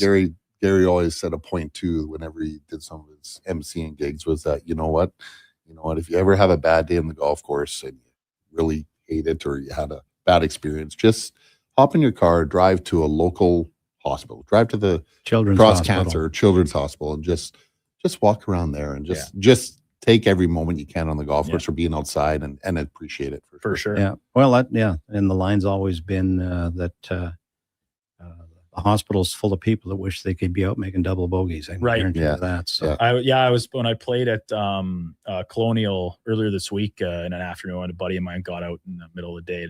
I shot the best front nine of my life. I shot nice. 42 on the front, and then I was getting on the back and even started pretty well, and then pace slowed down a little bit. We were behind like this group of kids that were having a pretty good time, I guess, let's just say. And then all of a sudden, triple bogey, double bogey, and then you get to the end of the card, you're like, well, that was still a pretty fun afternoon, all things considered. That's right. Yeah. It's easier to add the big numbers too. Yeah, they said they add up to 10 a lot quicker, which makes the rounding. 8, just minus 2 from 10. Perfect. Yeah, the kids used to call double bogeys. They called them gentlemen's pars. Yeah. Gentlemen's bars. Yeah.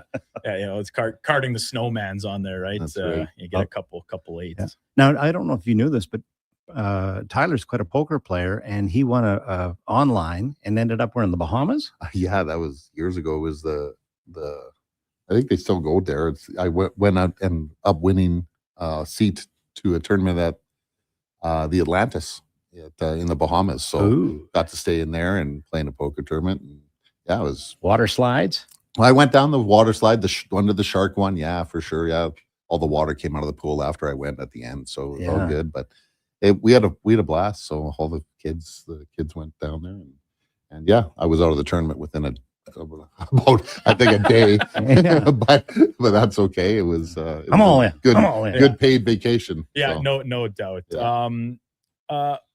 Last one for you, and then I think Kevin probably asked you this last time you were on too. Maybe it's changed because I think you had your brother in it last time around. Yeah. Foursome, dream foursome. You'd love to play with, and past, present, all things kind of rolled in. Past, present. You know, I am lucky to play with my brother and my family, and I grew up with. You know, sometimes you wish you could play golf with your dad again. You know, stuff like that. That's always fun. My oldest brother Justin, who's not in the business, he was in the business initially, but not anymore. Mm-hmm. So Chad, but that's probably the guys I really like to play with for sure. You know, no doubt. I'm sure my dad has had many stories and still does about, you know, he would take us out golfing and he turned into a referee because I'm sure there was a fight going on at some point. Some heated matches. Oh, for sure. And I'm sure that someone got hit with a club. I'm sure someone got hit with something. But that's probably your dad was a special guy. Yeah. I mean, he was involved in a lot of stuff. And one of the things that he big time was a Craig Simpson Never Say Never golf tournament. Yeah. I mean, he was a big part of that. Dad loved that. Went for 36 years and just awesome. But no, you're good people, and the apple doesn't fall far from the tree with us. Well, maybe with Chad. Yeah. Well, there's always one. Yeah, hit a rock on the way down. You mentioned when you came in that your brother was asking how he could call in. Oh yeah. He was ready to give a text or a phone call in. He goes, "What's the number? Who do I talk to?" Oh boy. Well, that might have to be a new rule at a golf. Fridays at 10:20 to 10:40. All of a sudden, the only time our phone lines are closed. We can't be having people calling in to give our guests the gears too much. That's only if I take it from the source, so that's all right. good. Yeah. Yeah. Go and shag some balls, Chad. Yeah, exactly. A little something. Yeah. You got anything left for Tyler here, Gary? Well, just that. Yeah, I mean, over the years, we've played a lot of different at a lot of different tournaments. Jasper being a special one, and Tyler's always been one of those guys that you just enjoy spending time with them. You know, and the members, the guests, and that out at Yager, you know, they're treated very well, and he remembers where he came from. There's no question that, he's done a lot of great things for the PGA. He's got young guys up and coming, great family man, good player, and a golf professional's profession. And man, you couldn't pick much of a better track to be the, putting your stamp on, because that's a beautiful place to go play down at Yager. And I really like playing there because it provides unique challenges, like with some of its tee shots and stuff. About you got to have a few different options in your bag to play all 18 out Mountain golf in the city of Edmonton, as I like to call it. Right. Yeah. So, man, Tyler, thanks a lot for coming in. Great to catch up with you. Best of luck with the rest of the season, and hopefully we can sneak down and get around in with you guys down at Yager here before the season's out. Thanks for having me, guys. Appreciate it. Tyler Rumpel, Director of Golf at Yager Ridge Golf Club right here in Edmonton, and golfing with the G-Man here on the Tom Gazzola Show. We will come back to wrap things up. Before so, Gary, you want to run your trivia question one more time? We'll take a final ring of answers here before we close the show in the final commercial break, and then we will select ourselves a winner as well. So one more time, our question for trivia today. What is the furthest northern golf course in Canada that has 18 holes of golf with grass greens? A lot of different answers coming in, which isn't always the case with some of your questions, because listen, we live in an age where a quick Google search can get most trivia questions, but I think the contingencies and the caveats on your question might have a few people possibly going in the rock direction here. So we'll pick a winner for 4 passes to the CCT here when we come back as we wrap up the show, wrap up the week here. It's the Tom Gazzola Show on Sports 1440, brought to you by Bet365. You can watch it. We're streaming on YouTube, X, Facebook, Instagram, and Twitch. Come for Canada's largest trade shows, the biggest names in entertainment, exhilarating sporting events, and more. And stay for the experience at the Edmonton Expo Centre. Looking for the perfect place to host your next big event? From trade shows to galas, meetings, and concerts, the Edmonton Expo Centre has the space, event expertise, and service to make your next event unforgettable. With over 522,000 square feet of flexible event space, in-house catering, and operational expertise, they bring your biggest vision to life. Learn more at EdmontonExpoCenter.com today. It's cone season at McDonald's, which means vanilla cones are $1 each plus tax in the McDonald's app all summer long. Soft, creamy, and crunchy. For just $1 each plus tax exclusively in the McDonald's app. App download and registration required at participating McDonald's in Canada. From the first pitch to the final out, catch Toronto Blue Jays baseball games live right here. Don't miss a moment of Blue Jays baseball this season. Sports 1440 is proud to be the home of Blue Jays baseball. Don't let rookies scratch your custom wheels. Evolve Wheels and Tires uses premium touchless equipment designed to protect your wheel and tire investment. Trust the enthusiasts at Evolve Wheels and Tires, Edmonton's premium wheel specialists. Evolve your ride. Evolve your experience. I'm Dr. Vance Elliott. The goal of every one of the thousands of hair restoration procedures I've performed is a full, natural-looking head of hair. I work directly with my patients for the consultation, the procedure, and the follow-up, so we can achieve the best results possible. When people see what we accomplish, I don't want them to think, "Wow, great hair transplant." I want them to think, "Wow, great hair." Go to drvanceelliott.com and contact us today. I finished a 5K in 94th place, right after a man wearing jeans. Then a volunteer gave me a medal. But I don't want participation trophies, unless they're from Bet365. With their daily prize matcher game, I win by matching gold coins, cherries, and more. Take that, denim man. Thanks, Bet365. If gambling is affecting your mental health or well-being, 211 Alberta is here to help. Call or text 211 or visit ab.211.ca. 18 plus only. T's and C's apply.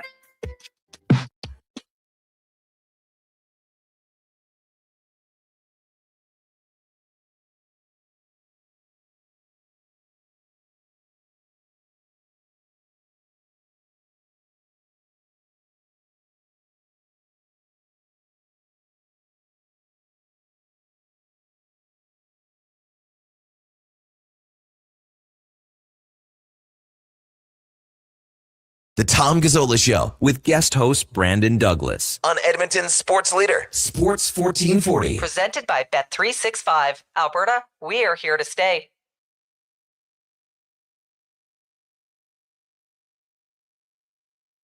Home stretch, the Tom Gazzola Show here on Sports 1440, brought to you by Bet365. Check out Bet365's early payout for baseball. When your team goes up by 5 runs, you get paid out immediately. No stress about blowing a big lead. Download the app and see what early payout's all about. Brandon Douglas in for Tom. One final day here this week. We got Josh Fenwick and Connor, the intern, on the other side of the board, and Gary Meyer for our weekly Golfing with the G-Man segment. 10 to 11 here on the program. And that is brought to you by the Country Club Tour. 7 esteemed courses, all within an hour of downtown Edmonton. Great tracks, the list of them. Once again, Whitetail Crossing, Goose Hummock, Raven Crest, River Ridge, Sandpiper, Redtail Landing, and of course, Montgomery Glen down just outside of Wetaskiwin as well. And then, hey, it's crazy to say, but it is the end of July. If you're already looking forward to the winter, and once the golf season comes to a close, the indoor golf facility just down off Kingsway that the CCT has, unparalleled, just tremendous. Couple buildings on either side of the road, and the number of bays is crazy. They almost always find a spot. They got leagues, they got a little bit of everything going on. Check out all that, countryclubtour.com. So Gary, the chance to win the 4 passes. Yep. We posed our trivia question: the northernmost course in Canada that has 18 holes and grass greens. So yes. A couple important qualifiers on that question, and we had a lot of right answers, a lot of wrong ones. I'm going to read off some of the incorrect answers and see if you have come across them in your time. Dawson City Golf Course. Yeah. Yellowknife Golf Club. Yeah, I've actually been up there and Yeah, they play. They got the Midnight Open there. And they start the golf tournament, but you have to carry a piece of AstroTurf with you because it's all sand. All sand. Yep. So I don't even know if this is a real place, but this is the rig. Before Googling, I would guess Churchill, Manitoba, Polar Bear Meadows, LOL. Probably not a real place, but funny all the same. This one came in several times, and apologies on my pronunciation of it. Ulakaktak. Ulakaktak is right, yeah. Holman Golf Course. You said that, but that one's just 9 holes. They hold rock. They also call it the Billy Joss. Okay. They have the Billy Joss Celebrity Golf Tournament there in July, but it's 9 holes featuring natural tundra shale fairways and artificial turf greens. Wow. Yeah, I just stubbed it on the shale. Yeah. And then last one of the variety of incorrect answers, we got Fox Haven Golf and Country Club. Do you know? Remember that one at all? Familiar with all right, Fox well, we might Haven. have to do a little digging there. But the correct answer is... Go ahead. You got it. You got it. Mountain View Golf Club yeah. in Whitehorse. In the Yukon. Beautiful up there in the summertime. I mean, it's the land of the midnight sun, right? Yeah. Lot of correct answers. Yeah. They flew a bunch of us up there. We used to go up there for a pro-am. And I mean, the food, the people, the scenery, it is spectacular. You know, we're spoiled. People want to travel everywhere. The people come from all over the world to go up there, and it's just incredible. We even rented a car and went over to Skagway. Going to the U.S. up there, and it's spectacular. Now, and I forget the exact longitude in that, but I know that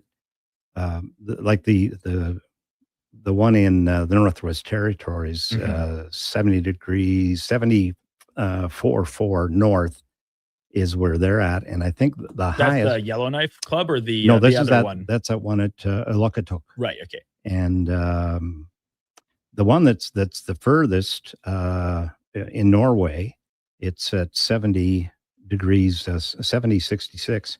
And it's the northernmost in the continental of Europe. So okay.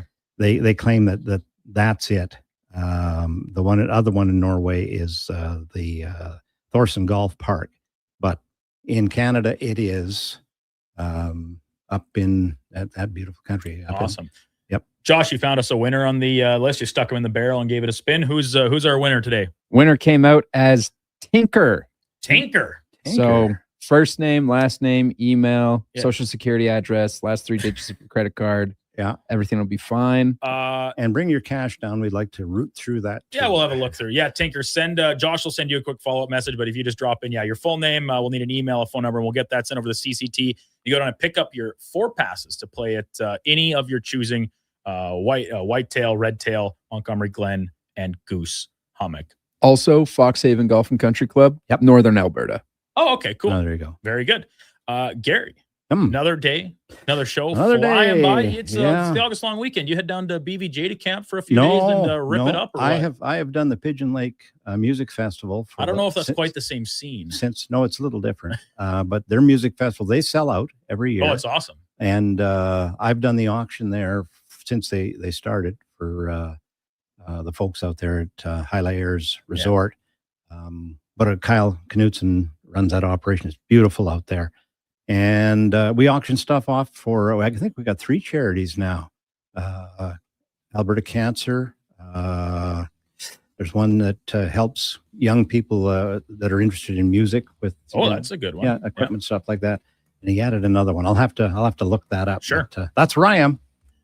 Thanks as always for coming in. Big thanks to Tyler Rumpel from Yager Ridge for popping by as well for this week's edition of Golfing with the G-Man. Gary, have a great weekend. Yep. Tommy G back with you next Friday. Yeah, that's right. Ashley, listen, I know that you're right at the tail end there. I know you're in Phoenix with your mom, spending money and eating, and your dad's back here playing golf and goofing off. So excellent. Thanks, Ashley. Be good.